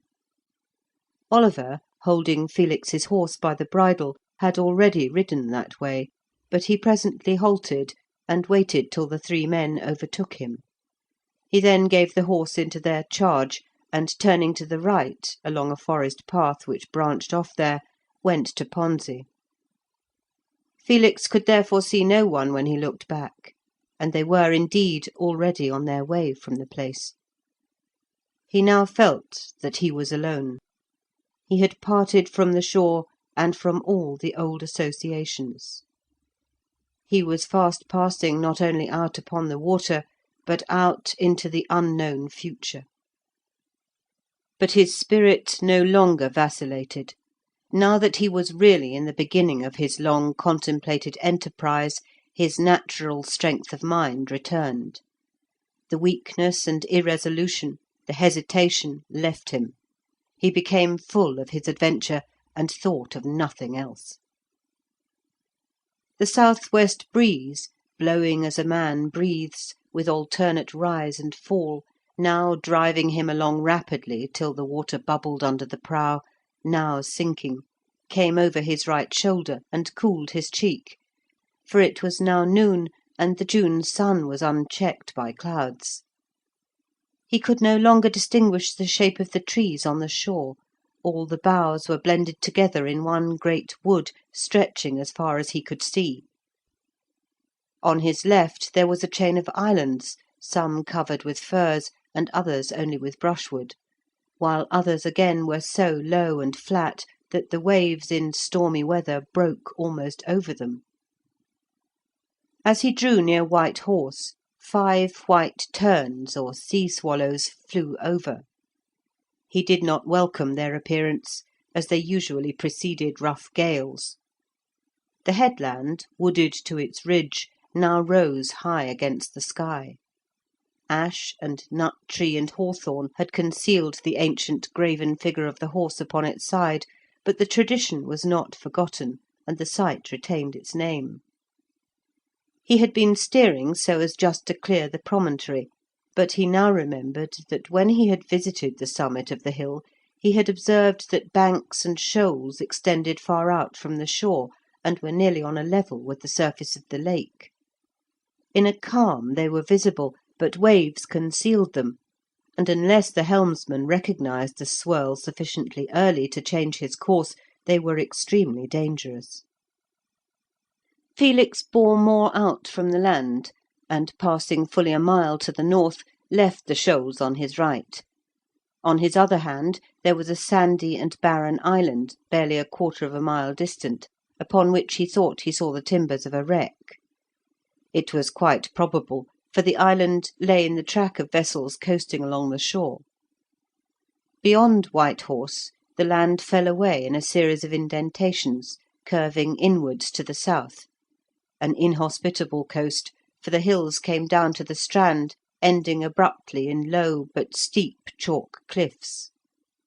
Many islands of large size stood out on the left, but Felix, not knowing the shape of the lake beyond White Horse, thought it best to follow the trend of the land. He thus found, after about 3 hours, that he had gone far out of his course, for the gulf-like curve of the coast now began to return to the northward, and looking in that direction he saw a merchant vessel under her one square sail of great size, standing across the bay. She was about 5 miles distant, and was evidently steering so as to keep just inside the line of the islands. Felix, with some difficulty, steered in a direction to interrupt her. The south-west wind being then immediately aft, his sail did not answer well. Presently he lowered it, and paddled till he had turned the course, so that the outrigger was now on the eastern side. Then, hoisting the sail again, he sat at what had before been the prow, and steered a point or so nearer the wind. This improved her sailing, but as the merchant ship had at least 5 miles start, it would take some hours to overtake her. Nor, on reflection, was he at all anxious to come up with her, for mariners were dreaded for their lawless conduct, being, when on a voyage, beyond all jurisdiction. On the one hand, if they saw an opportunity, they did not hesitate to land and pillage a house, or even a hamlet. On the other, those who dwelt anywhere near the shore considered it good sport to light a fire and lure a vessel to her destruction, or, if she was becalmed, to sally out in boats, attack, and perhaps destroy both ship and crew. Hence the many wrecks and losses and the risks of navigation, not so much from natural obstacles, since the innumerable islands and the creeks and inlets of the mainland almost always offered shelter, no matter which way the storm blew, but from the animosity of the coast people. If there was an important harbour and a town where provisions could be obtained or repairs effected, the right of entrance was jealously guarded, and no ship, however pressed by the gale, was permitted to leave, if she had anchored, without payment of a fine. So that vessels as much as possible avoided the harbours and towns, and the mainland altogether, sailing along beside the islands, which were for the most part uninhabited, and anchoring under their lee at night. Felix, remembering the character of the mariners, resolved to keep well away from them, but to watch their course as a guide to himself. The mainland now ran abruptly to the north, and the canoe, as he brought her more into the wind, sprang forward at a rapid pace. The outrigger prevented her from making any leeway or heeling over, and the large spread of sail forced her swiftly through the water. He had lost sight of the ship behind some islands, and as he approached these, began to ask himself if he had not better haul down his sail there, as he must now be getting near her, when, to his surprise, on coming close, he saw her great square sail in the middle, as it seemed, of the land. The shore there was flat, the hills which had hitherto bounded it suddenly ceasing. It was overgrown with reeds and flags, and about 2 miles away the dark sail of the merchantman drifted over these, the hull being hidden. He at once knew that he had reached the western mouth of the straits which divide the southern and northern mainland. When he went to see the channel on foot through the forest, he must have struck it 1 mile or 2 more to the east, where it wound under the hills. In another half hour he arrived at the opening of the strait. It was about 1 mile wide, and either shore was quite flat, that on the right for a short distance, the range of downs approaching within 2 miles, that on the left or north was level as far as he could see. He had now again to lower his sail, to get the outrigger on his lee as he turned to the right and steered due east into the channel. So long as the shore was level, he had no difficulty, for the wind drew over it, but when the hills gradually came near, and almost overhung the channel, they shut off much of the breeze, and his progress was slow. When it turned and ran narrowing every moment to the south, the wind failed him altogether. On the right shore wooded hills rose from the water like a wall. On the left it was a perfect plain. He could see nothing of the merchantman, although he knew that she could not sail here, but must be working through with her sweeps. Her heavy hull and bluff bow must make the rowing a slow and laborious process, therefore she could not be far ahead, but was concealed by the winding of the strait. He lowered the sail, as it was now useless, and began to paddle. In a very short time he found the heat under the hills oppressive when thus working. He had now been afloat between 6 and 7 hours, and must have come fully 30 miles, perhaps rather more than 20 in a straight line, and he felt somewhat weary and cramped from sitting so long in the canoe. Though he paddled hard, he did not seem to make much progress, and at length he recognised that there was a distinct current, which opposed his advance, flowing through the channel from east to west. If he ceased paddling, he found he drifted slowly back. The long aquatic weeds, too, which he passed, all extended their floating streamers westward. We did not know of this current till Felix Aquilla observed and recorded it. Tired and hungry, for, full of his voyage, he had taken no refreshments since he started, he resolved to land, rest a little while, and then ascend the hill, and see what he could of the channel. He soon reached the shore, the strait having narrowed to less than a mile in width, and ran the canoe on the ground by a bush, to which, on getting out, he attached the painter. The relief of stretching his limbs was so great that it seemed to endow him with fresh strength, and without waiting to eat, he at once climbed the hill. From the top, the remainder of the strait could be easily distinguished, but a short distance from where he stood it bent again and proceeded due east. End of Part 2, Chapter 13.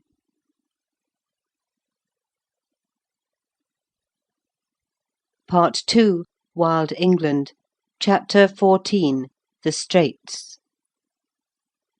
The passage contracted there to little over half a mile, but these narrows did not continue far.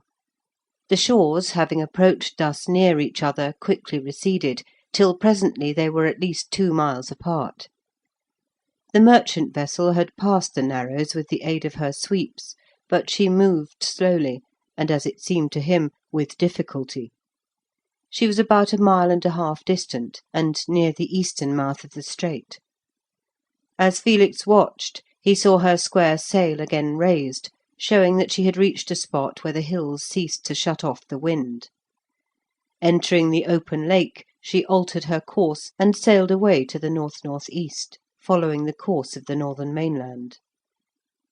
Looking now eastwards across the lake, he saw a vast and beautiful expanse of water, without island or break of any kind, reaching to the horizon. Northwards and southwards the land fell rapidly away, skirted as usual with islets and shoals, between which and the shore vessels usually voyaged.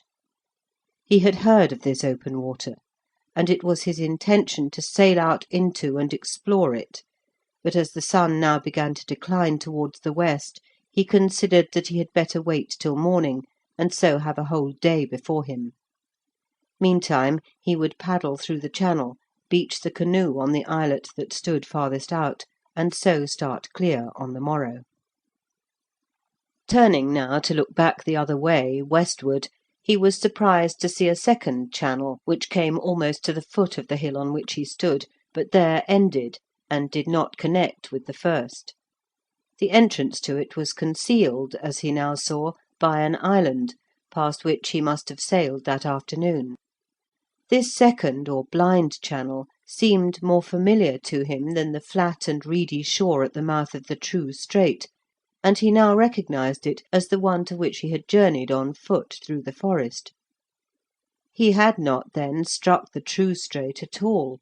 He had sat down and pondered beside this deceptive inlet, thinking that it divided the mainlands. From this discovery he saw how easy it was to be misled in such matters. But it even more fully convinced him of the importance of this uninhabited and neglected place. It seemed like a canal cut on purpose to supply a fort from the lake in the rear with provisions and material, supposing access in front prevented by hostile fleets and armies. A castle, if built near where he stood, would command the channel. Arrows, indeed, could not be shot across, but vessels under the protection of the castle could dispute the passage, obstructed as it could be with floating booms. An invader coming from the north must cross here. For many years past there had been a general feeling that some day such an attempt would be made. Fortifications would be of incalculable value in repelling the hostile hordes and preventing their landing. Who held this strait would possess the key of the lake, and would be master of, or would at least hold the balance between, the kings and republics dotted along the coasts on either hand. No vessel could pass without his permission. It was the most patent illustration of the extremely local horizon, the contracted mental view of the petty kings and their statesmen, who were so concerned about the frontiers of their provinces, and frequently interfered and fought for a single palisaded estate or barony, yet were quite oblivious of the opportunity of empire open here to any who could seize it. If the governor of such a castle as he imagined built upon the strait had also vessels of war, they could lie in this second channel sheltered from all winds, and ready to sally forth and take an attacking force upon the flank. While he pondered upon these advantages, he could not conceal from himself that he had once sat down and dreamed beside this second inlet, thinking it to be the channel. The doubt arose whether, if he was so easily misled in such a large, tangible, and purely physical matter, he might not be deceived also in his ideas; whether, if tested, they might not fail; whether the world was not right, and he wrong. The very clearness and many-sided character of his mind often hindered and even checked altogether the best founded of his impressions, the more especially when he, as it were, stood still and thought. In reverie, the subtlety of his mind entangled him; in action, he was almost always right. Action prompted his decision. Descending from the hill, he now took some refreshment, and then pushed out again in the canoe. So powerful was the current in the narrowest part of the strait that it occupied him 2 hours in paddling as many miles. When he was free of the channel he hoisted sail, and directed his course straight out for an island which stood almost opposite the entrance. But as he approached, driven along at a good pace, suddenly the canoe seemed to be seized from beneath. He knew in a moment that he had grounded on soft mud, and sprang up to lower the sail, but before he could do so the canoe came to a standstill on the mud bank, and the waves following behind, directly she stopped, broke over the stern. Fortunately they were but small, having only a mile or so to roll from the shore, but they flung enough water on board in a few minutes to spoil part of his provisions, and to set everything afloat that was loose on the bottom of the vessel. He was apprehensive lest she should fill, for he now perceived that he had forgotten to provide anything with which to bail her out. Something is always forgotten. Having got the sail down, lest the wind should snap the mast, he tried hard to force the canoe back with his longer paddle, used as a movable rudder. His weight, and the resistance of the adhesive mud on which she had driven with much force, was too great; he could not shove her off.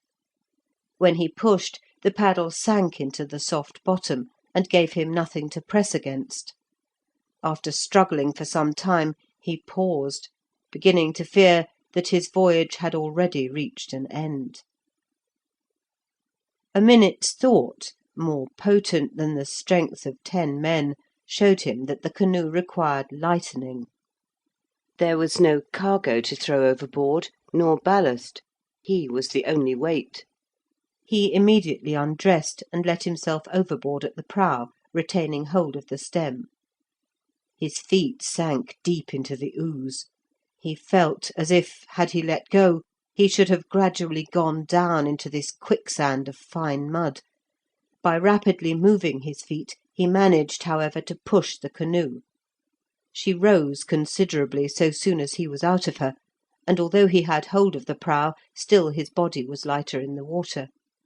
Pushing, struggling, and pressing forward, he, by sheer impact, as it were, for his feet found no hold in the mud, forced her back by slow degrees. The blows of the waves drove her forward almost as much as he pushed her back.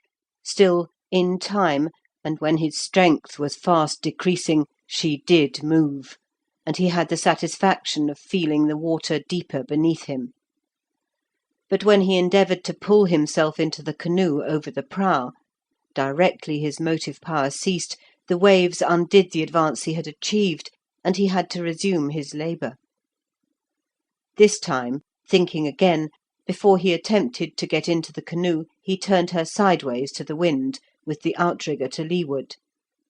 When her sharp prow and rounded keel struck the mud bank end on, she ran easily along it, but, turned sideways, her length found more resistance.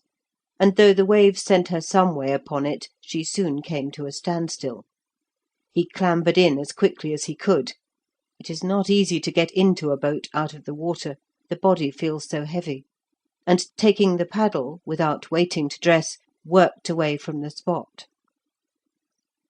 Not till he had got some quarter of a mile back towards the mainland did he pause to dry himself and resume part of his clothing. The canoe being still partly full of water, it was no use to put on all. Resting a while after his severe exertions, he looked back, and now supposed, from the colour of the water and the general indications, that these shallows extended a long distance, surrounding the islands at the mouth of the channel, so that no vessel could enter or pass out in a direct line, but must steer to the north or south until the obstacle was rounded. Afraid to attempt to land on another island, his only course, as the sun was now going down, was to return to the mainland, which he reached without much trouble, as the current favoured him.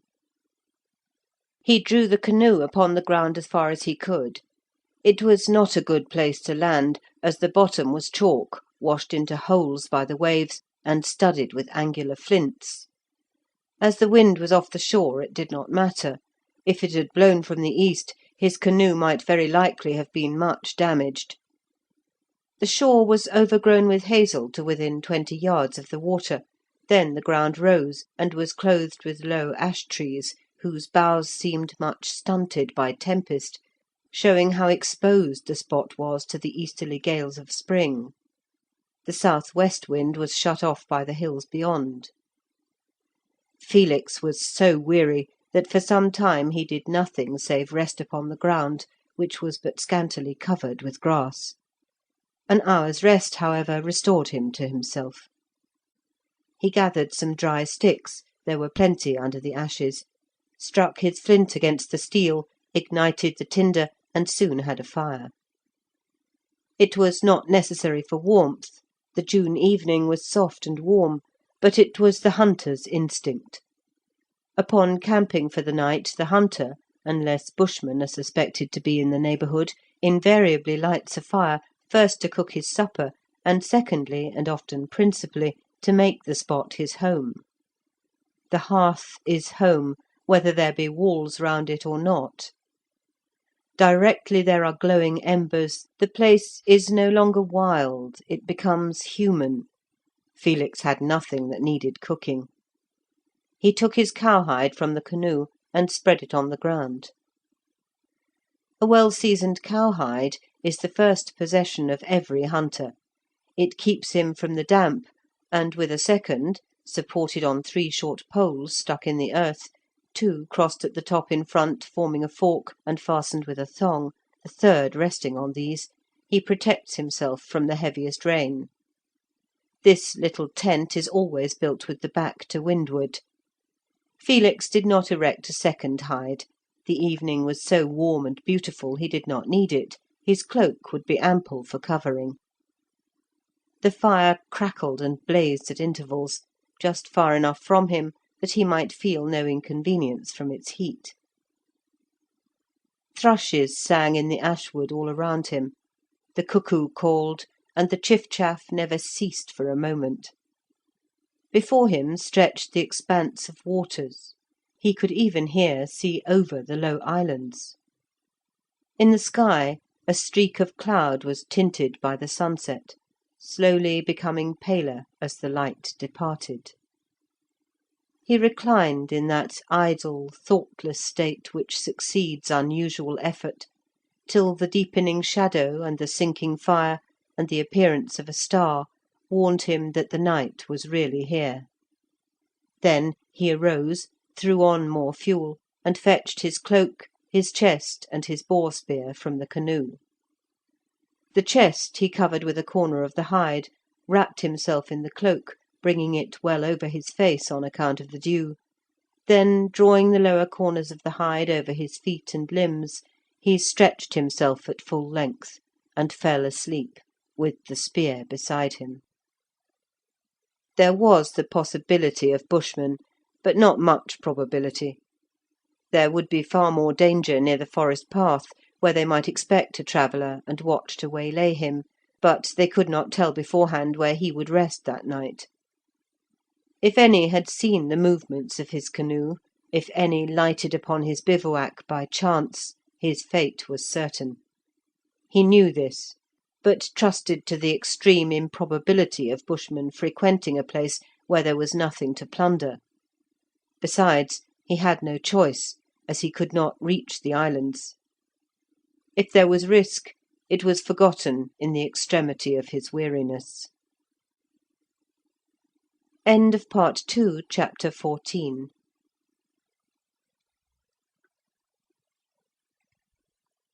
Part 2, Wild England, Chapter 15, Sailing Onwards. When Felix awoke, he knew at once by the height of the sun that the morning was far advanced. Throwing off his cloak, he stood up, but immediately crouched down again, for a vessel was passing but a short distance from the shore, and nearly opposite his encampment. She had 2 masts, and from the flags flying, the numerous bannerets, and the movements of so many men on board, he knew her to be a ship of war. He was anxious that he should not be seen, and regretted that his canoe was so much exposed, for the bush by which he had landed hid it only from one side. As the shore was so bare and open, if they looked that way, the men on board would hardly fail to see it, and might even distinguish him. But whether they were too much engaged with their own affairs, or kept a careless look-out, no notice appeared to be taken, no boat was lowered. He watched the warship for nearly an hour before he ventured to move. Her course was to the eastward, inside the fringe of islands. That she was neither Irish nor Welsh he was certain from her build and from her flags. They were too distant for the exact designs upon them to be seen, but near enough for him to know that they were not those displayed by the foreigners. She sailed fast, having the wind nearly aft, which suited her 2 square sails. The wind had risen high during the night, and now blew almost a gale, so that he saw he must abandon for the present his project of sailing out upon the open water. The waves there would be too high for his canoe, which floated low in the water, and had but about 6 inches freeboard. They would wash over and possibly swamp her. Only 2 courses were open to him, either to sail inside the islands under shelter of the land, or to remain where he was till the breeze moderated. If he sailed inside the islands, following the northward course of the merchant vessel he had observed the previous evening, that would carry him past Eaststock, the eastern port of Sypolis, which city, itself inland, had 2 harbours, with the western of which, Weststock, it had communication by water. Should he continue to sail on, he would soon reach that part of the northern continent which was occupied by the Irish outposts. On the other hand, to follow the warship east by south would, he knew, bring him by the great city of Aisi, famous for its commerce, its riches, and the warlike disposition of its king, Isambard. He was the acknowledged head of the forces of the League, but yet, with the inconsistency of the age, sometimes attacked other members of it. His furious energy was always disturbing the world, and Felix had no doubt he was now at war with someone or other, and that the warship he had seen was on its way to assist him or his enemies. One of the possibilities which had impelled him to this voyage was that of taking service with some king or commander, and so perhaps gradually rising himself to command. Such adventures were very common, knights often setting forth upon such expeditions when dissatisfied with their own rulers, and they were usually much welcomed as an addition to the strength of the camp they sought. But there was this difference, that such knights carried with them some substantial recommendation, either numerous retainers, well armed and accustomed to battle, considerable treasure, or at least a reputation for prowess in the field. Felix had nothing to offer, and for nothing, nothing is given. The world does not recognise intrinsic worth or potential genius. Genius must accomplish some solid result before it is applauded and received. The unknown architect may say, "I have a design in my mind for an impregnable castle," but the world cannot see or appreciate the mere design. If by any personal sacrifice of time, dignity, or self-respect, the architect, after long years, can persuade someone to permit him to build the castle, to put his design into solid stone, which squadrons may knock their heads against in vain, then he is acknowledged. There is then a tangible result. Felix was in the position of the architect. He believed he had ideas, but he had nothing substantial, no result to point to. He had, therefore, but little hope of success, and his natural hauteur and pride revolted against making application for enrolment, which must be accompanied with much personal humiliation, since at best he could but begin in the common ranks. The very idea of asking was repugnant to him. The thought of Aurora, however, drew him on. The pride was false, he said to himself, and arose from too high an estimate of his abilities, or it was the consequence of living so long entirely secluded from the world. He acknowledged to himself that he had not been beaten down to his level.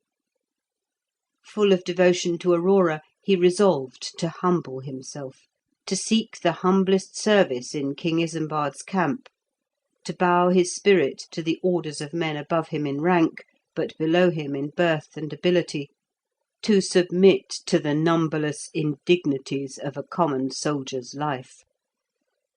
He proceeded to launch the canoe, and had already placed the chest on board, when it occurred to him that the difficulties he had encountered the previous evening, when his canoe was so nearly lost, arose from his ignorance of the channels. It would be advisable to ascend the hill and carefully survey the coast as far as possible before setting forth. He did so. The warship was still visible from the summit, but while he looked she was hidden by the intervening islands.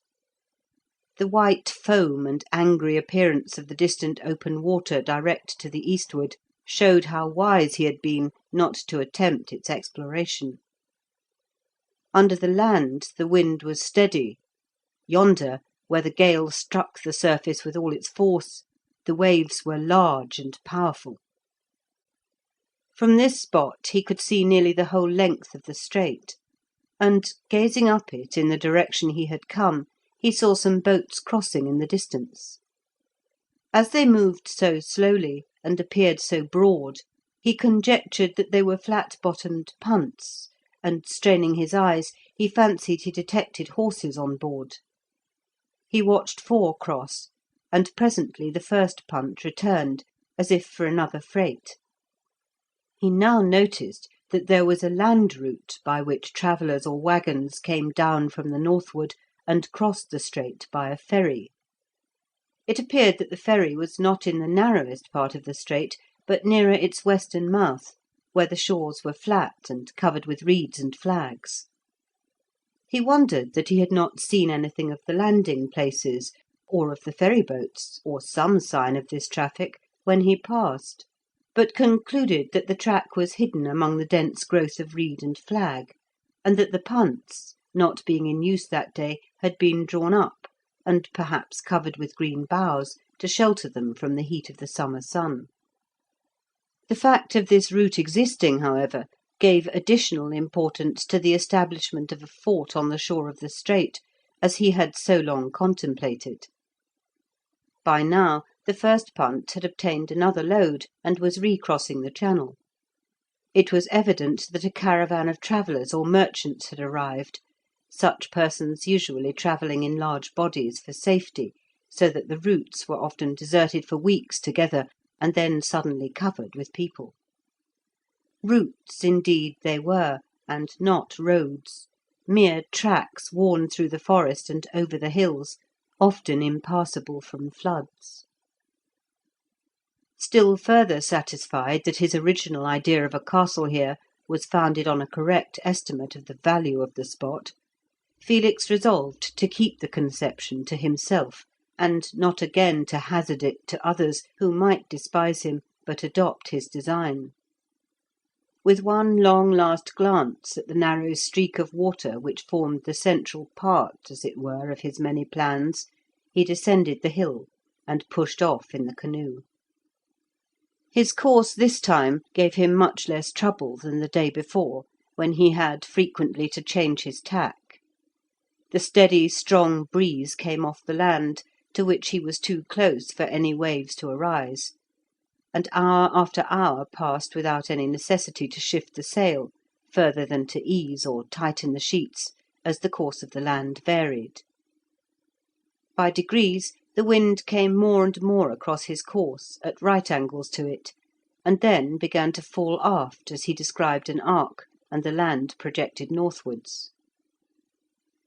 He saw several small villages on the shore, and passed one narrow bay, which seemed, indeed, to penetrate into the land deeper than he could actually see. Suddenly, after 4 or 5 hours' sailing, he saw the tower of a church over the wooded hills. This he knew must indicate the position of Aisi. The question now came whether he should sail into the harbour, when he would, of course, at once be seen, and have to undergo the examination of the officers, or should he land and go on foot to the city. A minute's reflection assured him the latter was the better plan, for his canoe was of so unusual a construction that it would be more than carefully examined, and not unlikely his little treasures would be discovered and appropriated. Without hesitation, therefore, and congratulating himself that there were no vessels in sight, he ran the canoe on shore among the flags and reeds which bordered it. He drew her up as far as his strength permitted, and not only took down the sail, but unshipped the mast.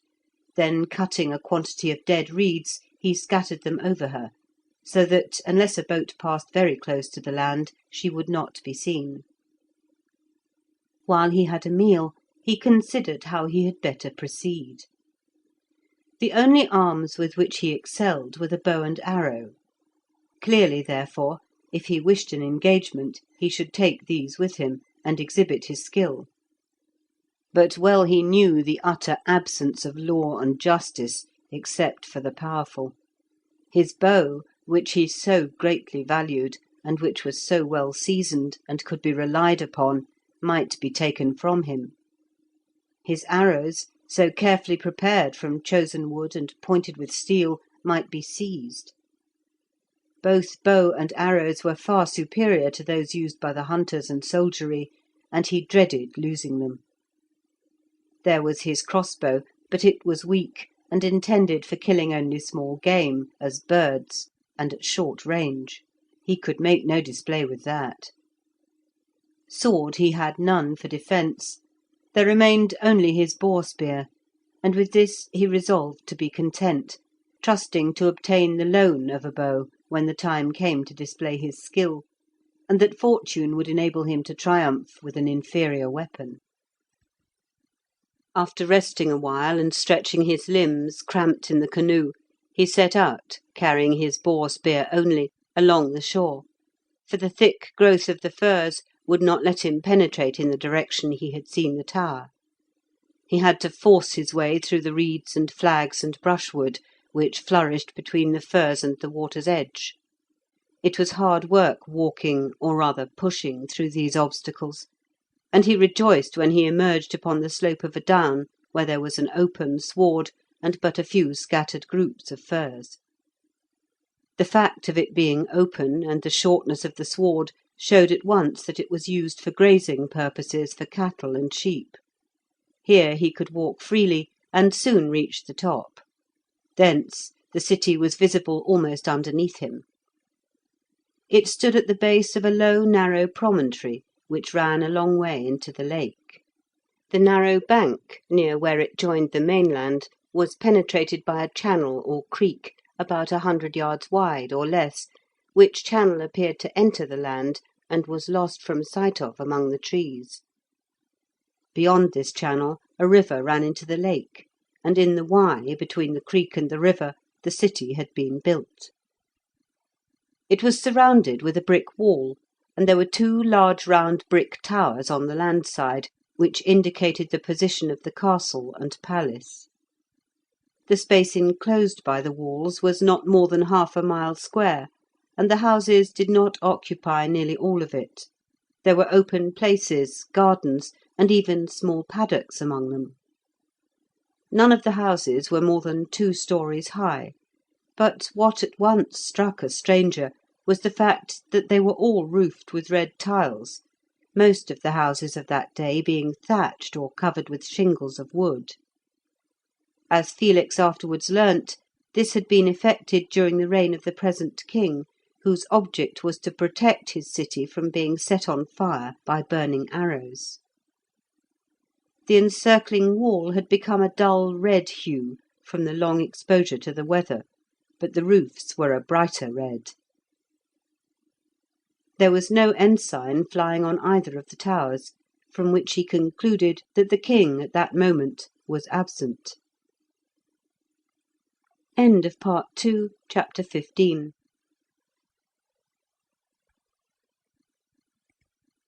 Part 2, Wild England, Chapter 16, The City.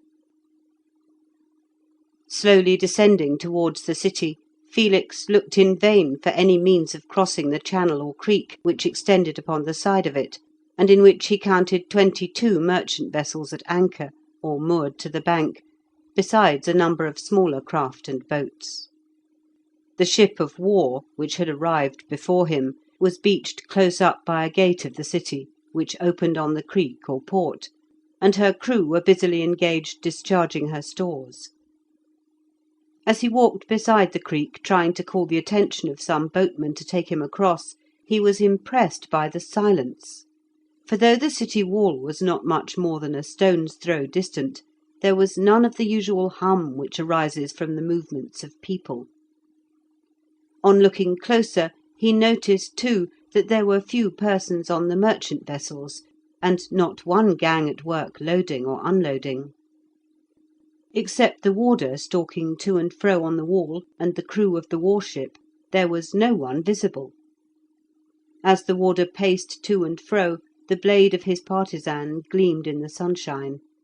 He must have seen Felix, but with military indifference did not pay the slightest heed to the latter's efforts to attract his attention.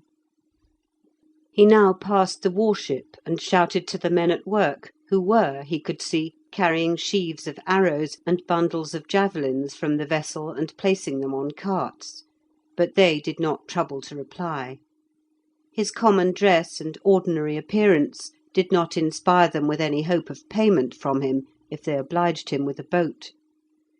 The utter indifference with which his approach was seen showed him the contempt in which he was held.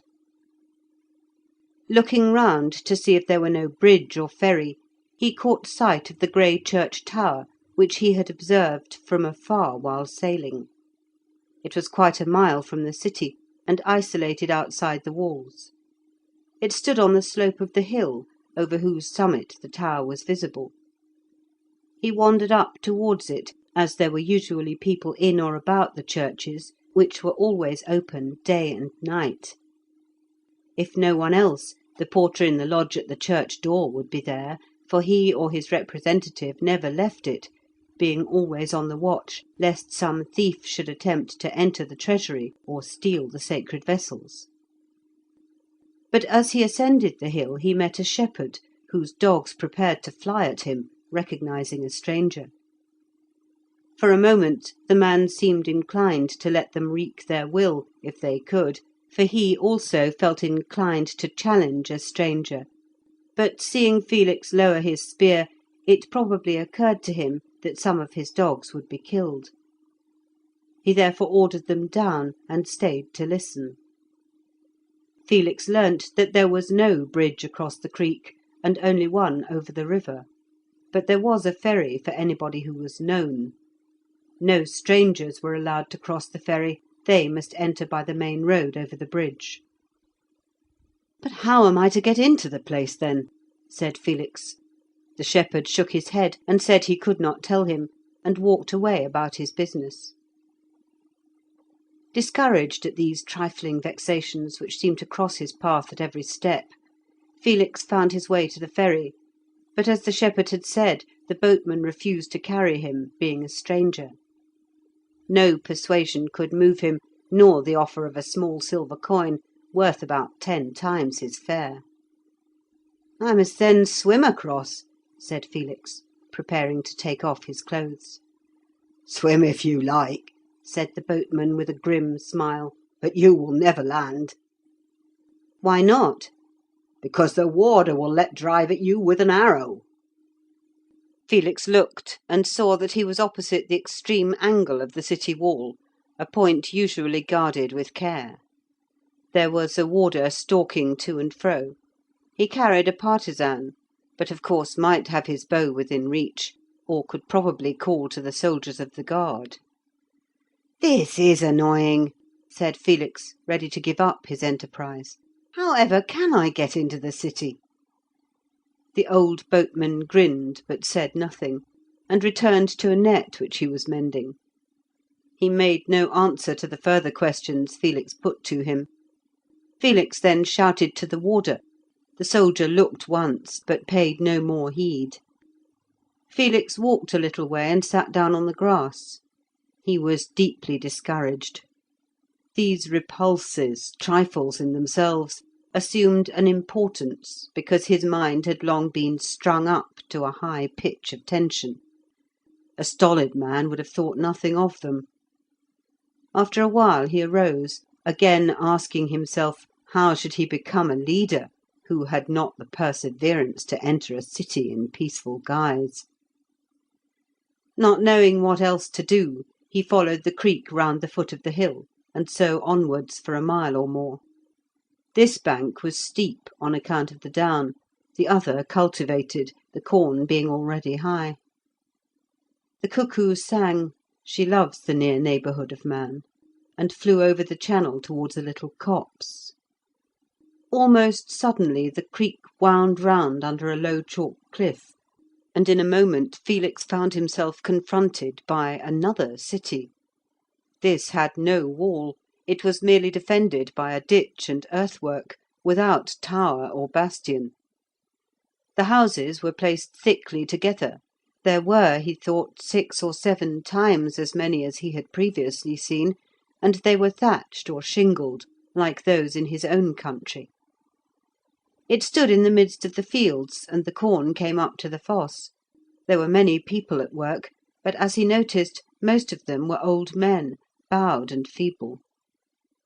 A little way farther he saw a second boat-house. He hastened thither, and the ferrywoman, for the boat was poled across by a stout dame, made not the least difficulty about ferrying him over. So delighted was Felix at this unexpected fortune that he gave her the small silver coin, at sight of which he instantly rose high in her estimation. She explained to him, in answer to his inquiries, that this was also called Aisi. This was the city of the common folk. Those who were rich or powerful had houses in the walled city, the precinct of the court. Many of the houses there, too, were the inns of great families who dwelt in the country in their castles, but when they came to the court required a house. Their shields or coats of arms were painted over the doors. The walled city was guarded with such care because so many attempts had been made to surprise it and to assassinate the king, whose fiery disposition and constant wars had raised him up so many enemies. As much care was taken to prevent a single stranger entering as if he were the vanguard of a hostile army, and if he now went back, as he could do, to the bridge over the river, he would be stopped and questioned, and possibly confined in prison till the king returned. "Where is the king?" asked Felix. "I came to try and take service with him." "Then you will be welcome," said the woman. He is in the field, and has just sat down before iwis." "That was why the walled city seemed so empty, then," said Felix. "Yes, all the people are with him. There will be a great battle this time." "How far is it to iwis?" said Felix. 27 miles," replied the dame; "and if you take my advice, you had better walk 27 miles there than 2 miles back to the bridge over the river." Some one now called from the opposite bank, and she started with the boat to fetch another passenger. "Thank you very much," said Felix, as he wished her good day. "But why did not the man at the other ferry tell me I could cross here?" The woman laughed outright. "Do you suppose he was going to put a penny in my way, when he could not get it himself?" So mean and petty is the world. Felix entered the second city, and walked some distance through it, when he recollected that he had not eaten for some time. He looked in vain for an inn, but upon speaking to a man who was leaning on his crutch at a doorway, he was at once asked to enter, and all that the house afforded was put before him. The man with the crutch sat down opposite, and remarked that most of the folk were gone to the camp, but he could not, because his foot had been injured. He then went on to tell how it had happened, with the usual garrulity of the wounded. He was assisting to place the beam of a battering ram upon a truck, it took 10 horses to draw it, when a lever snapped and the beam fell. Had the beam itself touched him, he would have been killed on the spot. As it was, only a part of the broken lever or pole hit him. Thrown with such force, the weight of the ram driving it, the fragment of the pole grazed his leg, and either broke one of the small bones that form the arch of the instep, or so bruised it that it was worse than broken. All the bone setters and surgeons had gone to the camp, and he was left without attendants other than the women, who fomented the foot daily, but he had little hope of present recovery, knowing that such things were often months about. He thought it lucky that it was no worse, for very few he had noticed ever recovered from serious wounds of spear or arrow. The wounded generally died, only the fortunate escaped.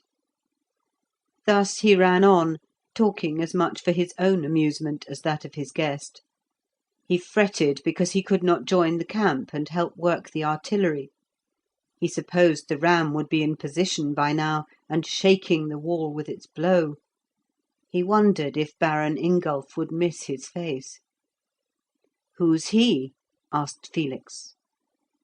"He is captain of the artillery," replied his host. "Are you his retainer?" "No, I am a servant." Felix started slightly, and did but just check himself from rising from the table. A servant was a slave. It was the euphemism used instead of the hateful word, which not even the most degraded can endure to bear.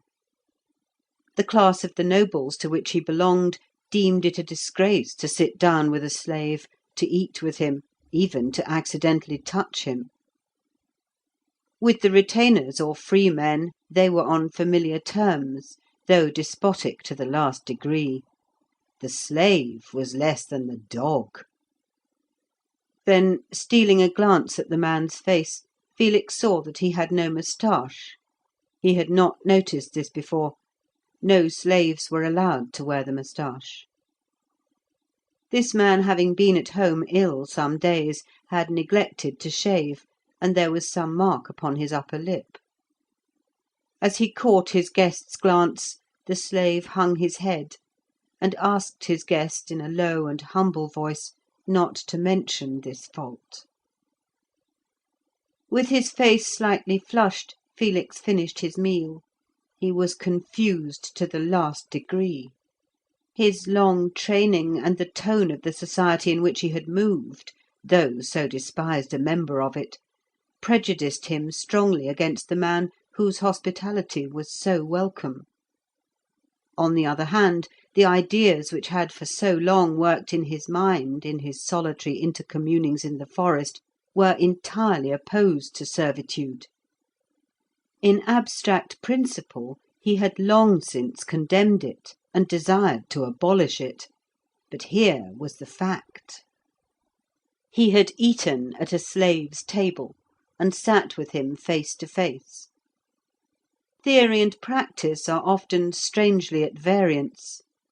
He felt it an important moment. He felt that he was himself, as it were, on the balance. Should he adhere to the ancient prejudice, the ancient exclusiveness of his class, or should he boldly follow the dictate of his mind? He chose the latter, and extended his hand to the servant as he rose to say good-bye. The act was significant. It recognised man as distinct from caste. The servant did not know the conflict that had taken place, but to be shaken hands with at all, even by a retainer, as he supposed Felix to be, was indeed a surprise. He could not understand it. It was the first time his hand had been taken by any one of superior position since he had been born. He was dumb with amazement, and could scarcely point out the road when asked. Nor did he take the small coin Felix offered, one of the few he possessed. Felix therefore left it on the table, and again started. Passing through the town, Felix followed the track which led in the direction indicated. In about half a mile it led him to a wider track, which he immediately recognised as the main way and road to the camp by the ruts and dust, for the sward had been trampled down for 50 yards wide, and even the corn was cut up by wheels and horses' hoofs. The army had passed, and he had but to follow its unmistakable trail. End of Part 2, Chapter 16.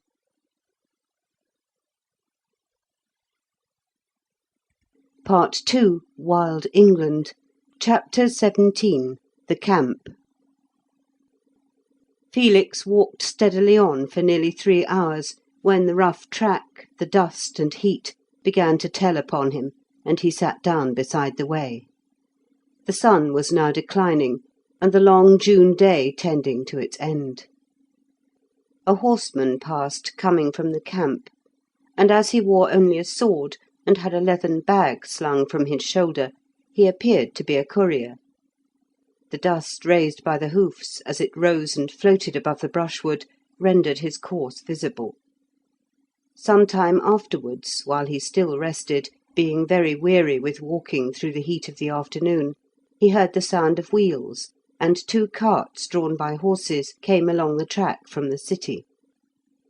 The carts were laden with bundles of arrows, perhaps the same he had seen unloading that morning from the warship, and were accompanied only by carters. As they approached he rose, feeling that it was time to continue his journey.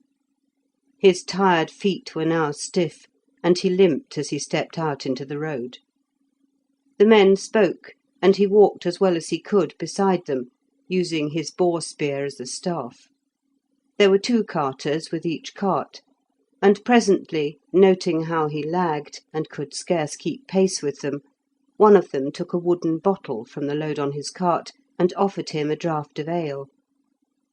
Thus somewhat refreshed, Felix began to talk, and learnt that the arrows were from the vessel in whose track he had sailed, that it had been sent loaded with stores for the king's use by his friend the Prince of Quinton, that very great efforts had been made to get together a large army in this campaign, first because the city besieged was so near home, and failure might be disastrous, and secondly because it was one of 3 which were all republics, and the other 2 would be certain to send it assistance. These cities stood in a plain, but a few miles apart, and in a straight line on the banks of the river. The king had just sat down before the first, vowing that he would knock them down one after the other like a row of 9-pins. The carters asked him in return whose retainer he was, and he said that he was on his way to take service, and was under no banner yet. "Then," said the man who had given him a drink, "if you are free like that, you had better join the king's levy, and be careful to avoid the Baron's war. for if you join either of the barons' war they will know you to be a stranger, and very likely, if they see that you are quick and active, they will not let you free again, and if you attempt to escape after the campaign, you will find yourself mightily mistaken. The baron's captain would only have to say you had always been his man, and as for your word, it would be no more than a dog's bark.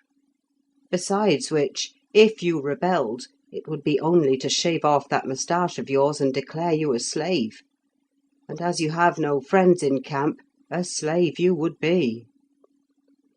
"That would be very unjust," said Felix. "Surely the king would not allow it." "How is he to know?" said another of the carters. "My brother's boy was served just like that. He was born free, the same as all our family, but he was fond of roving, and when he reached Quinton he was seen by Baron Robert, who was in want of men, and being a likely young fellow, they shaved his lip and forced him to labour under the thong. When his spirit was cowed and he seemed reconciled, they let him grow his moustache again, and there he is now, a retainer, and well treated. But still, it was against his will. Jack is right. You had better join the king's levy." The king's levy is composed of his own retainers from his estates, of townsmen who are not retainers of the barons, of any knights and volunteers who like to offer their services, and a king always desires as large a levy as possible, because it enables him to overawe his barons.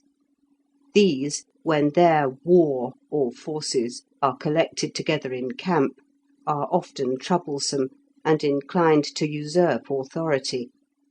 A volunteer is therefore always welcome in the king's levy. Felix thanked them for the information they had given him, and said he should certainly follow their advice. He could now hardly keep up with the carts, having walked for so many hours, and undergone so much previous exertion. Finding this to be the case, he wished them good night, and looked round for some cover. It was now dusk, and he knew he could go no farther. When they understood his intention, they consulted among themselves, and finally made him get up into one of the carts, and sit down on the bundles of arrows which filled it like faggots. Thus he was jolted along, the rude wheels fitting but badly on the axle, and often sinking deep into a rut. They were now in thick forest, and the track was much narrower, so that it had become worn into a hollow, as if it were the dry bed of a torrent.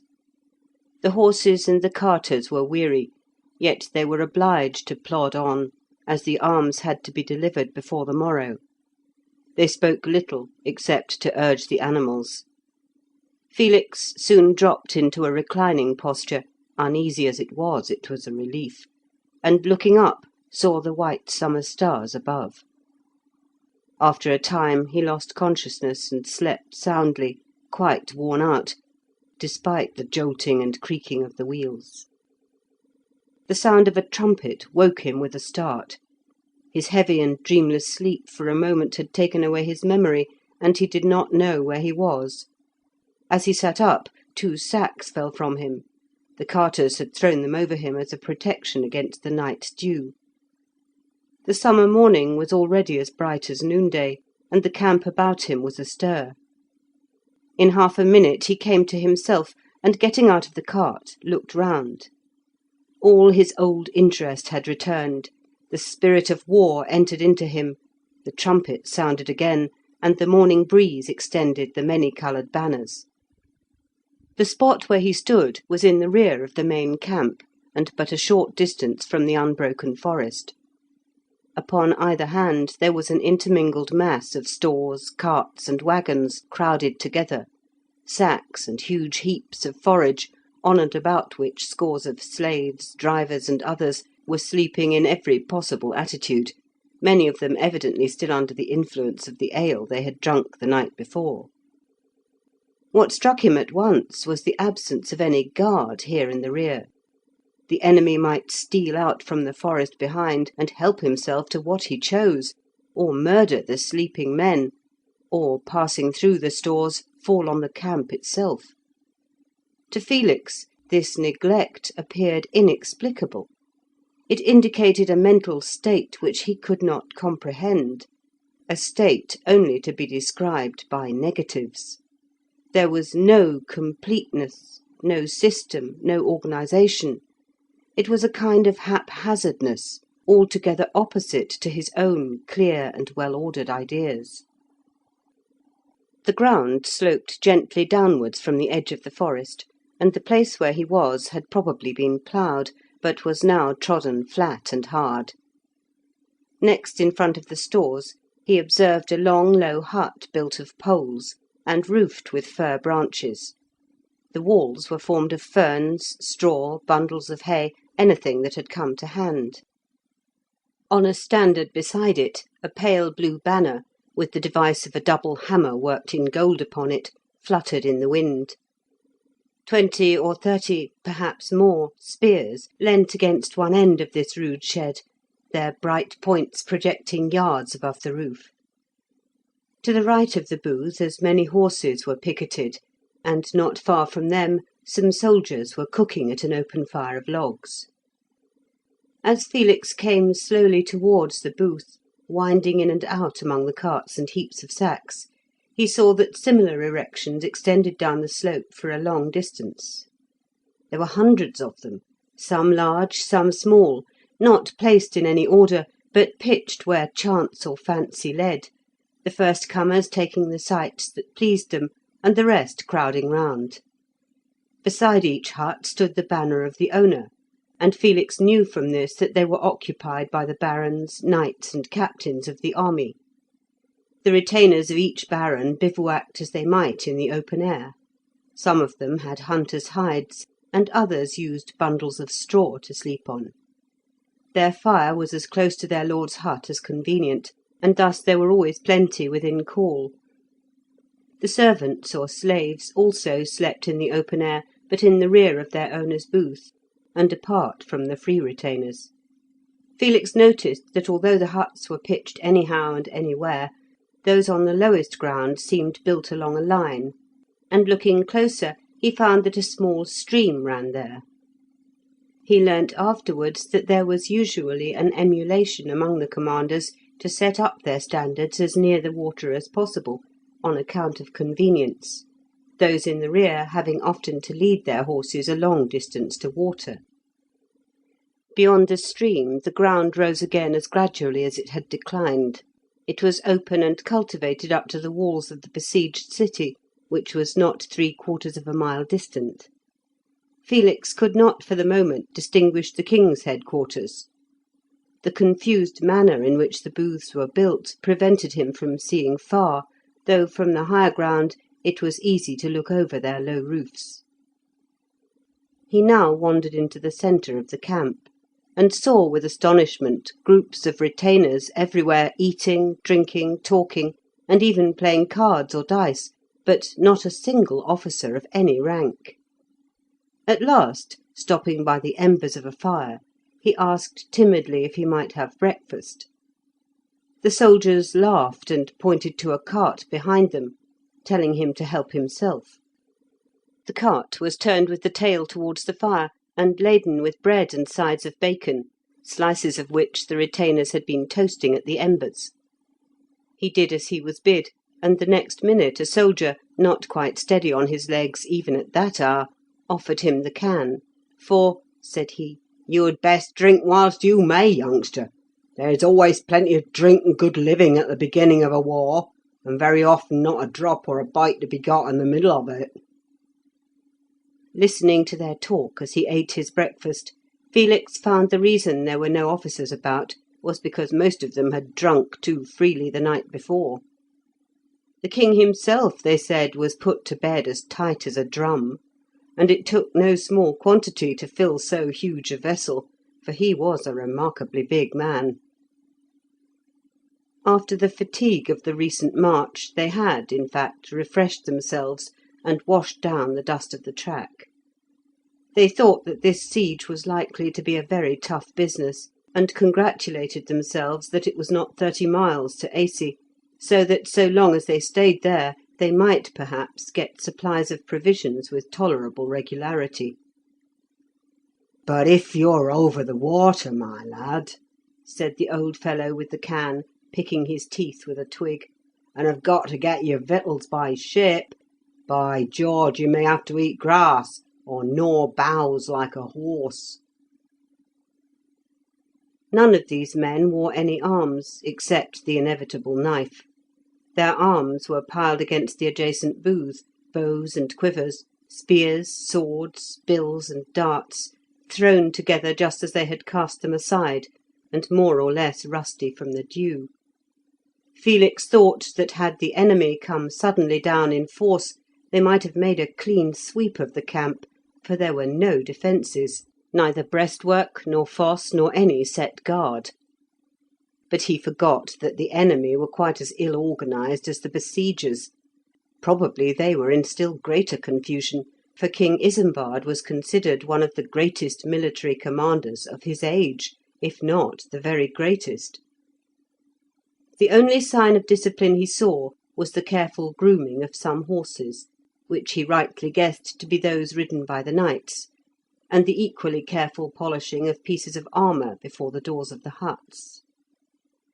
He wished now to inquire his way to the king's levy, but as the question rose to his lips he checked himself, remembering the caution the friendly carters had given him. He therefore determined to walk about the camp till he found some evidence that he was in the immediate neighbourhood of the king. He rose, stood about a little while to allay any possible suspicion, quite needless precautions, for the soldiers were far too agreeably engaged to take the least notice of him, and then sauntered off with as careless an air as he could assume. Looking about him, first at a forge where the blacksmith was shoeing a horse, then at a grindstone where a knight's sword was being sharpened, he was nearly knocked down by a horse urged at some speed through the crowds. By a rope from the collar, 3 dead bodies were drawn along the ground, dusty and disfigured by bumping against stone and clod. They were those of slaves, hanged the preceding day, perhaps for pilfering, perhaps for a mere whim, since every baron had power of the gallows. They were dragged through the camp and out a few hundred yards beyond, and there left to the crows. This horrible sight, to which the rest were so accustomed and so indifferent that they did not even turn to look at it, deeply shocked him. The drawn and distorted features, the tongues protruding and literally licking the dust, haunted him for long after. Though his father, as a baron, possessed the same power, it had never been exercised during his tenure of the estate, so that Felix had not been hardened to the sight of executions common enough elsewhere. Upon the Old House estate a species of negative humanity reigned. If the slaves were not emancipated, they were not hanged or cruelly beaten for trifles. Hastening from the spot, Felix came across the artillery, which consisted of battering rams and immense crossbows. The bows were made from entire trees, or more properly, poles. He inspected these clumsy contrivances with interest, and entered into a conversation with some men who were fitting up the framework on which a battering ram was to swing. Being extremely conceited with themselves and the knowledge they had acquired from experience only, as the repeated blows of the block drive home the pile, they scarcely answered him. But presently, as he lent a hand to assist, and bore with their churlishness without reply, they softened, and, as usual, asked him to drink, for here and throughout the camp the ale was plentiful, too plentiful for much progress. Felix took the opportunity and suggested a new form of trigger for the unwieldy crossbows. He saw that as at present discharged it must require some strength, perhaps the united effort of several men, to pull away the bolt or catch. Such an effort must disconcert the aim. These crossbows were worked upon a carriage, and it was difficult to keep the carriage steady even when stakes were inserted by the low wheels. It occurred to him at once that the catch could be depressed by a lever, so that one man could discharge the bow by a mere pressure of the hand, and without interfering with the aim. The men soon understood him, and acknowledged that it would be a great improvement. One, who was the leader of the gang, thought it so valuable an idea that he went off at once to communicate with the lieutenant, who would, in his turn, carry the matter to Baron Ingolf, master of the artillery. The others congratulated him, and asked to share in the reward that would be given to him for this invention. To whose war did he belong? Felix answered, after a little hesitation, to the king's levy. At this they whispered among themselves, and Felix, again remembering the carter's caution, said that he must attend the muster. This was a pure guess, but that he would return directly afterwards. Never for a moment suspecting that he would avoid the reward they looked upon as certain, they made no opposition, and he hurried away. Pushing through the groups, and not in the least knowing where he was going, Felix stumbled at last upon the king's quarters. End of Part 2, Chapter 17.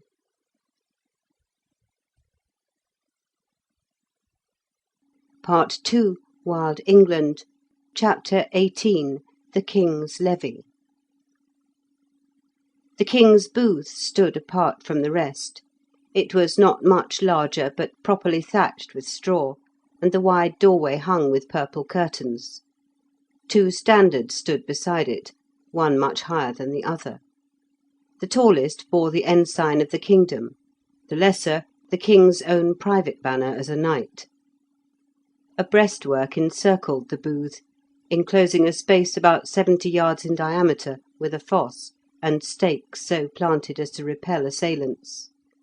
There was but one gateway, opposite the general camp, and this was guarded by soldiers fully armed. A knight on horseback in armour, except his helmet, rode slowly up and down before the gate. He was the officer of the guard. His retainers, some 30 or 40 men, were drawn up close by. A distance of 50 yards intervened between this entrenchment and the camp, and was kept clear. Within the entrenchment Felix could see a number of gentlemen and several horses caparisoned, but from the absence of noise, and the fact that everyone appeared to walk daintily and on tiptoe, he concluded that the king was still sleeping. The stream ran beside the entrenchment, and between it and the city. The king's quarters were at that corner of the camp highest up the brook, so that the water might not be fouled before it reached him.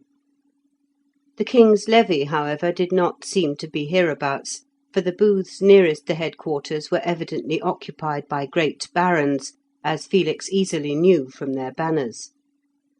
There was here some little appearance of formality. The soldiery were not so noisy, and there were several officers moving among them. He afterwards discovered that the greater barons claimed the right to camp nearest the king, and that the king's levy was just behind their booths. But unable to discover the place, and afraid of losing his liberty if he delayed longer, Felix, after hesitating some time, determined to apply direct to the guard at the gate of the circular entrenchment. As he crossed the open ground towards it, he noticed that the king's quarters were the closest to the enemy. Across the little stream were some cornfields, and beyond these the walls of the city, scarcely half a mile distant. There was no outpost, the stream was but a brook, and could be crossed with ease. He marvelled at the lack of precaution, but he had yet to learn that the enemy, and all the armies of the age, were equally ignorant and equally careless.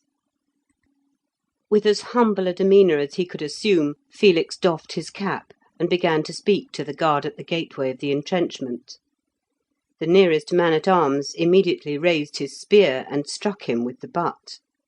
The unexpected blow fell on his left shoulder, and with such force as to render it powerless. Before he could utter a remonstrance, a second had seized his boar-spear, snapped the handle across his knee, and hurled the fragments from him. Others then took him by the shoulders and thrust him back across the open space to the camp, where they kicked him and left him bruised and almost stupefied with indignation. His offence was approaching the king's ground with arms in his hands. Later in the afternoon he found himself sitting on the bank of the stream far below the camp. He had wandered thither without knowing where he was going or what he was doing. His spirit for the time had been crushed, not so much by the physical brutality as by the repulse to his aspirations. Full of high hopes and conscious of great ideas, he had been beaten like a felon hound. From this spot beside the brook the distant camp appeared very beautiful, the fluttering banners, the green roofs of the booths, of ferns and reeds and boughs, the movement and life, for bodies of troops were now marching to and fro, and knights in gay attire riding on horseback, made a pleasant scene on the sloping ground with the forest at the back.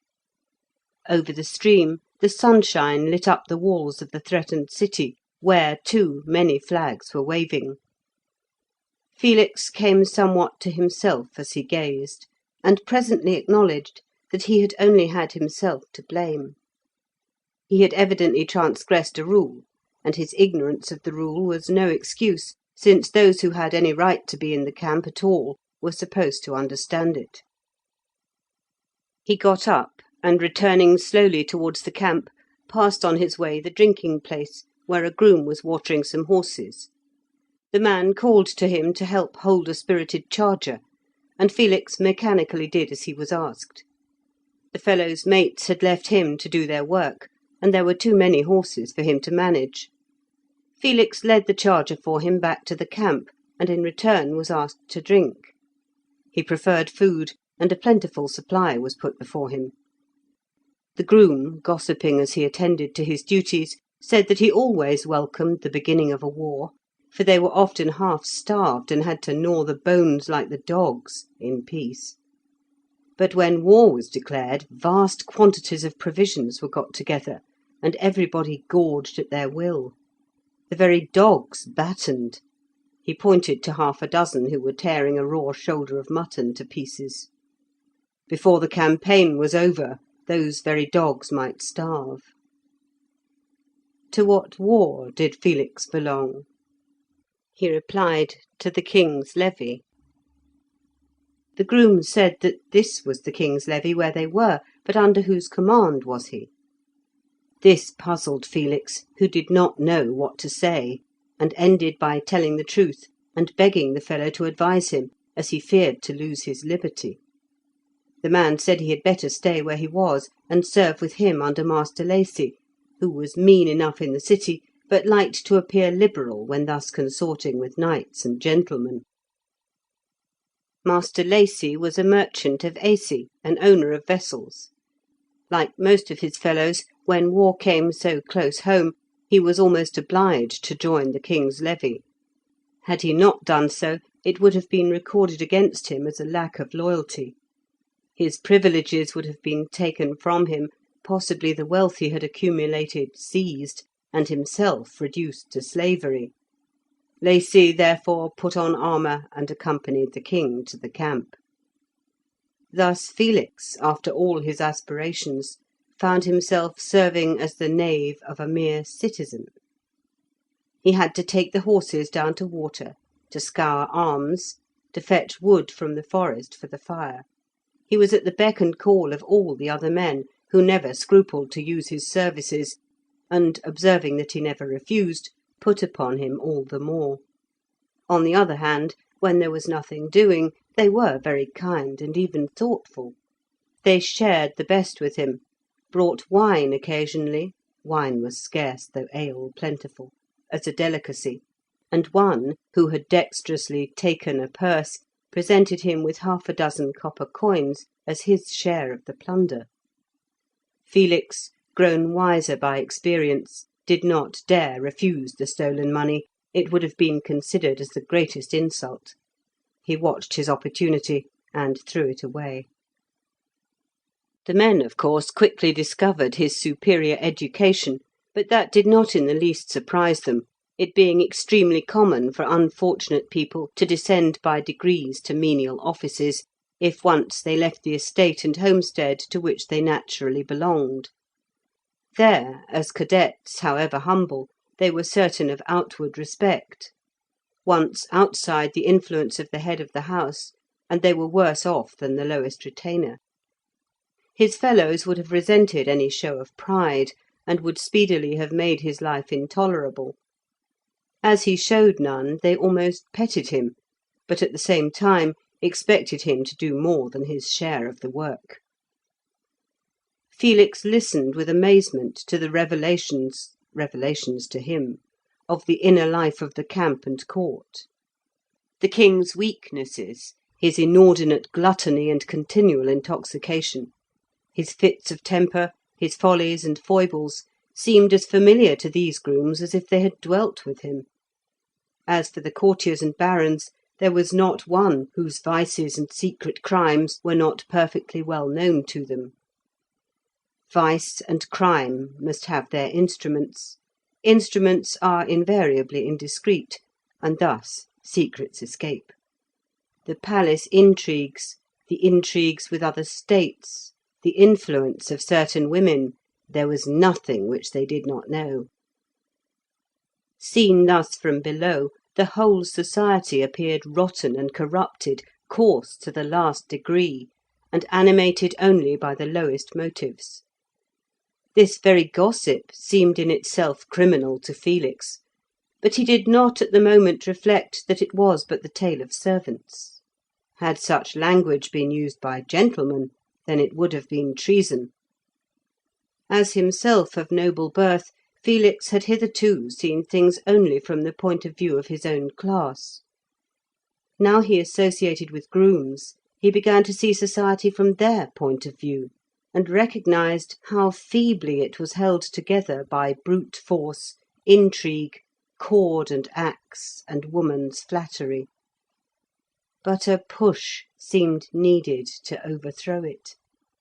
Yet it was quite secure, nevertheless, as there was none to give that push, and if any such plot had been formed, those very slaves who suffered the most would have been the very men to give information and to torture the plotters. Felix had never dreamed that common and illiterate men, such as these grooms and retainers, could have any conception of reasons of state, or the crafty designs of courts. He now found that, though they could neither write nor read, they had learned the art of reading man, the worst and lowest side of character, to such perfection that they at once detected the motive. They read the face, the very gait and gesture gave them a clue. They read man, in fact, as an animal. They understood men just as they understood the horses and hounds under their charge. Every mood and vicious indication in those animals was known to them, and so, too, with their masters. Felix thought that he was himself a hunter, and understood woodcraft. He now found how mistaken he had been. He had acquired woodcraft as a gentleman.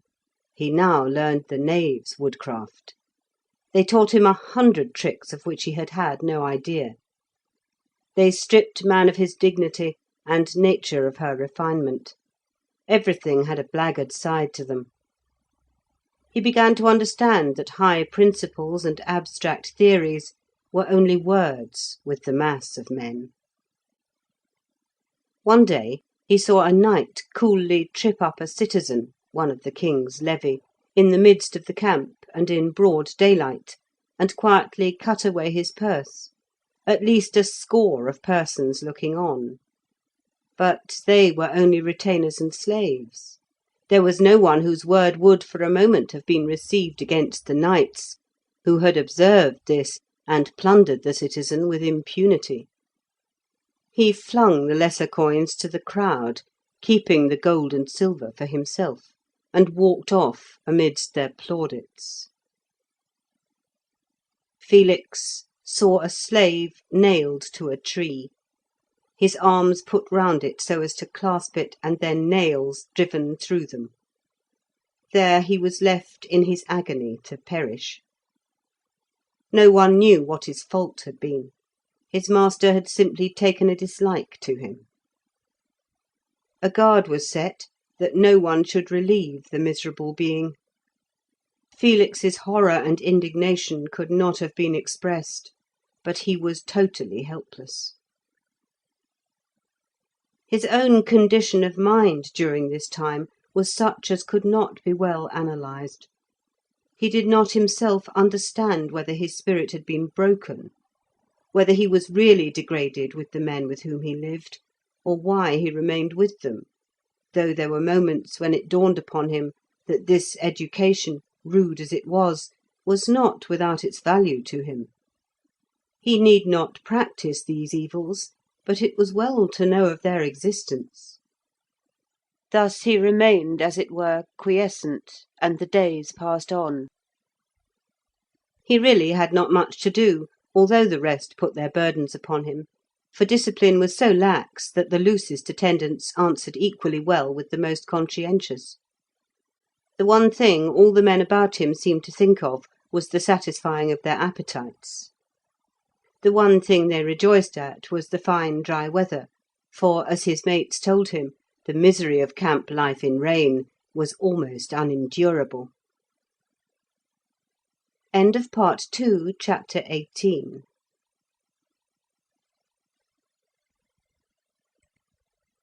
Part 2, Wild England, Chapter 19, Fighting.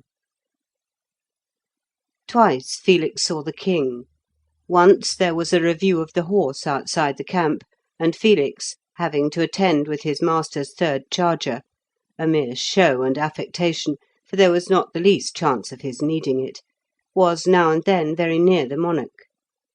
For that day at least he looked every whit what fame had reported him to be.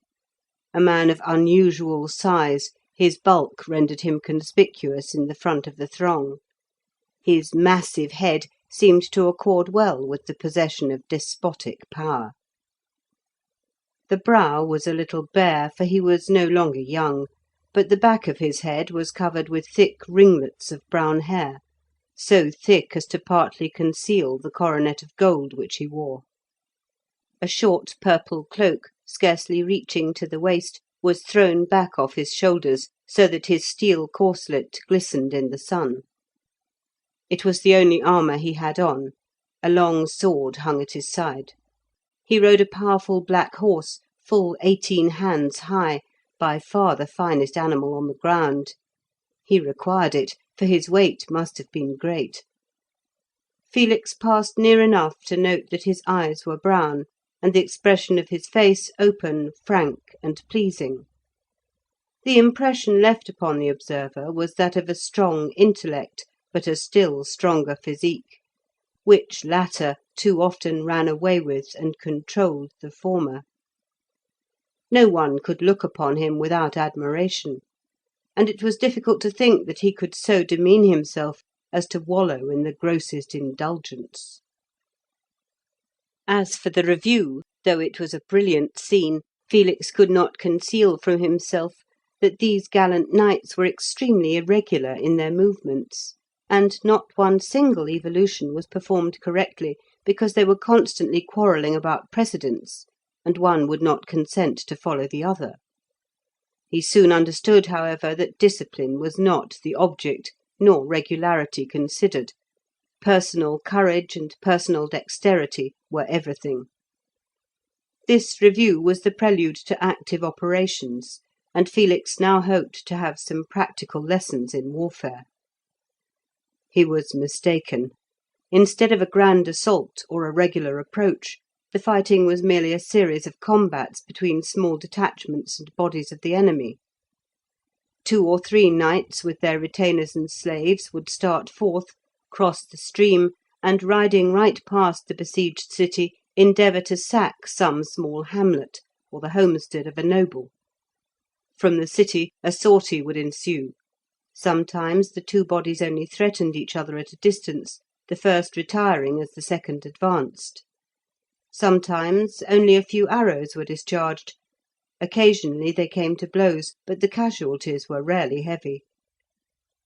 One such party, while returning, was followed by a squadron of horsemen from the town towards the stream to within 300 yards of the king's quarters. Incensed at this assurance, several knights mounted their horses and rode out to reinforce the returning detachment, which was loaded with booty. Finding themselves about to be supported, they threw down their spoils, faced about, and Felix saw for the first time a real and desperate mêlée. It was over in 5 minutes. The king's knights, far better horsed, and filled with desire to exhibit their valour to the camp, charged with such fury that they overthrew the enemy and rode over him. Felix saw the troops meet. There was a crash and cracking as the lances broke. 4 or 5 rolled from the saddle on the trodden corn, and the next moment the entangled mass of men and horses unwound itself as the enemy hastened back to the walls. Felix was eager to join in such an affray, but he had no horse nor weapon. Upon another occasion, early one bright morning, 4 knights and their followers, about 40 in all, deliberately set out from the camp, and advanced up the sloping ground towards the city. The camp was soon astir, watching their proceedings, and the king, being made acquainted with what was going on, came out from his booth. Felix, who now entered the circular entrenchment without any difficulty, got up on the mound with scores of others, where, holding to the stakes, they had a good view. The king stood on a bench and watched the troops advance, shading his eyes with his hand. As it was but half a mile to the walls, they could see all that took place. When the knights had got within 200 yards, and arrows began to drop amongst them, they dismounted from their horses and left them in charge of the grooms, who walked them up and down, none remaining still a minute, so as to escape the aim of the enemy's archers. Then, drawing their swords, the knights, who were in full armour, put themselves at the head of the band and advanced at a steady pace to the wall. In their mail, with their shields before them, they cared not for such feeble archery, nor even for the darts that poured upon them when they came within reach. There was no fosse to the wall, so that, pushing forward, they were soon at the foot.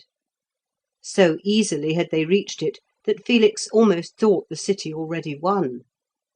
Now he saw blocks of stone, darts, and beams of wood cast at them from the parapet, which was not more than 12 feet above the ground.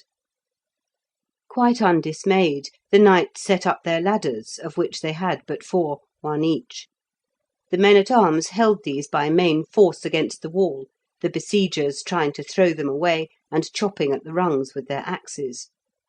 But the ladders were well shod with iron to resist such blows, and in a moment Felix saw, with intense delight and admiration, the 4 knights slowly mount to the parapet and cut at the defenders with their swords.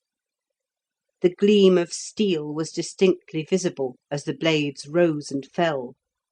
The enemy thrust at them with pikes, but seemed to shrink from closer combat, and a moment afterwards the gallant 4 stood on the top of the wall. Their figures, clad in mail and shield in hand, were distinctly seen against the sky. Up swarmed the men-at-arms behind them, and some seemed to descend on the other side. A shout rose from the camp and echoed over the woods. Felix shouted with the rest, wild with excitement. The next minute, while yet the knights stood on the wall and scarcely seemed to know what to do next, there appeared at least a dozen men in armour running along the wall towards them. Felix afterwards understood that the ease with which the 4 won the wall at first was owing to there being no men of knightly rank among the defenders at that early hour. Those who had collected to repulse the assault were citizens, retainers, slaves, any, in fact, who had been near. But now the news had reached the enemy's leaders, and some of them hastened to the wall. As these were seen approaching, the camp was hushed, and every eye strained on the combatants. The noble 4 could not all meet their assailants, the wall was but wide enough for 2 to fight, but the other two had work enough the next minute, as 8 or 10 more men in mail advanced the other way. So they fought back to back, 2 facing one way and 2 the other. The swords rose and fell. Felix saw a flash of light fly up into the air. It was the point of a sword broken off short. At the foot of the wall, the men who had not had time to mount endeavoured to assist their masters by stabbing upwards with their spears. All at once 2 of the knights were hurled from the wall. One seemed to be caught by his men, the other came heavily to the ground. While they were fighting their immediate antagonists, others within the wall had come with lances and literally thrust them from the parapet. The other 2 still fought back to back for a moment, then, finding themselves overwhelmed, they sprang down among their friends. The minute the 2 first fell, the grooms with the horses ran towards the wall, and despite the rain of arrows, darts, and stones from the parapet, Felix saw with relief 3 of the 4 knights placed on their chargers. One only could sit upright unassisted, 2 were supported in their saddles, and the 4th was carried by his retainers. Thus they retreated, and apparently without further hurt, for the enemy on the wall crowded so much together as to interfere with the aim of their darts, which too soon fell short. But there was a dark heap beneath the wall, where 10 or 12 retainers and slaves, who wore no armour, had been slain or disabled. Upon these the loss invariably fell. None attempted to follow the retreating party, who slowly returned towards the camp, and were soon apparently in safety. But suddenly a fresh party of the enemy appeared upon the wall, and the instant afterwards 3 retainers dropped as if struck by lightning. They had been hit by sling stones, whirled with great force by practised slingers. These rounded pebbles come with such impetus as to stun a man at 200 yards. The aim, it is true, is uncertain, but where there is a body of troops they are sure to strike someone. Hastening on, leaving the 3 fallen men where they lay, the rest in 2 minutes were out of range, and came safely into camp. Every one, as they crossed the stream, ran to meet them, the king included, and as he passed in the throng, Felix heard him remark that they had had a capital main of cocks that morning. Of the knights, only one was much injured. He had fallen upon a stone, and 2 ribs were broken. The rest suffered from severe bruises, but had no wound. 6 men-at-arms were missing, probably prisoners, for, as courageous as their masters, they had leapt down from the wall into the town. 11 other retainers or slaves were slain, or had deserted, or were prisoners, and no trouble was taken about them. As for the 3 who were knocked over by the sling stones, there they lay until they recovered their senses, when they crawled into camp. This incident cooled Felix's ardour for the fray, for he reflected that, if injured thus, he too, as a mere groom, would be left. The devotion of the retainers to save and succour their masters was almost heroic. The mailed knights thought no more of their men, unless it was some particular favourite, than of a hound slashed by a boar's tusk in the chase. When the first flush of his excitement had passed, Felix, thinking over the scene of the morning as he took his horses down to water at the stream, became filled at first with contempt, and then with indignation. That the first commander of the age should thus look on while the wall was won before his eyes, and yet never send a strong detachment, or move himself with his whole army to follow up the advantage, seemed past understanding.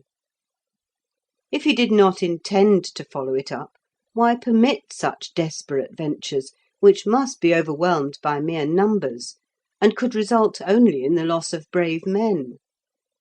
And if he did permit it, why did he not, when he saw they were overthrown, send a squadron to cover their retreat?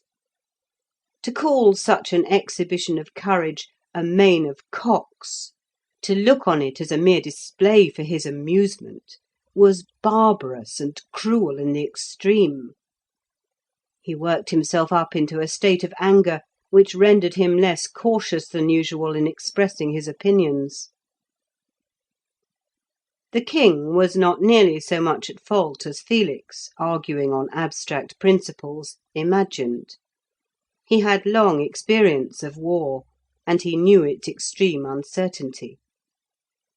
The issue of the greatest battle often hung on the conduct of a single leader, or even a single man-at-arms. He had seen walls won and lost before.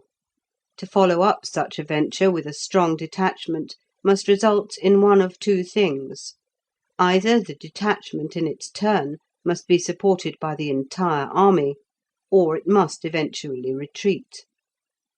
If it retreated, the loss of prestige would be serious, and might encourage the enemy to attack the camp, for it was only his prestige which prevented them. If supported by the entire army, then the fate of the whole expedition depended upon that single day. The enemy had the advantage of the wall, of the narrow streets and enclosures within, of the houses, each of which would become a fortress, and thus in the winding streets a repulse might easily happen. To risk such an event would be folly in the last degree before the town had been dispirited and discouraged by the continuance of the siege, the failure of their provisions, or the fall of their chief leaders in the daily combats that took place. The army had no discipline whatever beyond that of the attachment of the retainer to his lord, and the dread of punishment on the part of the slave. There were no distinct ranks, no organised corps. The knights followed the greater barons, the retainers the knights. The greater barons followed the king. Such an army could not be risked in an assault of this kind. The venture was not ordered, nor was it discouraged. To discourage, indeed, all attempts would have been bad policy. It was upon the courage and bravery of his knights that the king depended, and upon that alone rested his hopes of victory. The great baron whose standard they followed would have sent them assistance if he had deemed it necessary. The king, unless on the day of battle, would not trouble about such a detail. As for the remark that they had had a good main of cocks that morning, he simply expressed the feeling of the whole camp. The spectacle Felix had seen was, in fact, merely an instance of the strength and of the weakness of the army and of the monarch himself. Felix afterwards acknowledged these things to himself, but at the moment, full of admiration for the bravery of the four knights and their followers, he was full of indignation, and uttered his views too freely. His fellow grooms cautioned him, but his spirit was up, and he gave way to his feelings without restraint. Now, to laugh at the king's weaknesses, his gluttony or follies, was one thing; to criticise his military conduct was another. The one was merely badinage, and the king himself might have laughed had he heard it. The other was treason, and, moreover, likely to touch the monarch on the delicate matter of military reputation. Of this Felix quickly became aware. His mates indeed tried to shield him, but possibly the citizen, his master, had enemies in the camp, barons perhaps to whom he had lent money, and who watched for a chance of securing his downfall. At all events, early the next day Felix was rudely arrested by the provost in person, bound with cords, and placed in the provost's booth. At the same time his master was ordered to remain within, and a guard was put over him. End of Part 2, Chapter 19.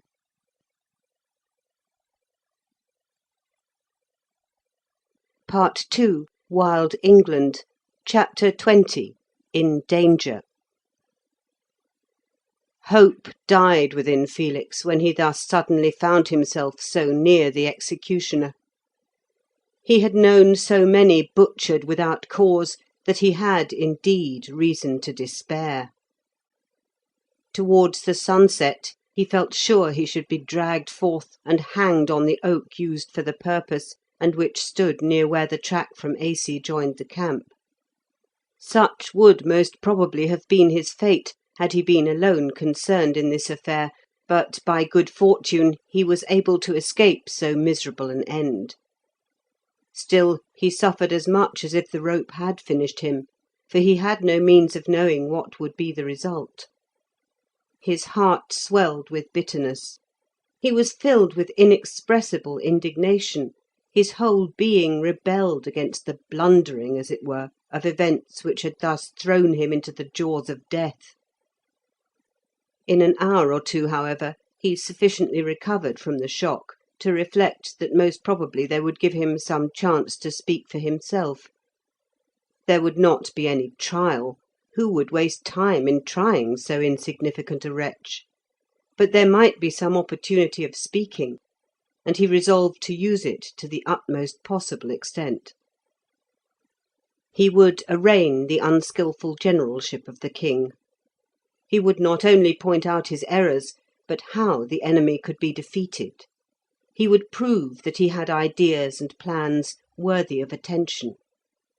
He would, as it were, vindicate himself before he was executed, and he tried to collect his thoughts and put them into form.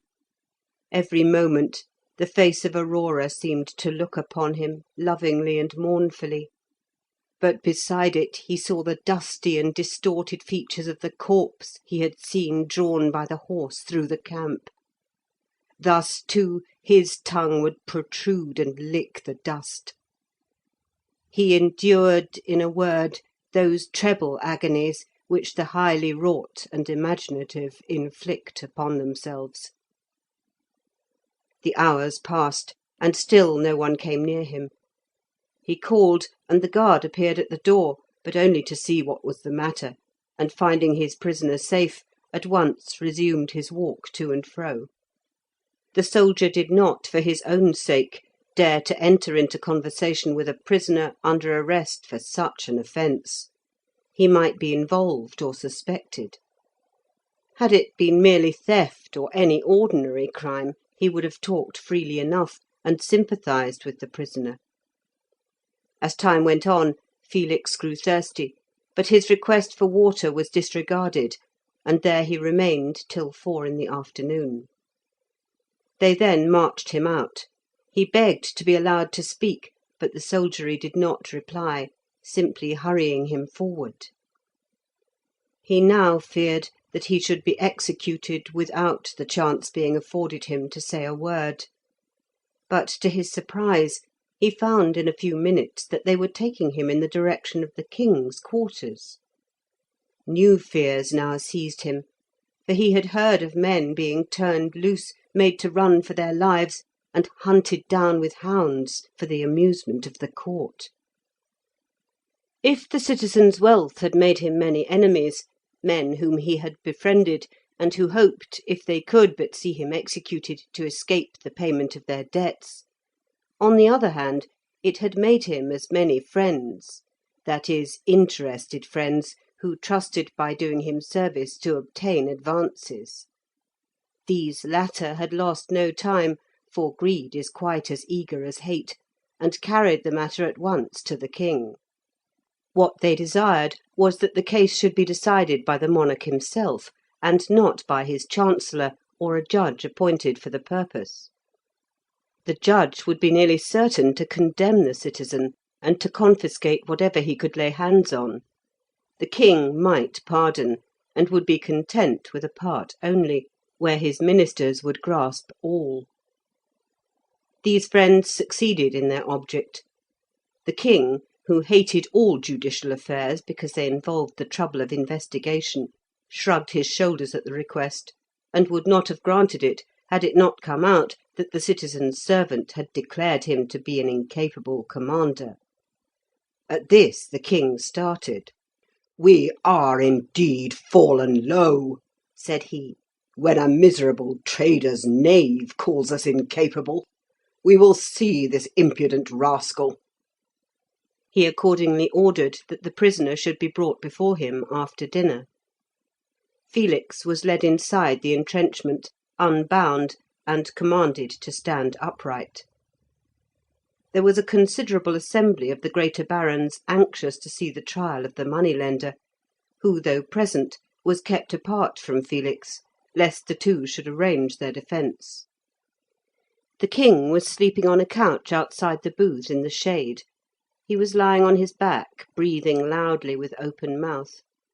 How different his appearance to the time when he sat on his splendid charger and reviewed his knights! A heavy meal had been succeeded by as heavy a slumber. No one dared to disturb him. The assembly moved on tiptoe and conversed in whispers. The experienced divined that the prisoners were certain to be condemned, for the king would wake with indigestion, and vent his uneasy sensations upon them. Full an hour elapsed before the king awoke with a snort, and called for a draught of water. How Felix envied that draught! He had neither eaten nor drunk since the night previous. It was a hot day, and his tongue was dry and parched. The citizen was first accused. He denied any treasonable designs or expressions whatever. As for the other prisoner, till the time he was arrested, he did not even know he had been in his service. He was some stroller whom his grooms had incautiously engaged, the lazy scoundrels, to assist them. He had never even spoken to him. If the knave told the truth, he must acknowledge this. "How now?" said the king, turning to Felix. "What do you say?" "It is true," replied Felix.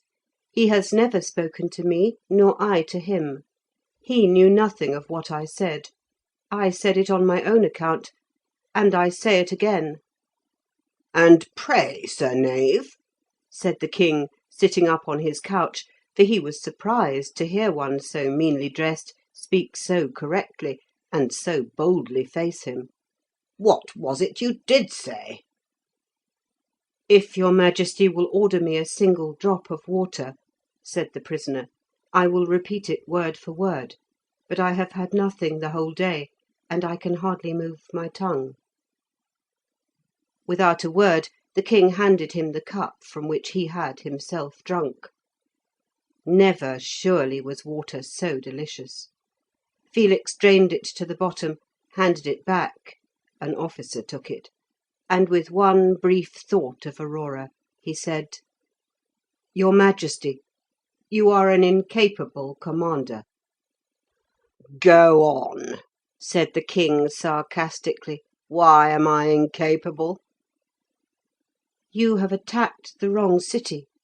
These three are all your enemies, and you have attacked the first. They stand in a row." "They stand in a row," repeated the king, "and we will knock them over like 3 ninepins." "But you have begun with the end one," said Felix, "and that is the mistake. For after you have taken the first, you must take the second, and still after that the third. But you might have saved much trouble and time if—" "If what?" "If you had assaulted the middle one first. For then, while the siege went on, you would have been able to prevent either of the other 2 towns from sending assistance. And when you had taken the first, and put your garrison in it, neither of the others could have stirred or reaped their corn, nor could they even communicate with each other, since you would be between them, and in fact you would have cut your enemies in twain." "By St. John," swore the king, "it is a good idea. I begin to think. But go on, you have more to say." "I think too, your Majesty, that by staying here as you have done this fortnight past without action, you have encouraged the other 2 cities to make more desperate resistance, and it seems to me that you are in a dangerous position, and may at any moment be overwhelmed with disaster, for there is nothing whatever to prevent either of the other 2 from sending troops to burn the open city of Aisi in your absence. And that danger must increase every day as they take courage by your idleness." Idleness! There shall be idleness no longer. The man speaks the truth. We will consider further of this. We will move on Adlington," turning to his barons. "If it please your majesty," said Baron Ingulf, "this man invented a new trigger for our carriage crossbows, but he was lost in the crowd, and we have sought for him in vain. My sergeant here has this moment recognised him." "Why did you not come to us before, fellow?" said the king. "Let him be released. Let him be entertained at our expense. Give him clothes and a sword. We will see you further." Overjoyed at this sudden turn of fortune, Felix forgot to let well alone. He had his audience with him for a moment. He could not resist, as it were, following up his victory. He thanked the king, and added that he could make a machine which would knock the walls yonder to pieces without it being necessary to approach nearer than half a bowshot. "What is this?" said the king. "Ingulf, have you ever heard of such a machine?"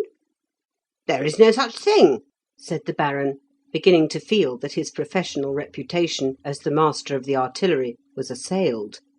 "There is nothing of the kind known." "It will shoot stones as big, as heavy as a man can lift," said Felix eagerly, "and easily knock towers to fragments." The king looked from one to another. He was incredulous. The baron smiled scornfully. "Ask him, your majesty, how these stones are to be thrown. No bow could do it." "How are the stones to be thrown?" said the king sharply. "Beware how you play with us." "By the force of twisted ropes, your majesty." They all laughed. The baron said, "You see, your majesty, there is nothing of the kind. This is some jester." "The twisted rope should be a halter," said another courtier, one of those who hoped for the rich man's downfall. "It can be done, your majesty," cried Felix, alarmed. "I assure you, a stone of 200 weight might be thrown a quarter of a mile." The assembly did not repress its contempt. "The man is a fool," said the king, who now thought that Felix was a jester who had put a trick upon him. "But your joke is out of joint. I will teach such fellows to try tricks on us. Beat him out of camp." The provost's men seized him, and in a moment he was dragged off his feet and bodily carried outside the entrenchment. Thence they pushed him along, beating him with the butts of their spears to make him run the faster. The groups they passed laughed and jeered, the dogs barked and snapped at his ankles. They hurried him outside the camp, and thrusting him savagely with their spear butts, sent him headlong. There they left him, with the caution, which he did not hear, being insensible, that if he ventured inside the lines he would be at once hanged. Like a dead dog they left him on the ground.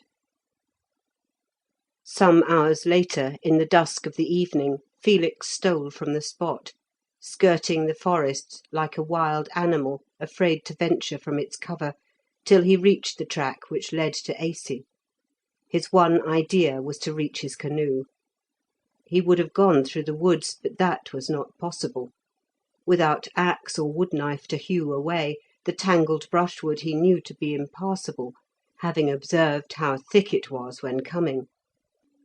Aching and trembling in every limb, not so much with physical suffering as that kind of inward fever which follows unmerited injury, the revolt of the mind against it, he followed the track as fast as his weary frame would let him. He had tasted nothing that day but the draught from the king's cup, and a second draught, when he recovered consciousness, from the stream that flowed past the camp. Yet he walked steadily on without pause. His head hung forward, and his arms were listless, but his feet mechanically plodded on. He walked, indeed, by his will, and not with his sinews. Thus, like a ghost, for there was no life in him, he traversed the shadowy forest. The dawn came, and still he kept onwards. As the sun rose higher, having now travelled fully 20 miles, he saw houses on the right of the trail. They were evidently those of retainers or workmen employed on the manor, for a castle stood at some distance. An hour later he approached the second or open city of Aisi, where the ferry was across the channel. In his present condition he could not pass through the town. No one there knew of his disgrace, but it was the same to him as if they had. Avoiding the town itself, he crossed the cultivated fields, and upon arriving at the channel he at once stepped in and swam across to the opposite shore. It was not more than 60 yards, but weary as he was, it was an exhausting effort. He sat down, but immediately got up and struggled on. The church tower on the slope of the hill was a landmark by which he easily discovered the direction of the spot where he had hidden the canoe. But he felt unable to push through the belt of brushwood, reeds, and flags beside the shore, and therefore struck through the firs, following a cattle track, which doubtless led to another grazing ground. This ran parallel with the shore, and when he judged himself about level with the canoe, he left it and entered the wood itself. For a little way he could walk, but the thick fir branches soon blocked his progress, and he could progress only on hands and knees, creeping beneath them. There was a hollow space under the lower branches, free from brushwood. Thus he painfully approached the lake, and descending the hill, after an hour's weary work, emerged among the rushes and reeds. He was within 200 yards of the canoe, for he recognised the island opposite it.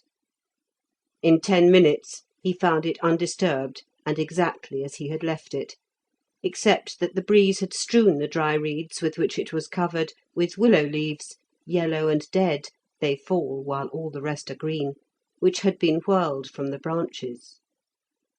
Throwing himself upon the reeds beside the canoe, he dropped asleep as if he had been dead. He awoke as the sun was sinking, and sat up, hungry in the extreme, but much refreshed.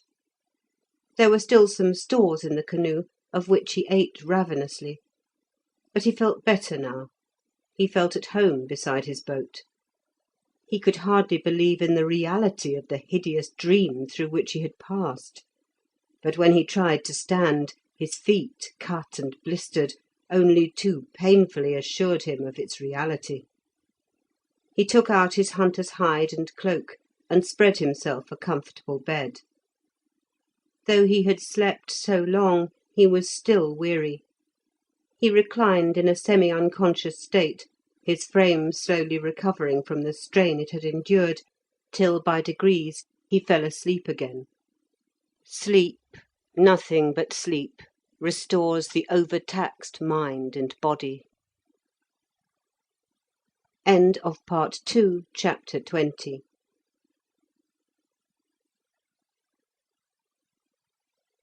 Part 2, Wild England, Chapter 21, A Voyage. The sun was up when Felix awoke, and as he raised himself the beauty of the lake before him filled him with pleasure. By the shore it was so calm that the trees were perfectly reflected, and the few willow leaves that had fallen floated without drifting one way or the other. Farther out, the islands were lit up with the sunlight, and the swallows skimmed the water, following the outline of their shores.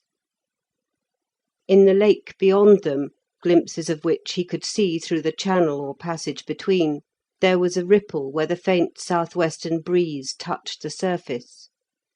His mind went out to the beauty of it. He did not question or analyse his feelings. He launched his vessel and left that hard and tyrannical land for the loveliness of the water. Paddling out to the islands, he passed through between them and reached the open lake. There he hoisted the sail.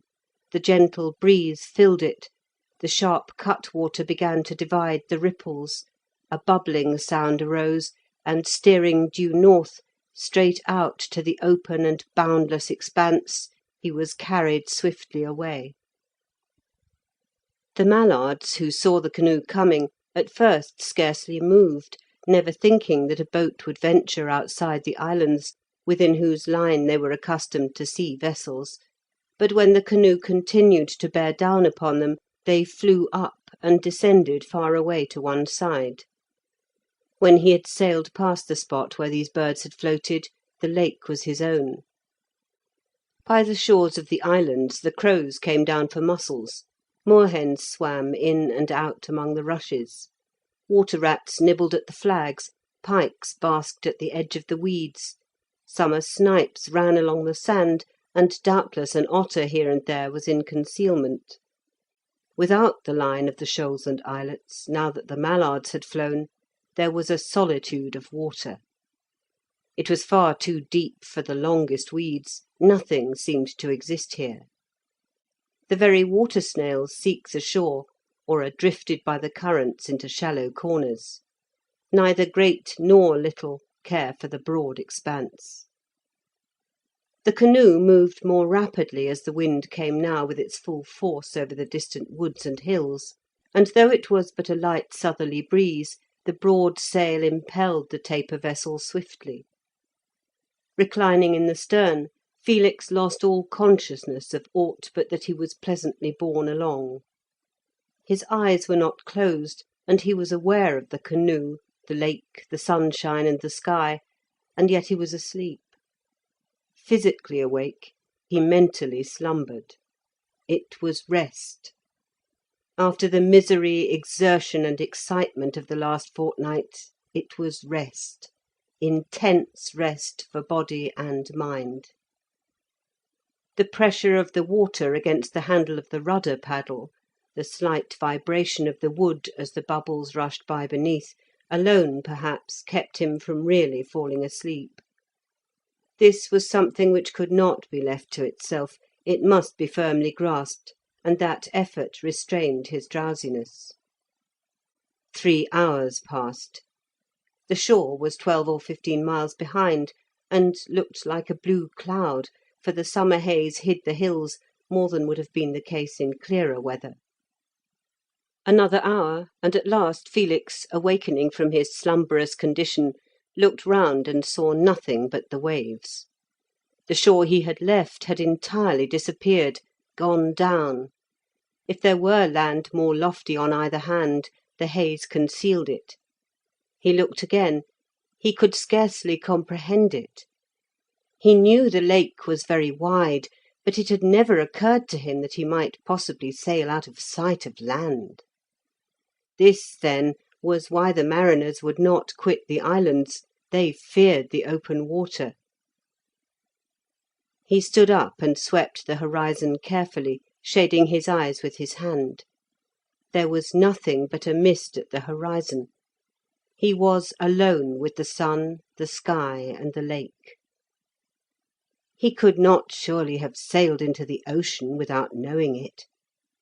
He sat down, dipped his hand overboard, and tasted the drops that adhered. The water was pure and sweet, warm from the summer sunshine. There was not so much as a swift in the upper sky, nothing but slender filaments of white cloud. No swallows glided over the surface of the water. If there were fishes, he could not see them through the waves, which were here much larger, sufficiently large, though the wind was light, to make his canoe rise and fall with their regular rolling. To see fishes, a calm surface is necessary, and, like other creatures, they haunt the shallows and the shore. Never had he felt alone like this in the depths of the farthest forest he had penetrated. Had he contemplated beforehand the possibility of passing out of sight of land, when he found that the canoe had arrived, he would probably have been alarmed and anxious for his safety.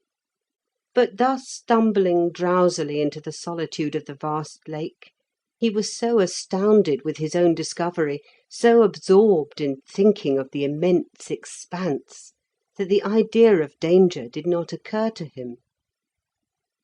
Another hour passed, and he now began to gaze about him more eagerly for some sight of land, for he had very little provision with him, and he did not wish to spend the night upon the lake. Presently, however, the mist on the horizon ahead appeared to thicken, and then became blue, and in a shorter time than he expected, land came in sight. This arose from the fact of its being low, so that he had approached nearer than he knew before recognising it. At the time when he was really out of sight of the coast, he was much further from the hilly land left behind than from the low country in front, and not in the mathematical centre, as he had supposed, of the lake. As it rose and came more into sight, he already began to wonder what reception he should meet with from the inhabitants, and whether he should find them as hard of heart as the people he had just escaped from. Should he, indeed, venture among them at all, or should he remain in the woods till he had observed more of their ways and manners? These questions were being debated in his mind when he perceived that the wind was falling. As the sun went past the meridian, the breeze fell, till, in the hottest part of the afternoon, and when he judged that he was not more than 8 miles from shore, it sank to the merest zephyr, and the waves by degrees diminished. So faint became the breeze in half an hour's time, and so intermittent, that he found it patience wasted even to hold the rudder paddle. The sail hung, and was no longer bellied out. As the idle waves rolled under, it flapped against the mast. The heat was now so intolerable, the light reflected from the water increasing the sensation, that he was obliged to make himself some shelter by partly lowering the sail and hauling the yard athwart the vessel, so that the canvas acted as an awning. Gradually the waves declined in volume, and the gentle breathing of the wind ebbed away, till at last the surface was almost still, and he could feel no perceptible air stirring. Weary of sitting in the narrow boat, he stood up, but he could not stretch himself sufficiently for the change to be of much use.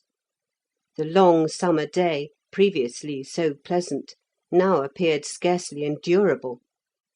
Upon the silent water the time lingered, for there was nothing to mark its advance, not so much as a shadow beyond that of his own boat.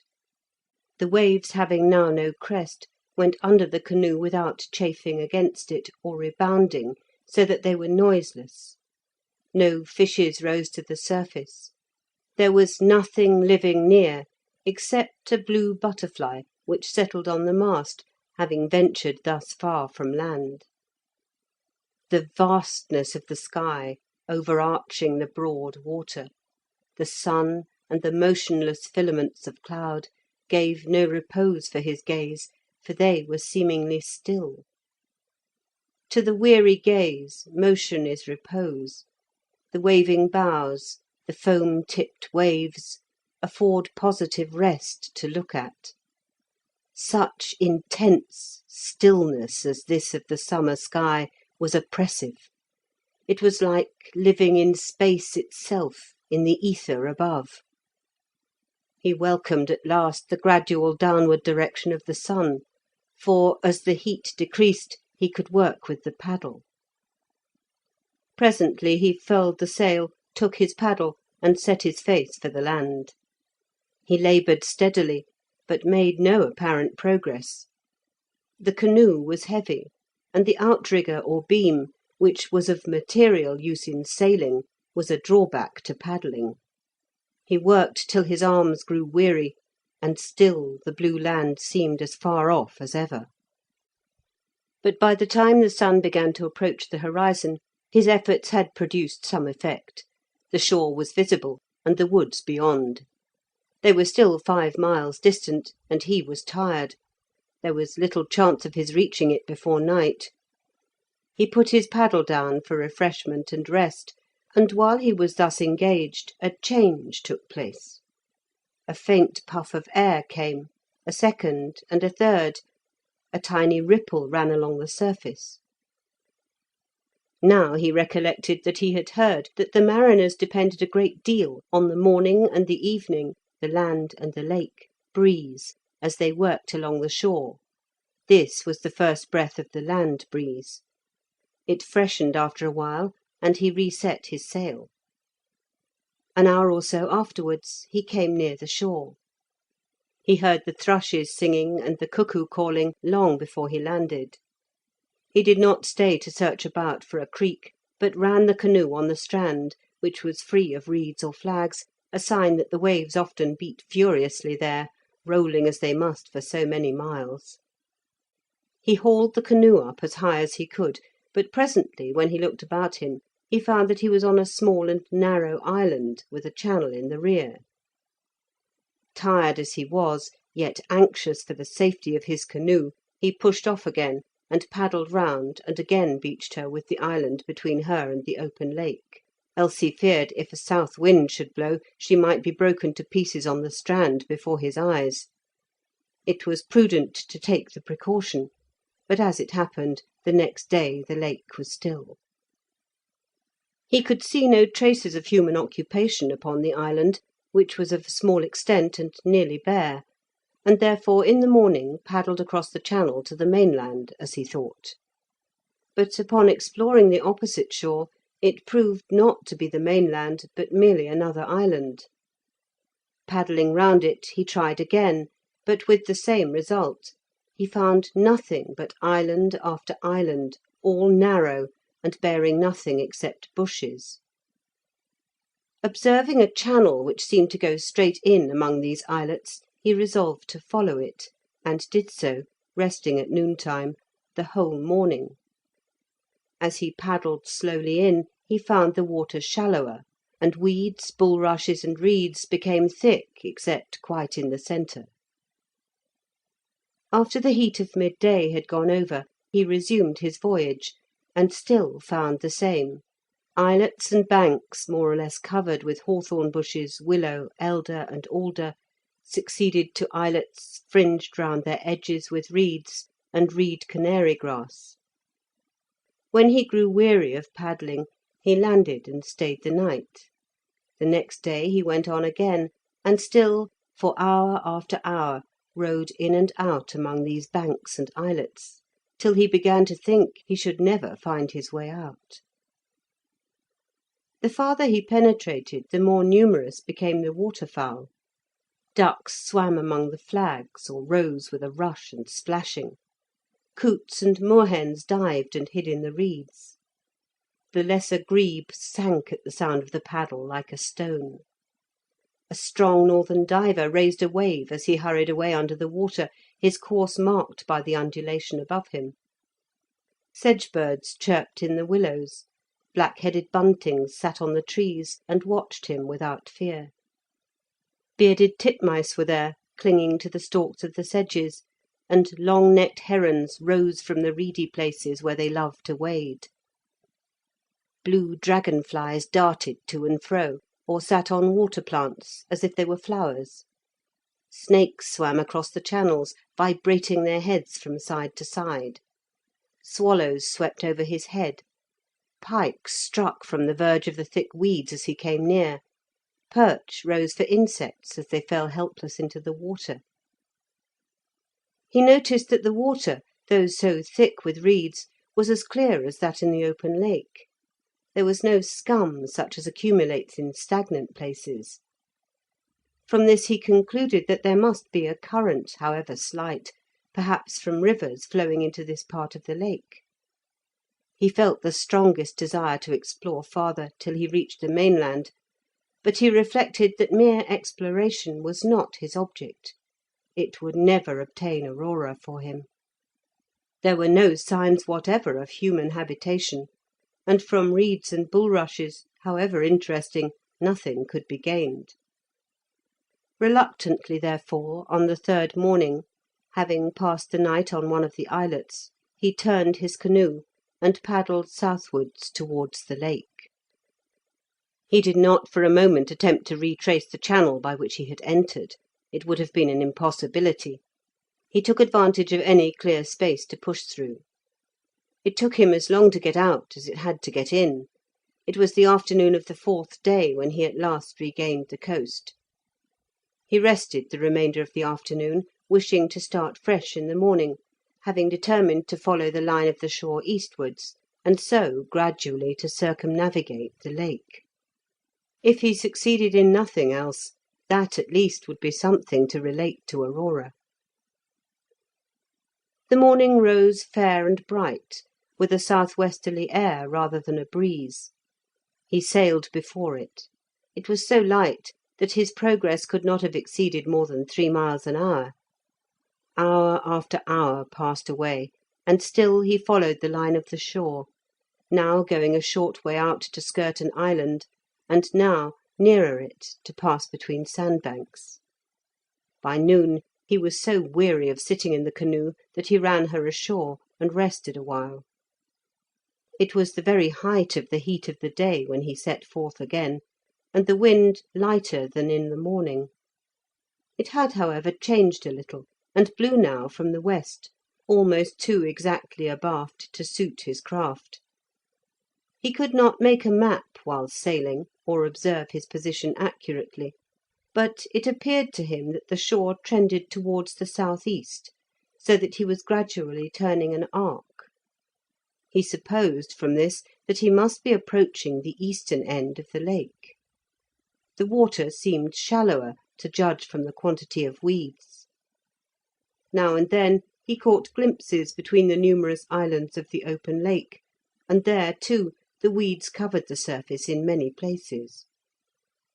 In an hour or two the breeze increased considerably, and travelling so much quicker, he found it required all his dexterity to steer past the islands and clear the banks upon which he was drifting. Once or twice he grazed the willows that overhung the water, and heard the keel of the canoe drag on the bottom. As much as possible he bore away from the mainland, steering south-east, thinking to find deeper water, and to be free of the islets. He succeeded in the first, but the islets were now so numerous that he could not tell where the open lake was. The farther the afternoon advanced, the more the breeze freshened, till occasionally, as it blew between the islands, it struck his mast almost with the force of a gale. Felix welcomed the wind, which would enable him to make great progress before evening. If such favouring breezes would continue, he could circumnavigate the waters in a comparatively short time, and might return to Aurora, so far at least successful. Hope filled his heart, and he sang to the wind. The waves could not rise among these islands, which intercepted them before they could roll far enough to gather force, so that he had all the advantage of the gale without its risks. Except a light haze all round the horizon, the sky was perfectly clear, and it was pleasant now the strong current of air cooled the sun's heat. As he came round the islands, he constantly met and disturbed parties of waterfowl, mallards, and coots. Sometimes they merely hid in the weeds, sometimes they rose, and when they did so, passed to his rear. End of Part 2, Chapter 21.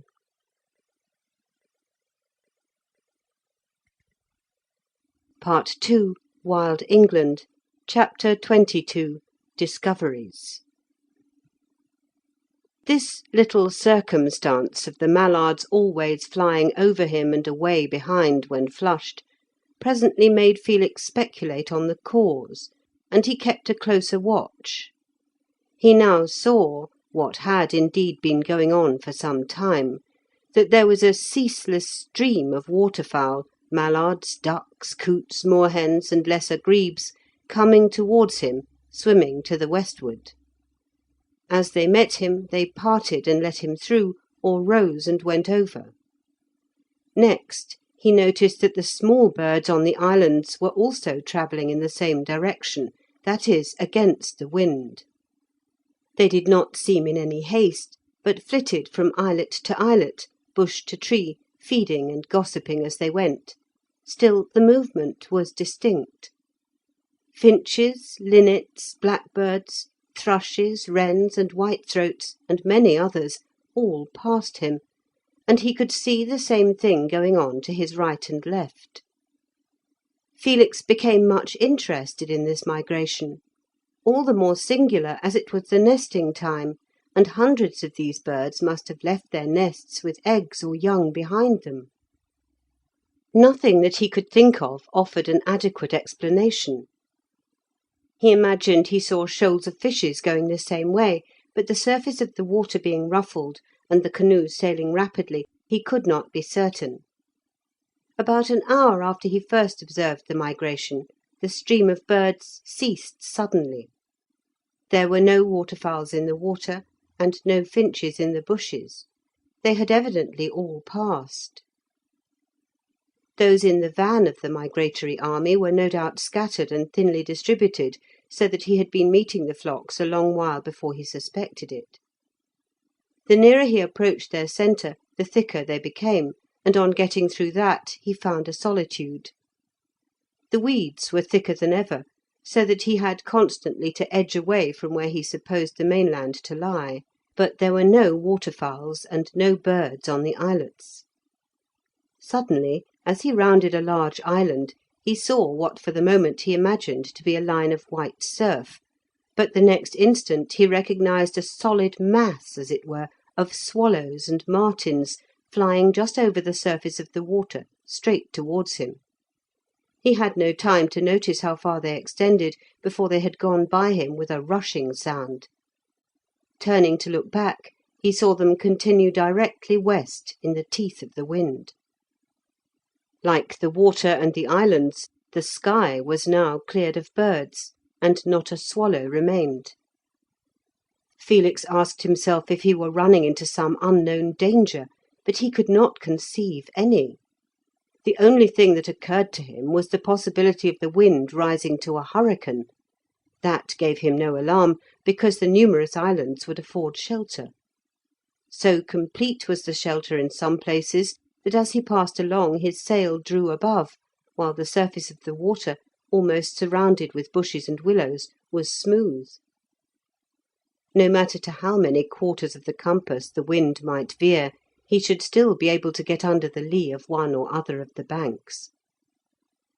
The sky remained without clouds. There was nothing but a slight haze, which he sometimes fancied looked thicker in front or to the eastward. There was nothing whatever to cause the least uneasiness.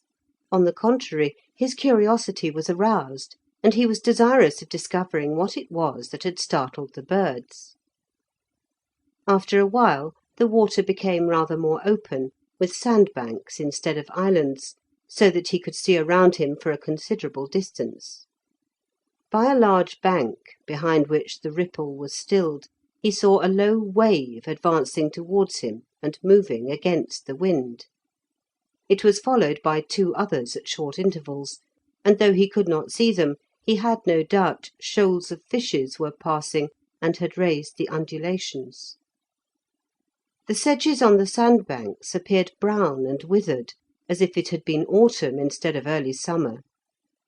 The flags were brown at the tip, and the aquatic grasses had dwindled. They looked as if they could not grow, and had reached but half their natural height. From the low willows the leaves were dropping faded and yellow, and the thorn bushes were shrivelled and covered with the white cocoons of caterpillars. The farther he sailed, the more desolate the banks seemed, and trees ceased altogether. Even the willows were fewer and stunted, and the highest thorn bush was not above his chest. His vessel was now more exposed to the wind, so that he drove past the banks and scattered islands rapidly, and he noticed that there was not so much as a crow on them. Upturned mussel shells glittering in the sunshine showed where crows had been at work, but there was not one now visible. Felix thought that the water had lost its clearness and had become thick, which he put down to the action of the wavelets disturbing the sand in the shallows. Ahead, the haze or mist was now much thicker, and was apparently not over a mile distant. It hid the islands and concealed everything. He expected to enter it immediately, but it receded as he approached. Along the strand of an island he passed there was a dark line like a stain, and in still water under the lee the surface was covered with a floating scum. Felix, on seeing this, at once concluded that he had unknowingly entered a gulf, and had left the main lake, for the only place he had ever seen scum before was at the extremity of a creek near home, where the water was partly stagnant on a marshy level. The water of the lake was proverbial for its purity and clearness. He kept, therefore, a sharp look-out, expecting every moment to sight the end of the gulf or creek in which he supposed himself sailing, so that he might be ready to lower his sail. By degrees the wind had risen, till it now blew with fury, but the numerous sand-flats so broke up the waves that he found no inconvenience from them. One solitary gull passed over at a great height, flying steadily westwards against the wind.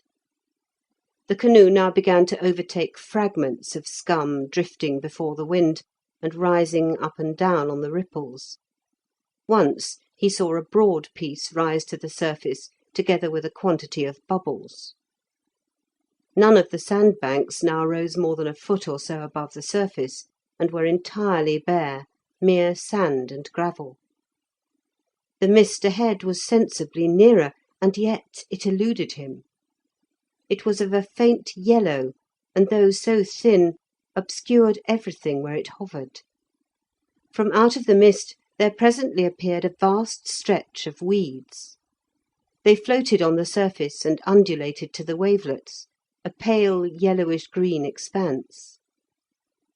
Felix was hesitating whether to lower his sail or attempt to drive over them, when, as he advanced and the mist retreated, he saw open water beyond. The weeds extended on either hand as far as he could see, but they were only a narrow band, and he hesitated no longer. He felt the canoe graze the bottom once as he sailed over the weeds. The water was free of sandbanks beyond them, but he could see large islands looming in several directions. Glancing behind him, he perceived that the faint yellow mist had closed in and now encircled him.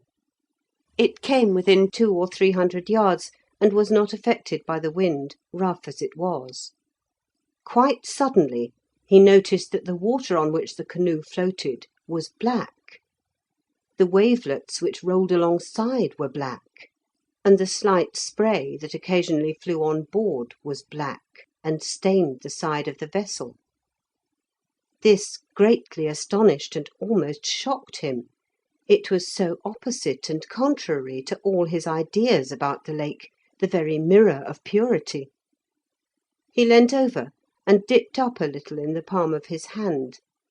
It did not appear black in such a small quantity; it seemed a rusty brown, but he became aware of an offensive odour. The odour clung to his hand, and he could not remove it, to his great disgust. It was like nothing he had ever smelt before, and not in the least like the vapour of marshes.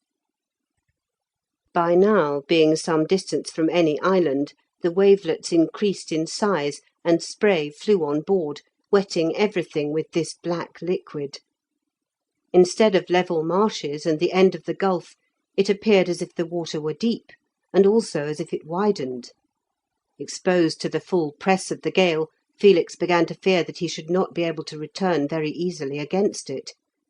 He did not know what to do. The horrid blackness of the water disposed him to turn about and tack out. On the other hand, having set out on a voyage of discovery, and having now found something different to the other parts of the lake, he did not like to retreat. He sailed on, thinking to presently pass these loathsome waters. He was now hungry, and indeed thirsty, but was unable to drink because he had no water barrel. No vessel sailing on the lake ever carried a water barrel, since such pure water was always under their bows. He was cramped, too, with long sitting in the canoe, and the sun was perceptibly sloping in the west. He determined to land and rest, and with this purpose steered to the right under the lee of a large island, so large, indeed, that he was not certain it was not part of the mainland or one side of the gulf. The water was very deep close up to the shore, but to his annoyance the strand appeared black, as if soaked with the dark water. He skirted along somewhat farther, and found a ledge of low rocks stretching out into the lake, so that he was obliged to run ashore before coming to these. On landing, the black strand, to his relief, was fairly firm, for he had dreaded sinking to the knees in it, but its appearance was so unpleasant that he could not bring himself to sit down. He walked on towards the ledge of rocks, thinking to find a pleasanter place there. They were stratified, and he stepped on them to climb up, when his foot went deep into the apparently hard rock. He kicked it, and his shoe penetrated it as if it had been soft sand. It was impossible to climb up the reef. The ground rose inland, and curious to see around him as far as possible, he ascended the slope. From the summit, however, he could not see farther than on the shore, for the pale yellow mist rose up round him and hid the canoe on the strand. The extreme desolation of the dark and barren ground repelled him. There was not a tree, bush, or living creature, not so much as a buzzing fly. He turned to go down, and then for the first time noticed that the disk of the sun was surrounded with a faint blue rim, apparently caused by the yellow vapour. So much were the rays shorn of their glare that he could now look at the sun without any distress, but its heat seemed to have increased, though it was now late in the afternoon. Descending towards the canoe, he fancied the wind had veered considerably. He sat down in the boat and took some food.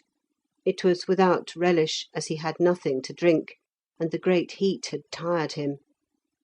Wearily, and without thinking, he pushed off the canoe. She slowly floated out when, as he was about to hoist up the sail, a tremendous gust of wind struck him down on the thwarts, and nearly carried him overboard. He caught the mast as he fell, or over he must have gone into the black waves. Before he could recover himself, she drifted against the ledge of rocks, which broke down and sank before the bow, so that she passed over uninjured. Felix got out a paddle and directed the canoe as well as he could. The fury of the wind was irresistible, and he could only drive before it. In a few minutes, as he was swept along the shore, he was carried between it and another immense reef. Here, the waves being broken and less powerful, he contrived to get the heavy canoe ashore again, and jumping out, dragged her up as far as he could on the land. When he had done this, he found to his surprise that the gale had ceased. The tremendous burst of wind had been succeeded by a perfect calm, and the waves had already lost their violent impetus. This was a relief, for he had feared that the canoe would be utterly broken to pieces. But soon he began to doubt if it were an unmixed benefit, as without a wind he could not move from this dismal place that evening. He was too weary to paddle far. He sat on the canoe to rest himself, and whether from fatigue or other causes, fell asleep. His head heavily dropping on his chest partly woke him several times, but his lassitude overcame the discomfort, and he slept on. When he got up he felt dazed and unrefreshed, as if sleeping had been hard work. He was extremely thirsty, and oppressed with the increasing heat. The sun had sunk, or rather was so low that the high ground hid it from sight. End of Part 2, Chapter 22.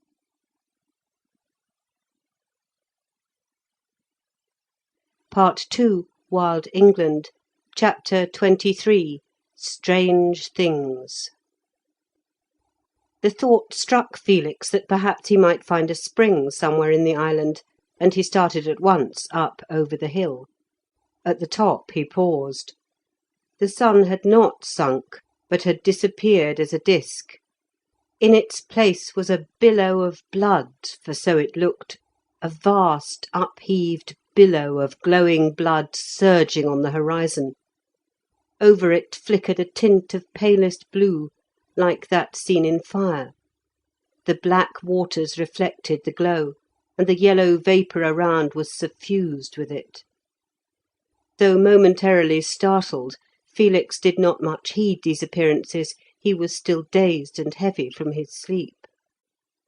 He went on looking for a spring, sometimes walking on firm ground, sometimes sinking to the ankle in a friable soil like black sand. The ground looked, indeed, as if it had been burnt, but there were no charred stumps of timber such as he had seen on the sites of forest fires. The extreme dreariness seemed to oppress his spirits, and he went on and on in a heavy waking dream. Descending into a plain, he lost sight of the flaming sunset and the black waters. In the level plain the desolation was yet more marked. There was not a grass blade or plant. The surface was hard, black, and burned, resembling iron, and indeed in places it resounded to his feet, though he supposed that was the echo from hollow passages beneath. Several times he shook himself, straightened himself up, and endeavoured to throw off the sense of drowsy weight which increased upon him. He could not do so. He walked with bent back, and crept, as it were, over the iron land which radiated heat. A shimmer like that of water appeared in front. He quickened his pace, but could not get to it, and realised presently that it was a mirage which receded as he advanced. There was no pleasant summer twilight. The sunset was succeeded by an indefinite gloom, and while this shadow hung overhead, the yellow vapour around was faintly radiant. Felix suddenly stopped, having stepped, as he thought, on a skeleton. Another glance, however, showed that it was merely the impression of one. The actual bones had long since disappeared. The ribs, the skull, and limbs were drawn on the black ground in white lines, as if it had been done with a broad piece of chalk. Close by he found 3 or 4 more, intertangled and superimposed, as if the unhappy beings had fallen partly across each other, and in that position had mouldered away, leaving nothing but their outline. From among the variety of objects that were scattered about, Felix picked up something that shone.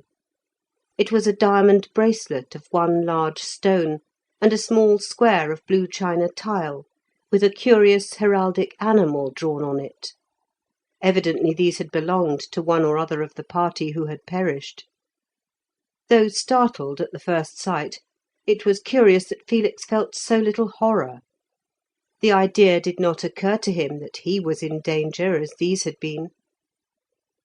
Inhaling the gaseous emanations from the soil and contained in the yellow vapour, he had become narcotized, and moved as if under the influence of opium, while wide awake and capable of rational conduct. His senses were deadened, and did not carry the usual vivid impression to the mind. He saw things as if they were afar off.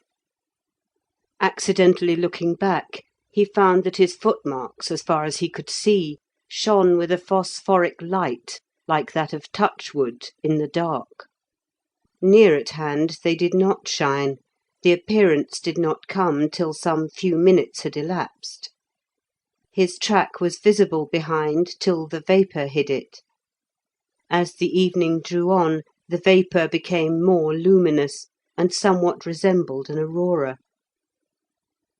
Still anxious for water, he proceeded as straight ahead as he could, and shortly became conscious of an indefinite cloud which kept pace with him on either side. When he turned to look at either of the clouds, the one looked at disappeared. It was not condensed enough to be visible to direct vision, yet he was aware of it from the corner of his eye. Shapeless and threatening, the gloomy thickness of the air floated beside him like the vague monster of a dream. Sometimes he fancied that he saw an arm or a limb among the folds of the cloud, or an approach to a face. The instant he looked, it vanished. Marching at each hand, these vapours bore him horrible company.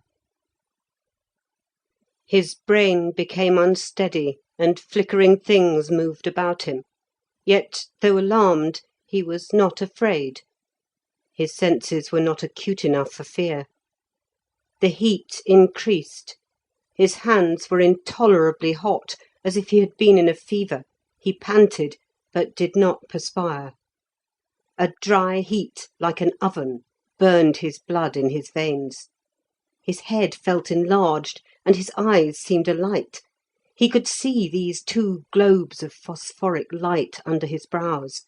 They seemed to stand out so that he could see them. He thought his path straight. It was really curved. Nor did he know that he staggered as he walked. Presently a white object appeared ahead, and on coming to it he found it was a wall, white as snow, with some kind of crystal. He touched it, when the wall fell immediately with a crushing sound as if pulverised, and disappeared in a vast cavern at his feet. Beyond this chasm he came to more walls like those of houses, such as would be left if the roofs fell in. He carefully avoided touching them, for they seemed as brittle as glass, and merely a white powder, having no consistency at all. As he advanced, these remnants of buildings increased in number, so that he had to wind in and out round them. In some places the crystallised wall had fallen of itself, and he could see down into the cavern, for the house had either been built partly underground, or, which was more probable, the ground had risen. Whether the walls had been of bricks or stone or other material, he could not tell. They were now like salt. Soon wearying of winding round these walls, Felix returned and traced his steps till he was outside the place, and then went on towards the left. Not long after, as he still walked in a dream and without feeling his feet, he descended a slight slope, and found the ground change in colour from black to a dull red. In his dazed state he had taken several steps into this red before he noticed that it was liquid, unctuous and slimy, like a thick oil. It deepened rapidly and was already over his shoes. He returned to the black shore, and stood looking out over the water, if such it could be called. The luminous yellow vapour had now risen a height of 10 or 15 feet, and formed a roof both over the land and over the red water, under which it was possible to see for a great distance. The surface of the red oil or viscid liquid was perfectly smooth, and, indeed, it did not seem as if any wind could rouse a wave on it, much less that a swell should be left after the gale had gone down. Disappointed in his search for water to drink, Felix mechanically turned to go back. He followed his luminous footmarks, which he could see a long way before him. His trail curved so much that he made many short cuts across the winding line he had left. His weariness was now so intense that all feeling had departed. His feet, his limbs, his arms and hands were numbed. The subtle poison of the emanations from the earth had begun to deaden his nerves. It seemed a full hour or more to him till he reached the spot where the skeletons were drawn in white upon the ground. He passed a few yards to one side of them, and stumbled over a heap of something which he did not observe, as it was black like the level ground. It emitted a metallic sound, and looking, he saw that he had kicked his foot against a great heap of money. The coins were black as ink. He picked up a handful and went on. Hitherto Felix had accepted all that he saw as something so strange as to be unaccountable. During his advance into this region in the canoe, he had, in fact, become slowly stupefied by the poisonous vapour he had inhaled. His mind was partly in abeyance. It acted, but only after some time had elapsed. He now at last began to realise his position. The finding of the heap of blackened money touched a chord of memory. These skeletons, were the miserable relics of men who had ventured in search of ancient treasures into the deadly marshes over the site of the mightiest city of former days. The deserted and utterly extinct city of London was under his feet. He had penetrated into the midst of that dreadful place, of which he had heard many a tradition. How the earth was poison, the water poison, the air poison, the very light of heaven falling through such an atmosphere, poison. There were said to be places where the earth was on fire and belched forth sulphurous fumes, supposed to be from the combustion of the enormous stores of strange and unknown chemicals collected by the wonderful people of those times. Upon the surface of the water there was a greenish yellow oil, to touch which was death to any creature. It was the very essence of corruption. Sometimes it floated before the wind, and fragments became attached to reeds or flags far from the place itself. If a moorhen or duck chanced to rub the reed, and but one drop stuck to its feathers, it forthwith died. Of the red water he had not heard, nor of the black, into which he had unwittingly sailed. Ghastly beings haunted the site of so many crimes, shapeless monsters hovering by night and weaving a fearful dance. Frequently they caught fire, as it seemed, and burned as they flew or floated in the air. Remembering these stories, which in part at least now seemed to be true, Felix glanced aside, where the cloud still kept pace with him, and involuntarily put his hands to his ears, lest the darkness of the air should whisper some horror of old times. The earth on which he walked, the black earth, leaving phosphoric footmarks behind him, was composed of the mouldered bodies of millions of men who had passed away in the centuries during which the city existed. He shuddered as he moved. He hastened, yet could not go fast. His numbed limbs would not permit him. He dreaded lest he should fall and sleep and wake no more, like the searchers after treasure, treasure which they had found only to lose for ever. He looked around, supposing that he might see the gleaming head and shoulders of the half-buried giant of which he recollected he had been told. The giant was punished for some crime by being buried to the chest in the earth. Fire incessantly consumed his head and played about it, yet it was not destroyed. The learned thought, if such a thing really existed, that it must be the upper part of an ancient brazen statue, kept bright by the action of acid in the atmosphere and shining with reflected light. Felix did not see it, and shortly afterwards surmounted the hill and looked down upon his canoe. It was on fire.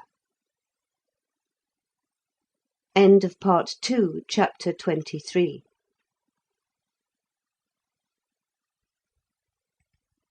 Part 2, Wild England, Chapter 24, Fiery Vapours. Felix tried to run, but his feet would not rise from the ground. His limbs were numb as in a nightmare. He could not get there. His body would not obey his will.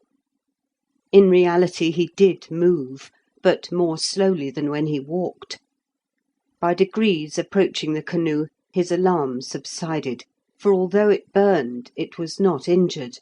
The canvas of the sail was not even scorched. When he got to it, the flames had disappeared. Like Jack-o'-the-lantern, the phosphoric fire receded from him. With all his strength he strove to launch her, yet paused. For over the surface of the black water, now smooth and waveless, played immense curling flames, stretching out like endless serpents, weaving, winding, rolling over each other. Suddenly they contracted into a ball which shone with a steady light and was as large as the full moon. The ball swept along, rose a little, and from it flew out long streamers till it was unwound in fiery threads. But remembering that the flames had not even scorched the canvas, he pushed the canoe afloat, determined at any risk to leave this dreadful place. To his joy he felt a faint air rising. It cooled his forehead, but was not enough to fill the sail. He paddled with all the strength he had left. The air seemed to come from exactly the opposite direction to what it had previously blown, some point of east, he supposed. Labour as hard as he would, the canoe moved slowly, being so heavy. It seemed as if the black water was thick and clung to her, retarding motion. Still he did move, and in time, it seemed indeed a time, he left the island, which disappeared in the luminous vapours. Uncertain as to the direction, he got his compass, but it would not act. The needle had no life. It swung and came to rest, pointing any way as it chanced. It was demagnetised. Felix resolved to trust to the wind, which he was certain blew from the opposite quarter, and would therefore carry him out. The stars he could not see for the vapour, which formed a roof above him. The wind was rising, but in uncertain gusts. However, he hoisted the sail and floated slowly before it. Nothing but excitement could have kept him awake. Reclining in the canoe, he watched the serpent-like flames playing over the surface, and forced himself by sheer power of will not to sleep. The two dark clouds which had accompanied him to the shore now faded away, and the cooling wind enabled him to bear up better against his parching thirst. His hope was to reach the clear and beautiful lake, his dread that in the uncertain light he might strike a concealed sandbank and become firmly fixed. Twice he passed islands, distinguishable as masses of visible darkness. While the twisted flames played up to the shore, and the luminous vapour overhung the ground, the island itself appeared as a black mass. The wind became by degrees steadier, and the canoe shot swiftly over the water. His hopes rose. He sat up and kept a keener look-out ahead. All at once the canoe shook as if she had struck a rock. She vibrated from one end to the other, and stopped for a moment in her course. Felix sprang up, alarmed. At the same instant a bellowing noise reached him, succeeded by a frightful belching and roaring, as if a volcano had burst forth under the surface of the water. He looked back, but could see nothing. The canoe had not touched ground. She sailed as rapidly as before. Again the shock, and again the hideous roaring, as if some force beneath the water were forcing itself up, vast bubbles rising and turning. Fortunately it was at a great distance. Hardly was it silent before it was reiterated for the third time. Next, Felix felt the canoe heave up, and he was aware that a large roller had passed under him. A second and a third followed. They were without crests, and were not raised by the wind. They obviously started from the scene of the disturbance. Soon afterwards the canoe moved quicker, and he detected a strong current setting in the direction he was sailing. The noise did not recur, nor did any more rollers pass under. Felix felt better and less dazed, but his weariness and sleepiness increased every moment. He fancied that the serpent flames were less brilliant and farther apart, and that the luminous vapour was thinner. How long he sat at the rudder he could not tell. He noticed that it seemed to grow darker, the serpent flames faded away, and the luminous vapour was succeeded by something like the natural gloom of night. At last he saw a star overhead, and hailed it with joy. He thought of Aurora. The next instant he fell back in the canoe, firm asleep. His arm, however, still retained the rudder paddle in position, so that the canoe sped on with equal swiftness. She would have struck more than one of the sandbanks and islets had it not been for the strong current that was running. Instead of carrying her against the banks, this warded her off, for it drew her between the islands in the channels where it ran fastest, and the undertow, where it struck the shore, bore her back from the land. Driving before the wind, the canoe swept onward steadily to the west. In an hour it had passed the line of the black water and entered the sweet lake. Another hour, and all trace of the marshes had utterly disappeared. The last faint glow of the vapour had vanished. The dawn of the coming summer's day appeared, and the sky became a lovely azure. The canoe sailed on, but Felix remained immovable in slumber. Long since the strong current had ceased. It scarcely extended into the sweet waters, and the wind only impelled the canoe. As the sun rose, the breeze gradually fell away, and in an hour or so there was only a light air. The canoe had left most of the islets, and was approaching the open lake, when, as she passed almost the last, the yard caught the overhanging branch of a willow.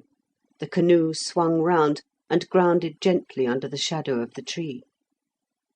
For some time the little wavelets beat against the side of the boat. Gradually they ceased, and the clear and beautiful water became still. Felix slept till nearly noon, when he awoke and sat up. At the sudden movement a pike struck, and two moorhens scuttled out of the water into the grass on the shore. A thrush was singing sweetly, whitethroats were busy in the bushes, and swallows swept by overhead.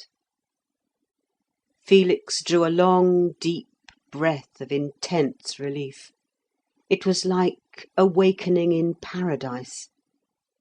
He snatched up a cup, dipped, and satisfied his craving thirst, then washed his hands over the side, and threw the water over his face. But when he came to stand up and move, he found that his limbs were almost powerless. Like a child he tottered, his joints had no strength. His legs tingled as if they had been benumbed. He was so weak he crawled on all fours along to the mast, furled the sail kneeling, and dragged himself rather than stepped ashore with the painter. The instant he had fastened the rope to a branch, he threw himself at full length on the grass, and grasped a handful of it. Merely to touch the grass after such an experience was intense delight. The song of the thrush, the chatter of the whitethroats, the sight of a hedge sparrow gave him inexpressible pleasure. Lying on the sward, he watched the curves traced by the swallows in the sky. From the sedges came the curious cry of the moorhen. A bright kingfisher went by.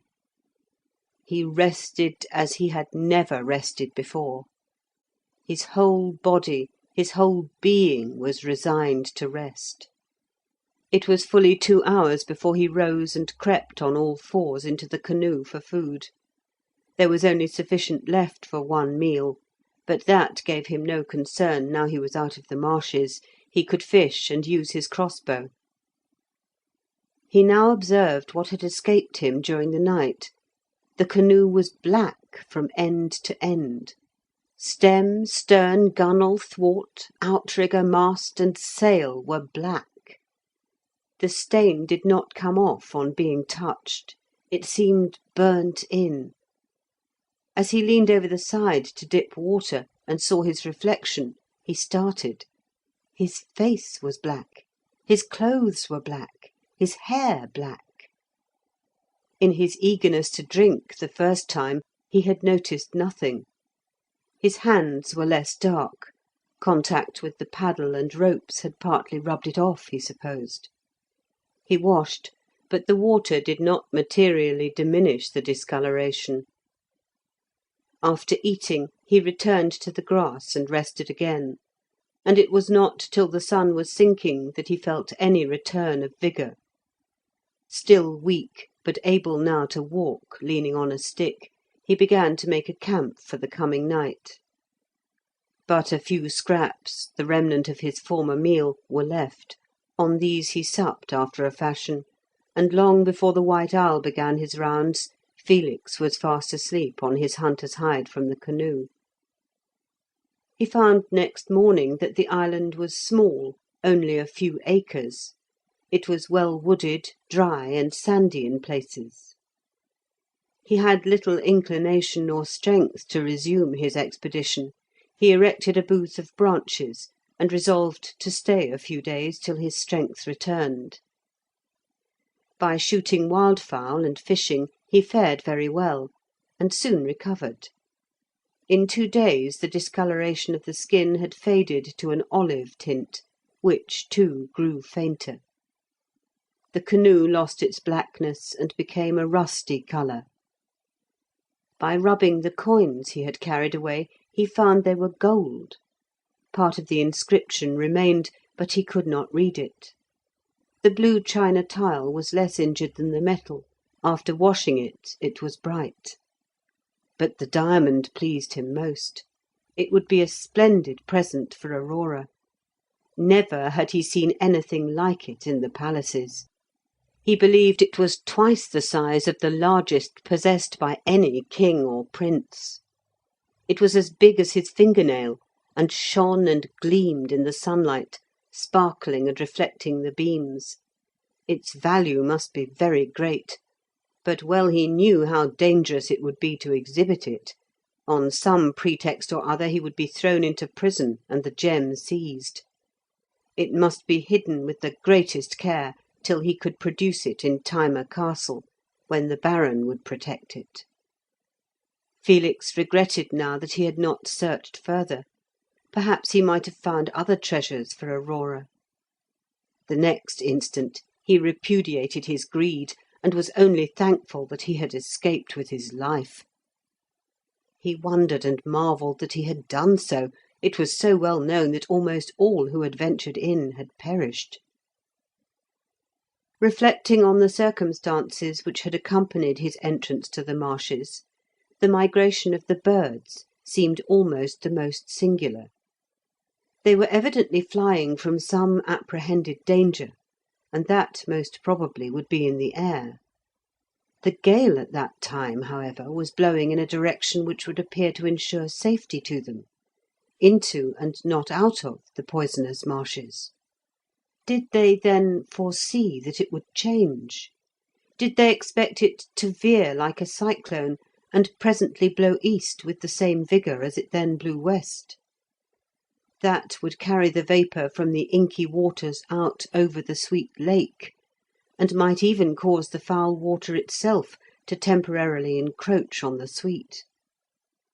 The more he thought of it, the more he felt convinced that this was the explanation. And as a fact, the wind, after dropping, did arise again and blow from the east, though, as it happened, not with nearly the same strength. It fell, too, before long, fortunately for him. Clearly the birds had anticipated a cyclone, and that the wind, turning, would carry the gases out upon them to their destruction. They had therefore hurried away, and the fishes had done the same. The velocity of the gale which had carried him into the black waters had proved his safety by driving before it the thicker and most poisonous portion of the vapour, compressing it towards the east, so that he had entered the dreaded precincts under favourable conditions. When it dropped, while he was on the Black Island, he soon began to feel the effect of the gases rising imperceptibly from the soil, and had he not had the good fortune to escape so soon, no doubt he would have fallen a victim. He could not congratulate himself sufficiently upon his good fortune. The other circumstances appeared to be due to the decay of the ancient city, to the decomposition of accumulated matter, to phosphorescence and gaseous exhalations. The black rocks that crumbled at a touch were doubtless the remains of ancient buildings saturated with the dark water and vapours. Inland, similar remains were white and resembled salt. But the great explosions which occurred as he was leaving, and which sent heavy rollers after him, were not easily understood, till he remembered that in Sylvester's Book of Natural Things it was related that the ancient city had been undermined with vast conduits, sewers, and tunnels, and that these communicated with the sea. It had been much disputed whether the sea did or did not still send its tides up to the site of the old quays. Felix now thought that the explosions were due to compressed air, or more probably to gases met with by the ascending tide. End of Part 2, Chapter 24.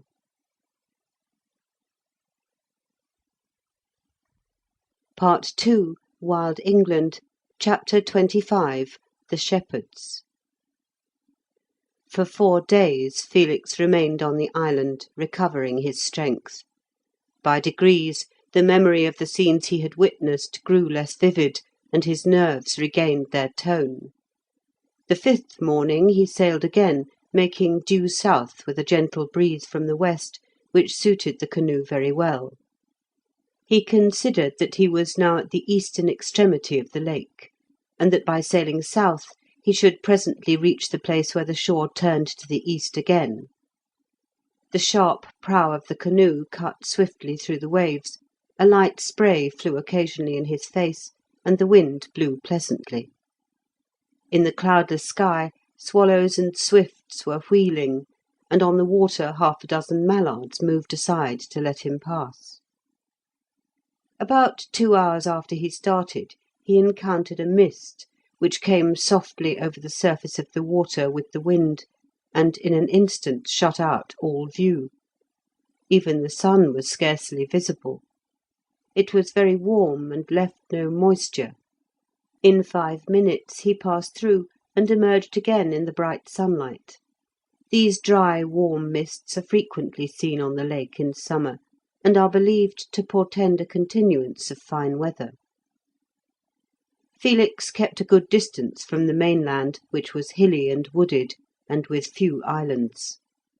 Presently he observed in the extreme distance on his right hand a line of mountainous hills, which he supposed to be the southern shore of the lake, and that he was sailing into a gulf or bay. He debated with himself whether he should alter his course and work across to the mountains, or to continue to trace the shore. Unless he did trace the shore, he could scarcely say that he had circumnavigated the lake, as he would leave this great bay unexplored. He continued, therefore, to sail directly south. The wind freshened towards noon, and the canoe flew at a great pace. Twice he passed through similar mists. There were now no islands at all, but a line of low chalk cliffs marked the shore. Considering that it must be deep and safe to do so, Felix bore in closer to look at the land. Woods ran along the hills right to the verge of the cliff, but he saw no signs of inhabitants, no smoke, boat, or house. The sound of the surf beating on the beach was audible, though the waves were not large. High over the cliff he noted a kite soaring, with forked tail, at a great height. Immediately afterwards he ran into another mist or vapour, thicker, if anything, and which quite obscured his view. It seemed like a great cloud on the surface of the water, and broader than those he had previously entered. Suddenly the canoe stopped with a tremendous jerk, which pitched him forward on his knees. The mast cracked, and there was a noise of splitting wood. As soon as he could get up, Felix saw, to his bitter sorrow, that the canoe had split longitudinally. The water came up through the split, and the boat was held together only by the beams of the outrigger. He had run aground on a large sharp flint embedded in a chalk floor, which had split the poplar wood of the canoe like an axe. The voyage was over, for the least strain would cause the canoe to part in two, and if she were washed off the ground she would be waterlogged. In half a minute the mist passed, leaving him in the bright day, shipwrecked. Felix now saw that the waters were white with suspended chalk, and sounding with the paddle, found that the depth was but a few inches. He had driven at full speed on a reef. There was no danger, for the distance to the shore was hardly 200 yards, and judging by the appearance of the water it was shallow all the way. But his canoe, the product of so much labour, and in which he had voyaged so far, his canoe was destroyed. He could not repair her. He doubted whether it could have been done successfully, even at home, with Oliver to help him. He could sail no farther. There was nothing for it but to get ashore and travel on foot. If the wind rose higher, the waves would soon break clean over her, and she would go to pieces. With a heavy heart, Felix took his paddle and stepped overboard. Feeling with the paddle, he plumbed the depth in front of him, and, as he expected, walked all the way to the shore, no deeper than his knees.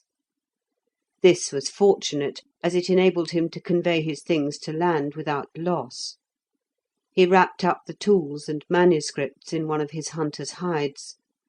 When the whole cargo was landed, he sat down sorrowfully at the foot of the cliff, and looked out at the broken mast and sail, still flapping uselessly in the breeze. It was a long time before he recovered himself, and set to work mechanically to bury the crossbow, hunter's hides, tools, and manuscripts under a heap of pebbles. As the cliff, though low, was perpendicular, he could not scale it, else he would have preferred to conceal them in the woods above. To pile pebbles over them was the best he could do for the present. He intended to return for them when he discovered a path up the cliff. He then started, taking only his bow and arrows. But no such path was to be found. He walked on till weary, and still the cliff ran like a wall on his left hand. After an hour's rest he started again, and as the sun was declining, came suddenly to a gap in the cliff, where a grassy sward came down to the shore.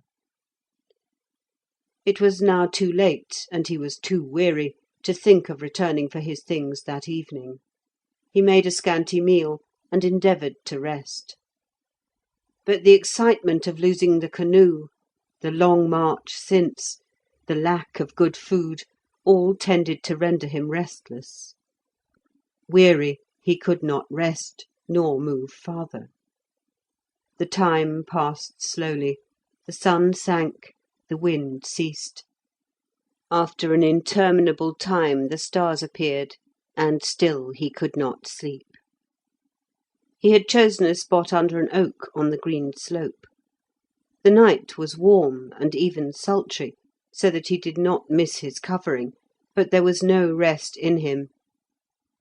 Towards the dawn, which comes very early at that season, he at last slept, with his back to the tree. He awoke with a start in broad daylight to see a man standing in front of him, armed with a long spear. Felix sprang to his feet, instinctively feeling for his hunting knife, but he saw in an instant that no injury was meant, for the man was leaning on the shaft of his weapon, and of course could, if so he had wished, have run him through while sleeping. They looked at each other for a moment. The stranger was clad in a tunic, and wore a hat of plaited straw. He was very tall and strongly built. His single weapon, a spear of twice his own length. His beard came down on his chest. He spoke to Felix in a dialect the latter did not understand. Felix held out his hand as a token of amity, which the other took. He spoke again. Felix, on his part, tried to explain his shipwreck, when a word the stranger uttered recalled to Felix's memory the peculiar dialect used by the shepherd race on the hills in the neighbourhood of his home. He spoke in this dialect, which the stranger, in part at least, understood, and the sound of which at once rendered him more friendly. By degrees they comprehended each other's meaning the easier, as the shepherd had come the same way, and had seen the wreck of the canoe. Felix learned that the shepherd was a scout sent on ahead to see that the road was clear of enemies. His tribe were on the march with their flocks, and to avoid the steep woods and hills which there blocked their course, they had followed the level and open beach at the foot of the cliff, aware, of course, of the gap which Felix had found. While they were talking, Felix saw the cloud of dust raised by the sheep as the flocks wound round a jutting buttress of cliff. His friend explained that they marched in the night and early morning to avoid the heat of the day. Their proposed halting place was close at hand. He must go on and see that all was clear. Felix accompanied him, and found within the wood at the summit a grassy coombe where a spring rose. The shepherd threw down his spear and began to dam up the channel of the spring with stones, flints, and sods of earth, in order to form a pool at which the sheep might drink. Felix assisted him, and the water speedily began to rise. The flocks were not allowed to rush tumultuously to the water. They came in about 50 at a time, each division with its shepherds and their dogs, so that confusion was avoided, and all had their share. There were about 20 of these divisions, besides 80 cows and a few goats. They had no horses, their baggage came on the backs of asses. After the whole of the flocks and herds had been watered, several fires were lit by the women, who in stature and hardihood scarcely differed from the men. Not till this work was over did the others gather about Felix to hear his story. Finding that he was hungry, they ran to the baggage for food, and pressed on him a little dark bread, plentiful cheese and butter, dried tongue, and horns of mead. He could not devour a 50th part of what these hospitable people brought him. Having nothing else to give them, he took from his pocket one of the gold coins he had brought from the site of the ancient city, and offered it. They laughed, and made him understand that it was of no value to them, but they passed it from hand to hand, and he noticed that they began to look at him curiously. From its blackened appearance they conjectured whence he had obtained it. One, too, pointed to his shoes, which were still blackened, and appeared to have been scorched. The whole camp now pressed on him, their wonder and interest rising to a great height. With some trouble, Felix described his journey over the site of the ancient city, interrupted with constant exclamations, questions, and excited conversation. He told them everything, except about the diamond. Their manner towards him perceptibly altered. From the first they had been hospitable. They now became respectful and even reverent.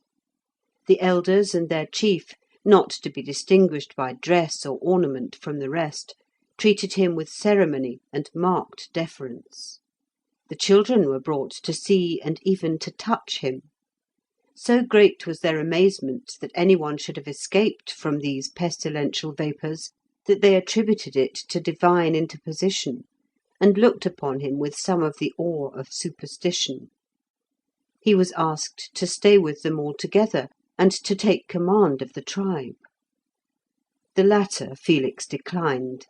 To stay with them for a while at least he was, of course, willing enough. He mentioned his hidden possessions, and got up to return for them, but they would not permit him.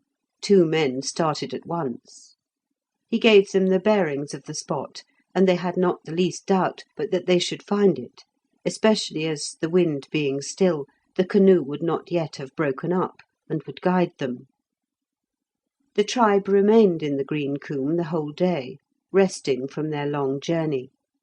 They wearied Felix with questions, still he answered them as copiously as he could. He felt too grateful for their kindness not to satisfy them. His bow was handled, his arrows carried about, so that the quiver for the time was empty, and the arrows scattered in 20 hands. He astonished them by exhibiting his skill with the weapon, striking a tree with an arrow at nearly 300 yards. Though familiar, of course, with the bow, they had never seen shooting like that, nor indeed any archery except at short quarters. They had no other arms themselves but spears and knives.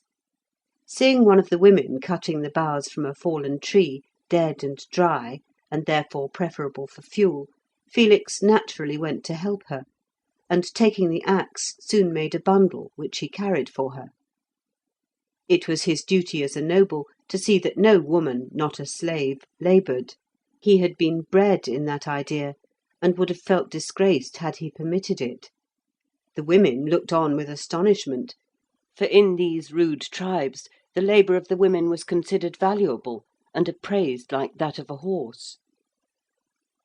Without any conscious design, Felix thus in one day conciliated and won the regard of the two most powerful parties in the camp, the chief and the women. By his refusing the command, the chief was flattered, and his possible hostility prevented. The act of cutting the wood and carrying the bundle gave him the hearts of the women. They did not, indeed, think their labour in any degree oppressive, still, to be relieved of it was pleasing. The two men who had gone for Felix's buried treasure did not return till breakfast next morning. They stepped into the camp, each with his spear reddened and dripping with fresh blood. Felix no sooner saw the blood than he fainted. He quickly recovered, but he could not endure the sight of the spears, which were removed and hidden from his view.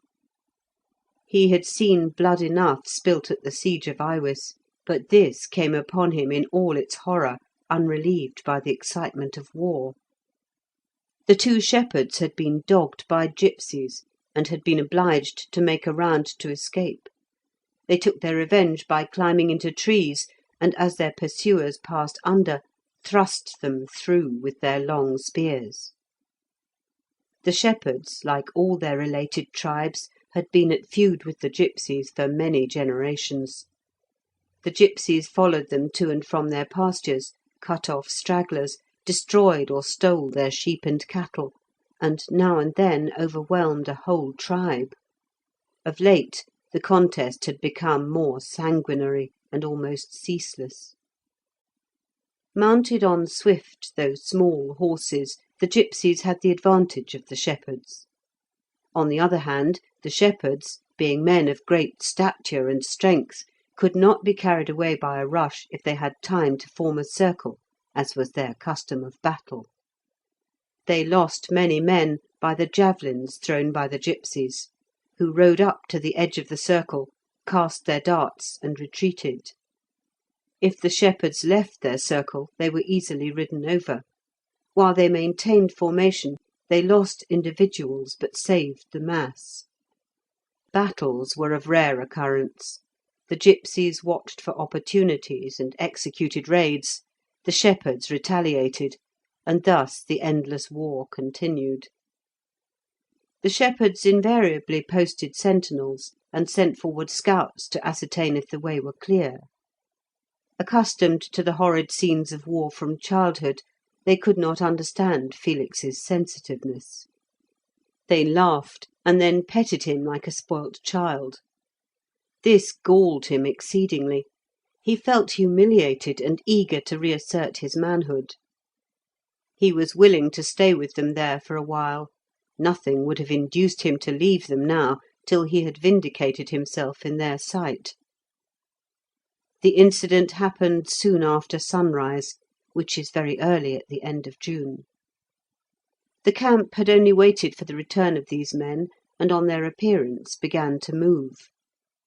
The march that morning was not a long one, as the sky was clear, and the heat soon wearied the flocks. Felix accompanied the scout in advance, armed with his bow, eager to encounter the gipsies.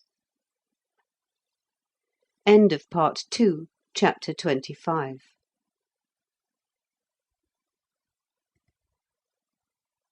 Part 2, Wild England, Chapter 26, Bow and Arrow. 3 mornings the shepherds marched in the same manner, when they came in view of a range of hills so high that to Felix they appeared mountains. The home of the tribe was in these hills, and once there they were comparatively safe from attack.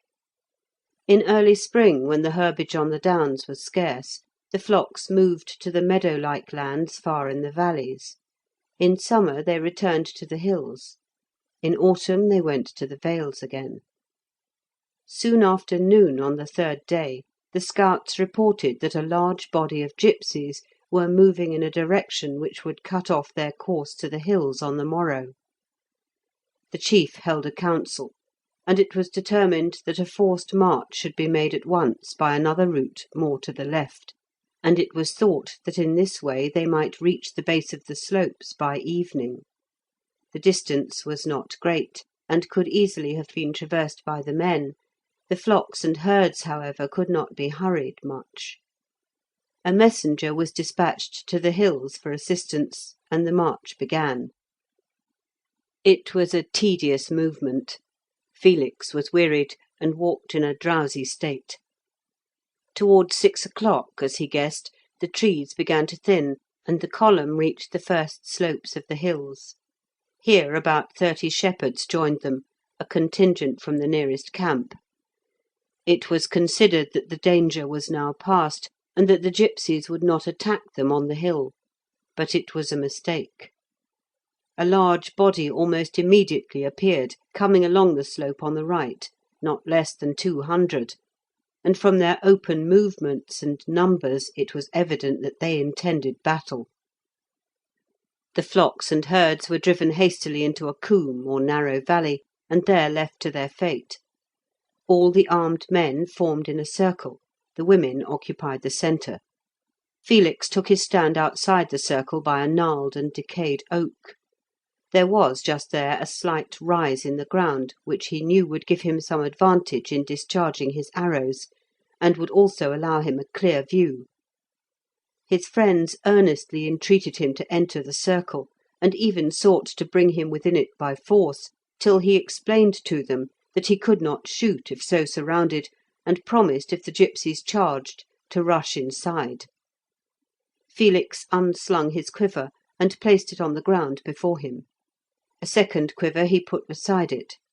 4 or 5 arrows he stuck upright in the sward, so that he could catch hold of them quickly. 2 arrows he held in his left hand, another he fitted to the string. Thus prepared, he watched the gipsies advance. They came, walking their short, wiry horses, to within half a mile, when they began to trot down the slope. They could not surround the shepherds because of the steep-sided coombe and some brushwood, and could advance only on 2 fronts. Felix rapidly became so excited that his sight was affected and his head whirled. His heart beat with such speed that his breath seemed going. His limbs tottered, and he dreaded lest he should faint. His intensely nervous organisation, strung up to its highest pitch, shook him in its grasp, and his will was powerless to control it. He felt that he should disgrace himself once more before these rugged but brave shepherds, who betrayed not the slightest symptom of agitation. For 1 hour of Oliver's calm courage and utter absence of nervousness he would have given years of his life. His friends in the circle observed his agitation, and renewed their entreaties to him to come inside it. This only was needed to complete his discomfiture. He lost his head altogether. He saw nothing but a confused mass of yellow and red rushing towards him, for each of the gipsies wore a yellow or red scarf, some about the body, some over the shoulder, others round the head. They were now within 300 yards. A murmur from the shepherd spearmen.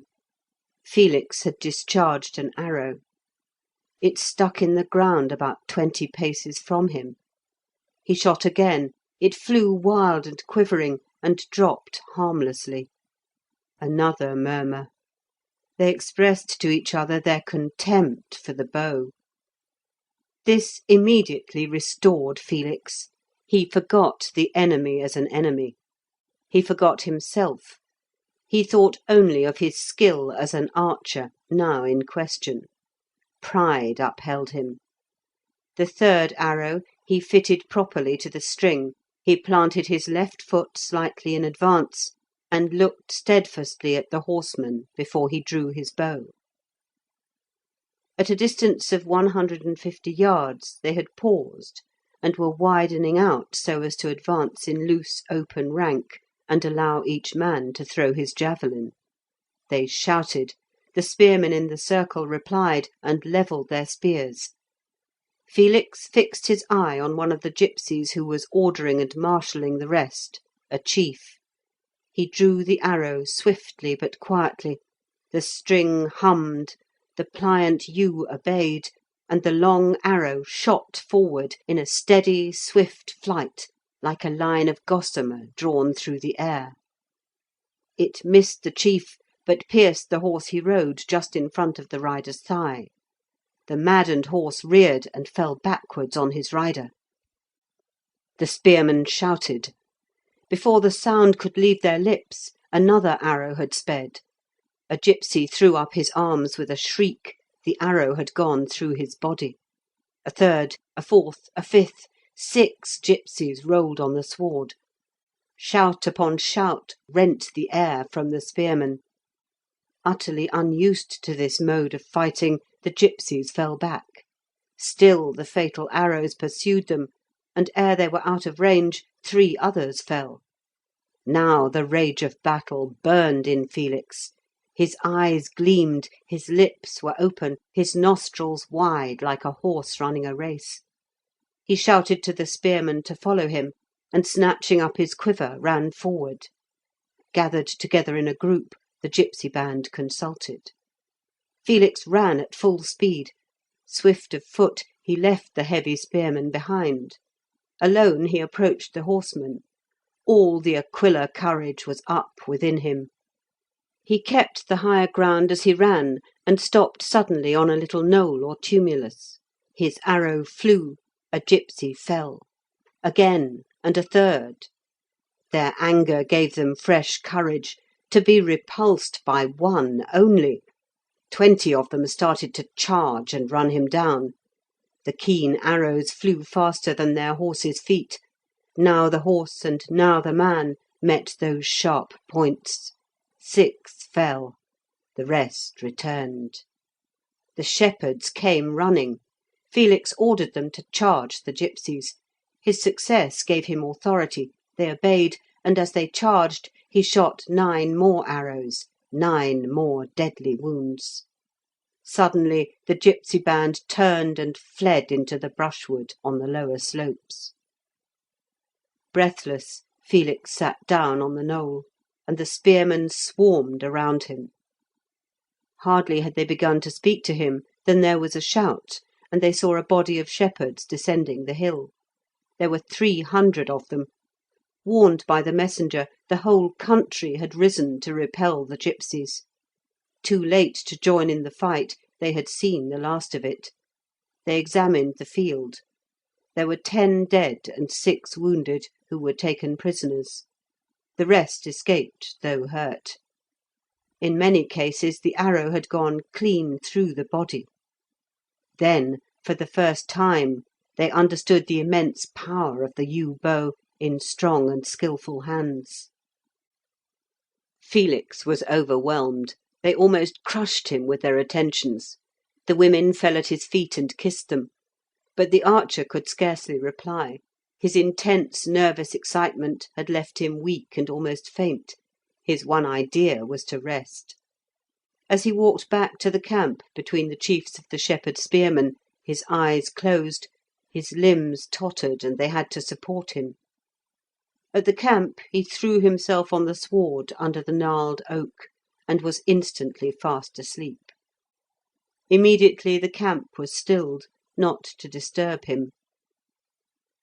His adventures in the marshes of the buried city, his canoe, his archery, were talked of the livelong night. Next morning the camp set out for their home in the mountains, and he was escorted by nearly 400 spearmen. They had saved for him the ornaments of the gipsies who had fallen, golden earrings and nose rings. He gave them to the women, except one, a finger ring set with turquoise, and evidently of ancient make, which he kept for Aurora. 2 marches brought them to the home of the tribe, where the rest of the spearmen left them. The place was called Wolfstead. Felix saw at once how easily this spot might be fortified. There was a deep and narrow valley like a groove or green trench opening to the south. At the upper end of the valley rose a hill, not very high, but steep, narrow at the ridge, and steep again on the other side. Over it was a broad, wooded, and beautiful vale. Beyond that again, the higher mountains. Towards the foot of the narrow ridge here there was a succession of chalk cliffs, so that to climb up on that side in the face of opposition would be extremely difficult. In the gorge of the enclosed narrow valley a spring rose. The shepherds had formed 8 pools, one after the other, water being of great importance to them, and farther down, where the valley opened, there were 40 or 50 acres of irrigated meadow. The spring then ran into a considerable brook, across which was the forest. Felix's idea was to run a palisade along the margin of the brook, and up both sides of the valley to the ridge. There he would build a fort. The edges of the chalk cliffs he would connect with a palisade or a wall, and so form a complete enclosure. He mentioned his scheme to the shepherds.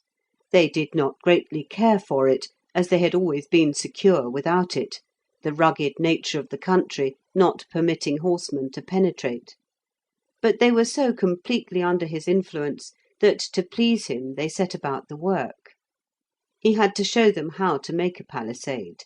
They had never seen one, and he made the first part of it himself. At building a wall with loose stones, without mortar, the shepherds were skilful.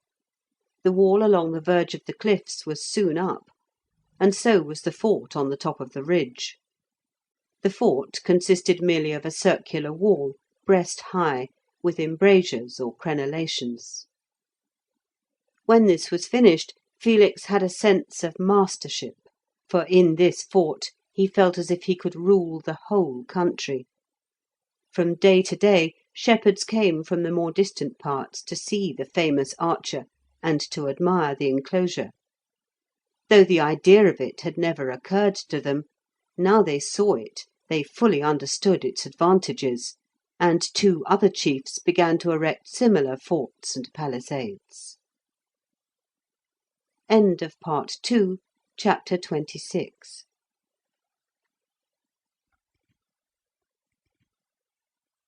Part 2, Wild England, Chapter 27, Surprised. Felix was now anxious to continue his journey, yet he did not like to leave the shepherds, with whom his life was so pleasant. As usual, when deliberating, he wandered about the hills, and then into the forest. The shepherds at first insisted on at least 2 of their number accompanying him. They were fearful lest the gipsies should seize him, or a bushman assassinate him. This company was irksome to Felix. In time he convinced them that he was a much better hunter than any of the tribe, and they permitted him to roam alone. During one of these excursions into the forest he discovered a beautiful lake. He looked down on the water from the summit of one of the green mountains. It was, he thought, 1/2 mile across, and the opposite shore was open woodland, grassy and meadow-like, and dotted with fine old oaks. By degrees these closed together, and the forest succeeded. Beyond it again, at a distance of 2 miles, were green hills.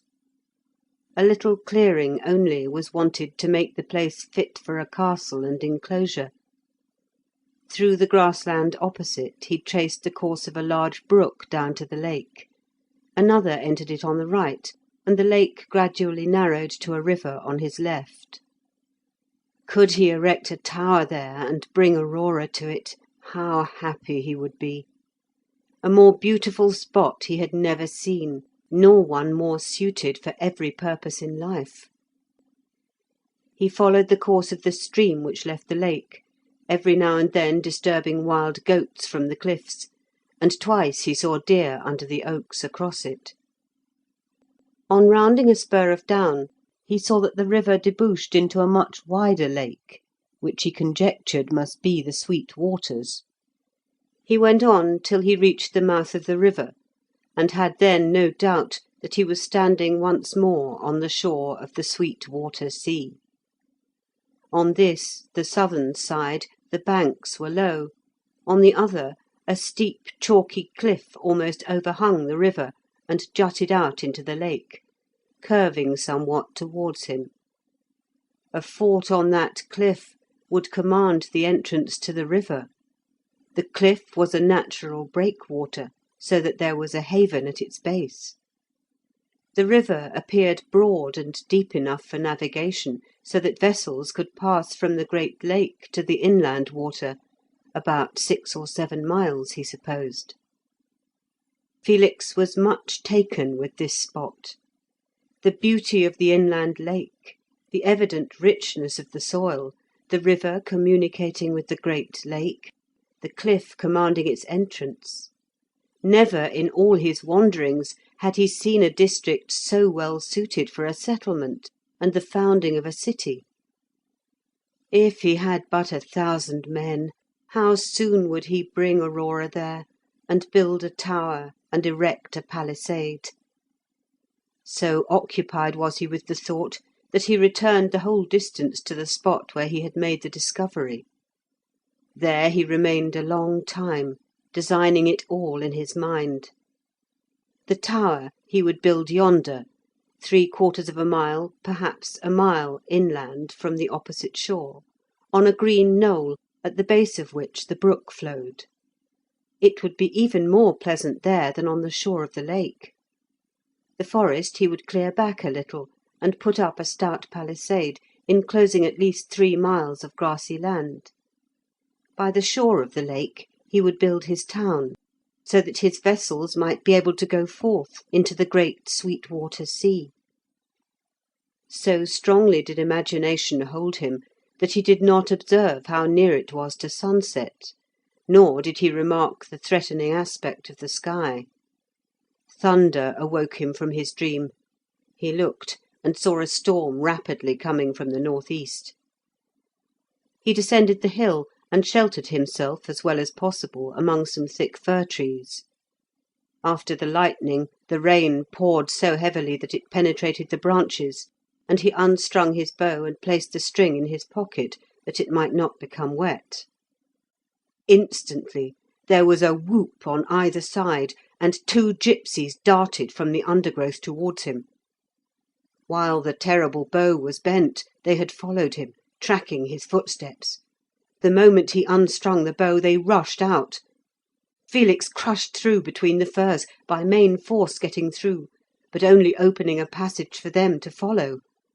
They could easily have thrust their darts through him, but their object was to take him alive, and gratify the revenge of the tribes with torture. Felix doubled from the firs, and made towards the far distant camp, but he was faced by 3 more gipsies. He turned again, and made for the steep hill he had descended. With all his strength he raced up it. His lightness of foot carried him in advance, and he reached the summit 100 yards ahead. But he knew he must be overtaken presently, unless he could hit upon some stratagem. In the instant that he paused to breathe on the summit, a thought struck him. Like the wind he raced along the ridge, making for the great Sweet Water, the same path he had followed in the morning. Once on the ridge the 5 pursuers shouted. They knew they should have him now there were no more hills to breast. It was not so easy as they imagined. Felix was in splendid training.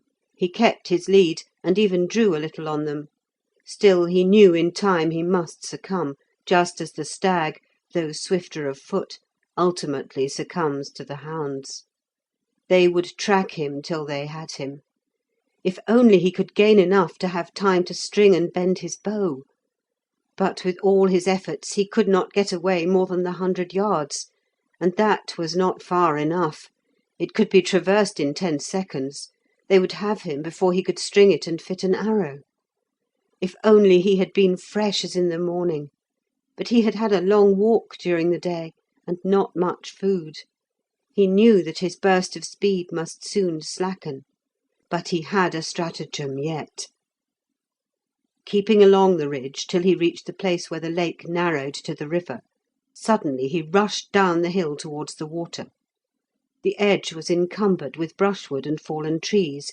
He scrambled over and through anyhow. He tore a path through the bushes and plunged in. But his jacket caught in a branch. He had his knife out and cut off the shred of cloth. Then, with the bow and knife in one hand, he struck out for the opposite shore. His hope was that the gipsies, being horsemen, and passing all their lives on their horses, might not know how to swim. His conjecture was right. They stopped on the brink and yelled their loudest. When he had passed the middle of the slow stream, their rage rose to a shriek, startling a heron far down the water. Felix reached the opposite shore in safety, but the bowstring was now wet and useless. He struck off at once straight across the grasslands, past the oaks he had admired, past the green knoll where in imagination he had built his castle and brought Aurora, through the brook, which he found was larger than it appeared at a distance, and required 2 or 3 strokes to cross. A few more paces, and the forest sheltered him. Under the trees he rested, and considered what course to pursue. The gipsies would expect him to endeavour to regain his friends, and would watch to cut off his return. Felix determined to make, instead, for another camp farther east, and to get even there by a detour. Bitterly he reproached himself for his folly in leaving the camp, knowing that gipsies were about, with no other weapon than the bow. The knife at his belt was practically no weapon at all, useful only in the last extremity. Had he a short sword or javelin, he would have faced the 2 gipsies who first sprang towards him. Worse than this was the folly of wandering without the least precaution into a territory at that time full of gipsies, who had every reason to desire his capture. If he had used the ordinary precautions of woodcraft, he would have noticed their traces, and he would not have exposed himself in full view on the ridges of the hills, where a man was visible for miles. If he perished through his carelessness, how bitter it would be! To lose Aurora by the merest folly would indeed be humiliating. He braced himself to the journey before him, and set off at a good swinging hunter's pace, as it is called, that is, a pace rather more than a walk and less than a run, with the limbs somewhat bent and long springy steps. The forest was in the worst possible condition for movement. The rain had damped the fern and undergrowth, and every branch showered raindrops upon him. It was now past sunset, and the dusk was increasing. This he welcomed as hiding him. He travelled on till nearly dawn, and then, turning to the right, swept round and regained the line of the mountainous hills after sunrise. There he rested, and reached a camp about 9 in the morning, having walked altogether since the preceding morning fully 50 miles. This camp was about 15 miles distant from that of his friends. The shepherds knew him, and one of them started with the news of his safety. In the afternoon 10 of his friends came over to see him and to reproach him. His weariness was so great that for 3 days he scarcely moved from the hut, during which time the weather was wet and stormy, as is often the case in summer after a thunderstorm. On the fourth morning it was fine, and Felix, now quite restored to his usual strength, went out with the shepherds. He found some of them engaged in throwing up a heap of stones, flint, and chalk lumps near an oak tree in a plain at the foot of the hill. They told him that during the thunderstorm 2 cows and 10 sheep had been killed there by lightning, which had scarcely injured the oak. It was their custom to pile up a heap of stones wherever such an event occurred, to warn others from staying themselves or allowing their sheep or cattle to stay near the spot in thunder, as it was observed that where lightning struck once, it was sure to strike again sooner or later. "Then," said Felix, "you may be sure there is water there." He knew from his study of the knowledge of the ancients that lightning frequently leapt from trees or buildings to concealed water, but he had no intention of indicating water in that particular spot, he meant the remark in a general sense. But the shepherds, ever desirous of water, and looking on Felix as a being of a different order to themselves, took his casual observation in its literal sense. They brought their tools and dug, and, as it chanced, found a copious spring. The water gushed forth and formed a streamlet. Upon this the whole tribe gathered, and they saluted Felix as one almost divine. It was in vain that he endeavoured to repel this homage and to explain the reason of his remark, and that it was only in a general way that he intended it. Facts were too strong for him. They had heard his words, which they considered an inspiration, and there was the water. It was no use. There was the spring, the very thing they most wanted. Perforce Felix was invested with attributes beyond nature. The report spread. His own old friends came in a crowd to see the new spring, others journeyed from afar. In a week, Felix having meanwhile returned to Wolfstead, his fame had for the second time spread all over the district. Some came 100 miles to see him. Nothing he could say was listened to. These simple, straightforward people understood nothing but facts, and the defeat of the gipsies and the discovery of the spring seemed to them little less than supernatural. Besides which, in innumerable little ways, Felix's superior knowledge had told upon them. His very manners spoke of high training. His persuasive voice won them. His constructive skill and power of planning, as shown in the palisades and enclosure, showed a grasp of circumstances new to them. This was a man such as they had never before seen. They began to bring him disputes to settle. He shrank from this position of judge, but it was useless to struggle. They would wait as long as he liked, but his decision they would have, and no other. Next came the sick, begging to be cured. Here Felix was firm. He would not attempt to be a physician, and they went away. But unfortunately it happened that he let out his knowledge of plants, and back they came. Felix did not know what course to pursue. If by chance he did any one good, crowds would beset him. If injury resulted, perhaps he would be assassinated. This fear was quite unfounded. He really had not the smallest idea of how high he stood in their estimation. After much consideration, Felix hit upon a method which would save him from many inconveniences. He announced his intention of forming a herb garden in which to grow the best kind of herbs, and at the same time said he would not administer any medicine himself, but would tell their own native physicians and nurses all he knew, so that they could use his knowledge. The herb garden was at once begun in the valley. It could not contain much till next year, and meantime, if any diseased persons came, Felix saw them, expressed his opinion to the old shepherd who was the doctor of the tribe, and the latter carried out his instructions. Felix did succeed in relieving some small ailments, and thereby added to his reputation. End of Part 2, Chapter 27.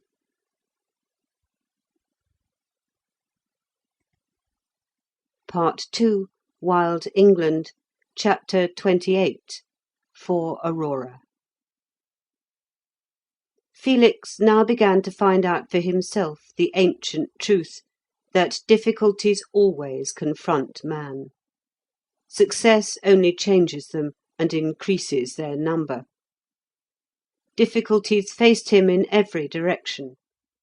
At home it had seemed impossible for him to do anything. Now that success seemed to smile on him, and he had become a power, instead of everything being smooth and easy, new difficulties sprang up for solution at every point. He wished to continue his journey, but he feared that he would not be permitted to depart. He would have to start away in the night, in which case he could hardly return to them again, and yet he wished to return to these, the first friends he had had, and amongst whom he hoped to found a city. Another week slipped away, and Felix was meditating his escape, when one afternoon a deputation of 10 spearmen arrived from a distant tribe, who had nominated him their king, and sent their principal men to convey the intelligence. Fame is always greatest at a distance, and this tribe in the mountains of the east had actually chosen him as king, and declared that they would obey him whether he took up his residence with them or not. Felix was naturally greatly pleased. How delighted Aurora would be! But he was in perplexity what to do, for he could not tell whether the Wolfstead people would be favourably inclined or would resent his selection. He had not long to consider. There was an assembly of the tribe, and they, too, chose him by common consent as their king. Secretly they were annoyed that another tribe had been more forward than themselves, and were anxious that Felix should not leave them. Felix declined the honour.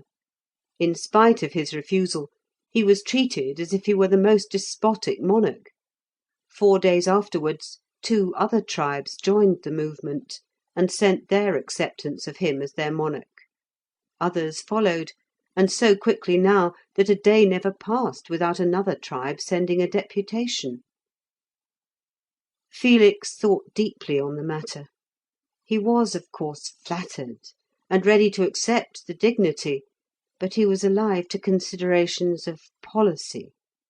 He resolved that he would not use the title nor exercise the functions of a king as usually understood. He explained his plan to the chiefs.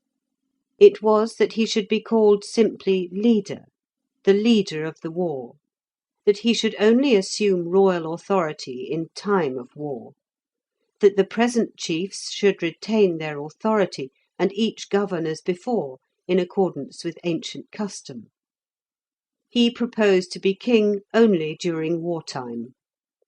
He would, if they liked, write out their laws for them in a book, and so give their customs cohesion and shape.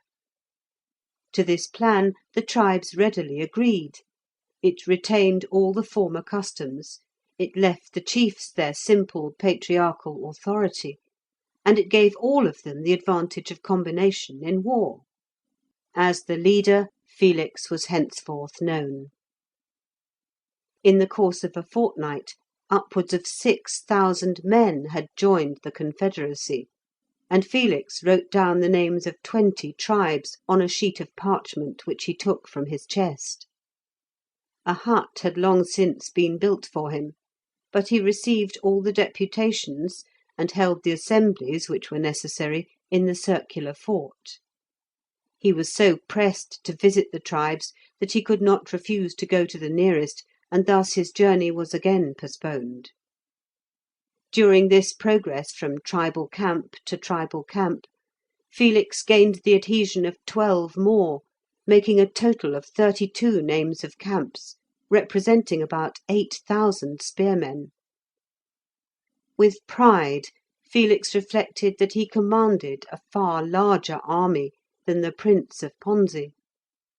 But he was not happy. Months had now elapsed since he had parted from Aurora. There were no means of communicating with her. A letter could be conveyed only by a special messenger.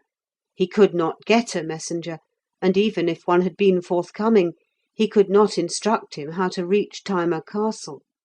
He did not know himself; the country was entirely unexplored. Except that the direction was west, he had no knowledge whatever. He had often inquired of the shepherds, but they were perfectly ignorant. Anker's Gate was the most westerly of all their settlements, which chiefly extended eastwards. Beyond Anker's Gate was the trackless forest, of which none but the Bushmen knew anything. They did not understand what he meant by a map. All they could tell him was that the range of mountainous hills continued westerly and southerly for an unascertained distance, and that the country was uninhabited except by wandering gipsy tribes. South was the sea, the salt water, but they never went down to it or near it, because there was no sustenance for their flocks and herds. Till now Felix did not know that he was near the sea. He resolved at once to visit it. As nearly as he could discover, the great fresh-water lake did not reach any farther south. Wolfstead was not far from its southern margin. He concluded, therefore, that the shore of the lake must run continually westward, and that if he followed it he should ultimately reach the very creek from which he had started in his canoe. How far it was he could not reckon. There were none of the shepherds who could be sent with a letter. They were not hunters, and were unused to woodcraft. There was not one capable of the journey. Unless he went himself, he could not communicate with Aurora. Two routes were open to him, one straight through the forest on foot, the other by water, which latter entailed the construction of another canoe. Journey by water, too, he had found was subject to unforeseen risks. Till he could train some of the younger men to row a galley, he decided not to attempt the voyage. There was but the forest route left, and that he resolved to attempt. But when, and how, without offending his friends? Meantime, while he revolved the subject in his mind, he visited the river and the shore of the great lake, this time accompanied by 10 spears. The second visit only increased his admiration of the place, and his desire to take possession of it. He ascended a tall larch, from whose boughs he had a view out over the lake. The shore seemed to go almost directly west. There were no islands, and no land in sight. The water was open and clear. Next day he started for the sea. He wished to see it for its own sake, and secondly, because if he could trace the trend of the shore, he would perhaps be able to put together a mental map of the country, and so assure himself of the right route to pursue when he started for Thyma Castle. His guides took him directly south, and in 3 marches, 3 days, brought him to the strand. This journey was not in a straight line. They considered it was about 35 or 40 miles to the sea, but the country was covered with almost impenetrable forests, which compelled a circuitous path. They had also to avoid a great ridge of hills, and to slip through a pass or river valley, because these hills were frequently traversed by the gipsies, who were said, indeed, to travel along them for hundreds of miles. Through the river valley, therefore, which wound between the hills, they approached the sea, so much on a level with it that Felix did not catch a distant glimpse. In the afternoon of the 3rd day they heard a low murmur, and soon afterwards came out from the forest itself upon a wide bed of shingle, thinly bordered with scattered bushes on the inland side. Climbing over this, Felix saw the green line of the sea rise and extend itself on either hand. In the glory of the scene he forgot his anxieties and his hopes.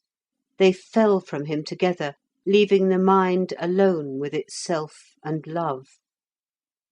For the memory of Aurora rendered the beauty before him still more beautiful. Love, like the sunshine, threw a glamour over the waves. His old and highest thoughts returned to him in all their strength. He must follow them. He could not help himself. Standing where the foam came nearly to his feet, the resolution to pursue his aspirations took possession of him as strong as the sea. When he turned from it, he said to himself, "This is the first step homewards to her. This is the first step of my renewed labour." To fulfil his love and his ambition was one and the same thing. He must see her, and then again endeavour with all his abilities to make himself a position which she could share. Towards the evening, leaving his escort, he partly ascended the nearest slope of the hills to ascertain more perfectly than was possible at a lower level the direction in which the shore trended. It was nearly east and west, and as the shore of the inland lake ran west, it appeared that between them there was a broad belt of forest. Through this he must pass, and he thought if he continued due west, he should cross an imaginary line drawn south from his own home through Thyma Castle. Then, by turning to the north, he should presently reach that settlement. But when he should cross this line, how many days' travelling it would need to reach it was a matter of conjecture, and he must be guided by circumstances, the appearance of the country, and his hunter's instinct. On the way back to Wolfstead, Felix was occupied in considering how he could leave his friends, and yet be able to return to them and resume his position. His general idea was to build a fortified house or castle at the spot which had so pleased him, and to bring Aurora to it. He could then devote himself to increasing and consolidating his rule over these people, and perhaps in time organize a kingdom. But without Aurora, the time it would require would be unendurable. By some means he must bring her. The whole day long, as he walked, he thought and thought, trying to discover some means by which he could accomplish these things. Yet the more he considered, the more difficult they appeared to him. There seemed no plan that promised success. All he could do would be to risk the attempt. But 2 days after returning from the sea, it chanced towards the afternoon he fell asleep, and on awakening found his mind full of ideas which he felt sure would succeed if anything would. The question had solved itself during sleep. The mind, like a wearied limb, strained by too much effort, had recovered its elasticity and freshness, and he saw clearly what he ought to do. He convened an assembly of the chief men of the nearest tribes, and addressed them in the circular fort. He asked them if they could place sufficient confidence in him to assist him in carrying out certain plans, although he should not be able to altogether disclose the object he had in view. They replied as one man that they had perfect confidence in him, and would implicitly obey. He then said that the first thing he wished was the clearing of the land by the river, in order that he might erect a fortified dwelling suitable to his position as their leader in war. Next, he desired their permission to leave them for 2 months, at the end of which he would return. He could not at that time explain the reasons, but until his journey had been made, he could not finally settle among them. To this announcement they listened in profound silence. It was evident that they disliked him leaving them, yet did not wish to seem distrustful by expressing the feeling. Thirdly, he continued, he wanted them to clear a path through the forest, commencing at Anchor's Gate and proceeding exactly west. The track to be 30 yards wide, in order that the undergrowth might not encroach upon it, and to be carried on straight to the westward until his return. The distance to which this path was cleared he should take as the measure of their loyalty to him. They immediately promised to fulfil this desire, but added that there was no necessity to wait till he left them, it should be commenced the very next morning. To his reiterated request for leave of absence, they preserved an ominous silence, and as he had no more to say, the assembly then broke up. It was afternoon, and Felix, as he watched the departing chiefs, reflected that these men would certainly set a watch upon him to prevent his escape. Without another moment's delay, he entered his hut, and took from their hiding-place the diamond bracelet, the turquoise ring, and other presents for Aurora. He also secured some provisions, and put 2 spare bowstrings in his pocket. His bow, of course, he carried. Telling the people about that he was going to the next settlement, Bedeston, and was anxious to overtake the chief from that place, who had attended the assembly, he started.